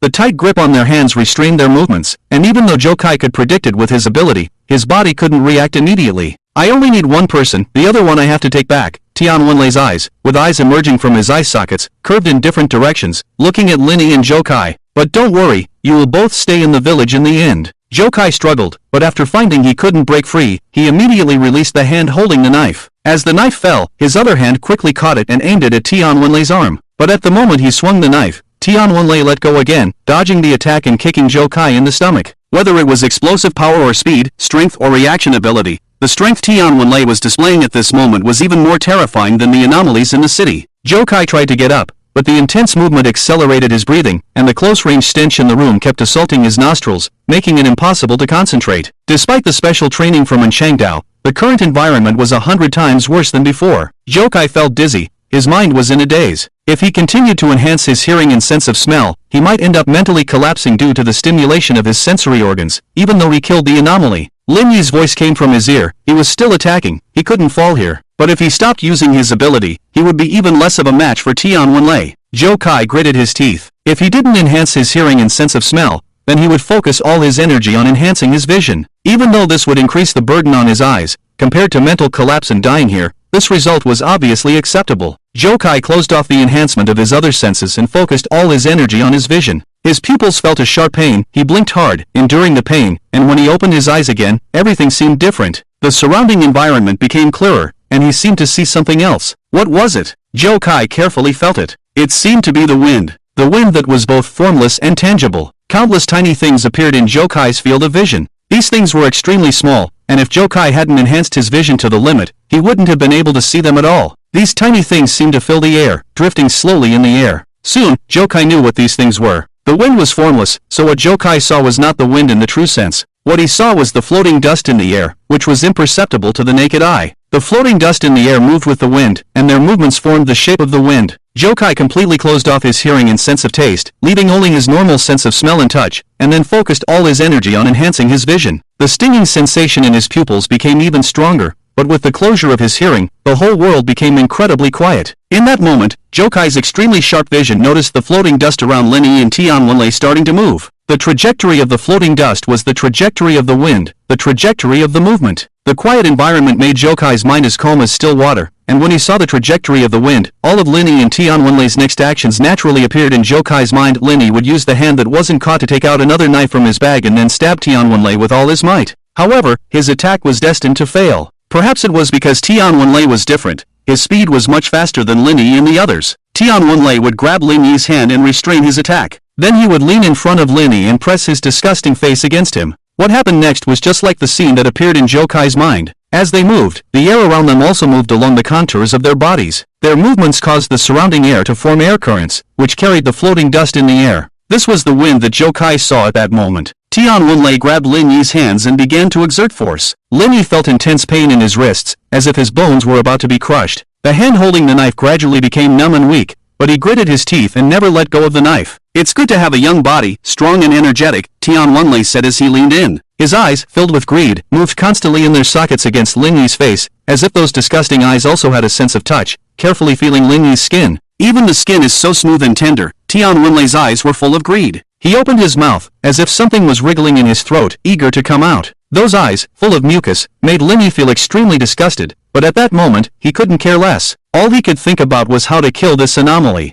After a moment's thought, Lin Yi opened his mouth and, suppressing his disgust, quickly turned his head to bite at Tian Wenlei's eyes. If he could bite off his eyes, perhaps he could take away his sight. Unfortunately, Tian Wenlei's reaction was much faster than Lin Yi's. Just as Lin Yi moved, those eyes immediately agilely dodged to a position where Lin Yi couldn't reach. Zhou Kai took a deep breath and quickly took out a crossbow from his backpack. "Do you think you can deal with me with that thing in your hand?" Although Tian Wenlei was facing Zhou Kai, his right eye was fixed on Lin Yi, while his left eye curved to look at Zhou Kai's position. Zhou Kai couldn't hear anything, as his sense of hearing was completely blocked. However, from Tian Wenlei's lip movements, Zhou Kai could probably guess what he was saying. "Since you're so confident, why don't you give it a try?" The intense pain in his eyes urged Zhou Kai to speed up. He knelt down, forming a triangular support with one foot and one knee on the ground. He held the lower part of the crossbow with one hand, elbow resting on his knee, and aimed at Tian Wenlei. "Ha!" Tian Wenlei sneered at Zhou Kai's actions, showing his disdain. "Go to hell, you bastard." Zhou Kai pulled the trigger, and the crossbow arrow shot towards Tian Wenlei in an instant. Tian Wenlei's face showed a hint of disdain. He leaned back slightly to avoid the flying arrow,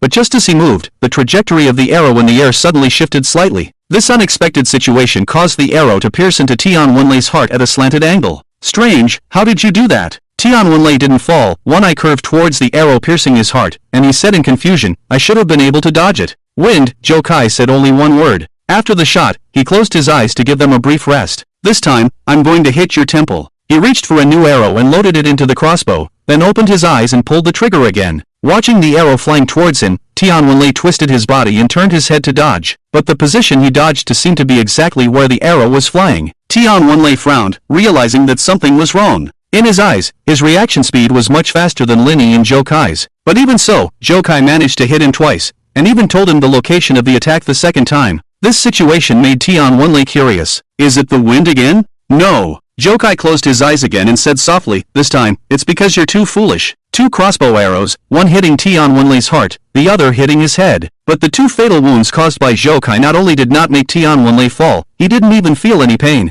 As he put on the crossbow arrows, pulled the bowstring, and opened his eyes, Jokai was ready to pull the trigger again. But Tian Wenlei let go of Lin Yi's hand. He pushed his right leg against the ground and quickly dodged to the left. But just as he exerted force with his right leg, Jokai moved the crossbow faster than him, and aimed at the ground to the left of Tian Wenlei in advance. Just as Tian Wenlei moved to the left, the crossbow arrow hit his knee accurately. 3 consecutive attacks hit their mark, surprising not only Tian Wenlei, but even Lin Yi found it unbelievable. Unlike the mantis they had encountered before, although the mantis's body was large, it was slightly slow in turning or changing direction because its entire body was covered with a hard shell, only exposing the joints. But when Tian Wenlei fought them in human form, combined with his strength far exceeding that of a human, he could react both mentally and physically to attacks, and even counter immediately. And now, Tian Wenlei couldn't dodge Jokai's attacks. But then, Lin Yi noticed Jokai's reddened and even somewhat bloodshot eyes. He realized that Jokai's abilities were about to exceed the limits of what his body could handle, and if it continued, Jokai's eyes might go blind from overuse. How are you doing this? Tian Wenlei seemed a little angry. The smile on his face disappeared, and his tone became even more solemn.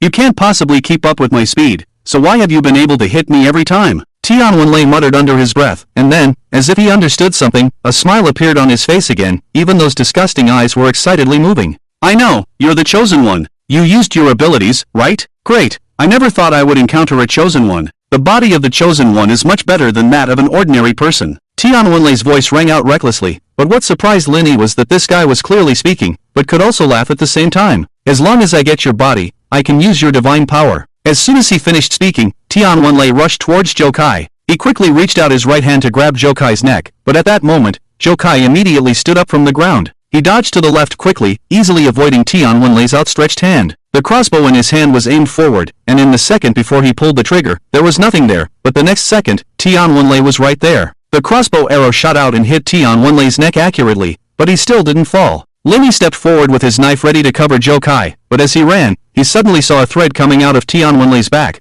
connecting to Jokai's mouth. Jokai! Lin Yi didn't know that Jokai had completely blocked his hearing, so he ran towards Jokai's position, shouting loudly to warn him to be careful. But Jokai couldn't hear anything, and at that moment, he was completely focused on Tian Wenlei in front of him, quickly devising a way to deal with him. The consecutive crossbow arrows hit Tian Wenlei's heart, head, joints, and neck. Unlike the mantis, even if these parts were hit, they couldn't kill him. So, to kill this anomaly, it seemed that the only way was to attack the position between his shoulder blades on his back. Just now, in order to avoid Tian Wenlei's attack, Jokai only managed to grab 3 crossbow arrows while dodging. 1 arrow hit Tian Wenlei's neck, leaving him with 2 more. After placing one of the arrows in the crossbow groove, Jokai said, this time, I'm going to aim for your heart. After pulling the trigger and shooting the arrow, Jokai quickly loaded the other arrow. He aimed the first arrow at the end of the arrow already embedded in Tian Wenlei's heart. If Tian Wenlei didn't choose to dodge, the shot arrow would hit the one already in his heart, pushing it further into his body. Perhaps with the second impact, the first arrow would penetrate closer to his back.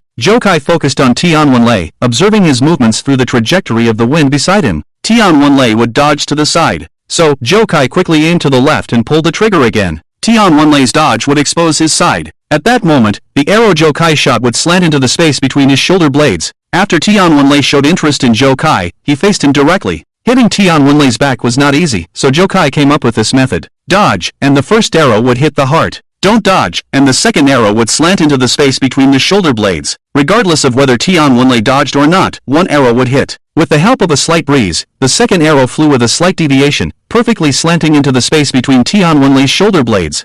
Tian Wenlei suddenly let out a painful scream. The space between his shoulder blades suddenly bulged, then collapsed, and then bulged again, repeatedly. Tian Wenlei reached behind him as if trying to hold onto something on his back. The disgusting eyes in his eye sockets began to shrink, and in that moment, he seemed to age significantly. No, please, don't, he kept pleading, but the pain made him howl from his throat. His body started trembling, as if his strength was draining in that moment, and even his body became thin. Finally, his trembling legs couldn't support him anymore. He fell, but his hands continued to roll on the ground, until his whole body began to convulse, and weak moans came from his throat. Is this winning? Lin, who had arrived next to Jokai, was stunned. Jokai closed his eyes, and his energy was exhausted at that moment, making his tired body feel particularly heavy. Fortunately, Lin supported him in time, preventing him from falling. But Lin didn't understand why the thread connecting to Zhou Kai's mouth hadn't disappeared after Tian Wenlei was defeated. He reached out and broke the thread, and for a moment, Lin felt nauseous. What are you vomiting? Zhou Kai stopped using his ability. He heard Lin's dry heaving as his hearing recovered. His eyes throbbed, as if they didn't exist. I saw a thread connected to your mouth just now, so I broke it to see what would happen in the future. Lin explained, but I found something had entered my mouth, and that feeling, disgustingly nauseating. Lin didn't know how to describe the feeling, the sticky sensation accompanied by a nauseating stench, prying open his mouth and smoothly sliding down his throat. How is he? Zhou Kai asked. Is he dead? Lin shook his head, noticing that Zhou Kai had been keeping his eyes closed. So he said, he's not dead, but he's still convulsing. However, his current state is not much different from being dead. Tian Wenlei lay on the ground convulsing, his eyes closed, and his emaciated appearance was a far cry from his previously lively self. At this moment, Tian Wenlei was just like the person lying in the room behind him. Although he wasn't dead, he was barely clinging to life. Just to be safe, I'll go and patch him up, Lin said, frowning. You shouldn't go, I cut the thread just now. If you go, something unexpected might happen. Zhou Kai nodded, and after Lin let go, his body trembled as if he could fall at any moment. After all, the intense observation and thinking had drained too much of his energy, and coupled with the evasion just now, it was already good that he could stand here on his own. Wait for me, I'll patch him up and come back soon. Lin tightened the knife in his hand and quickly walked to Tian Wenlei.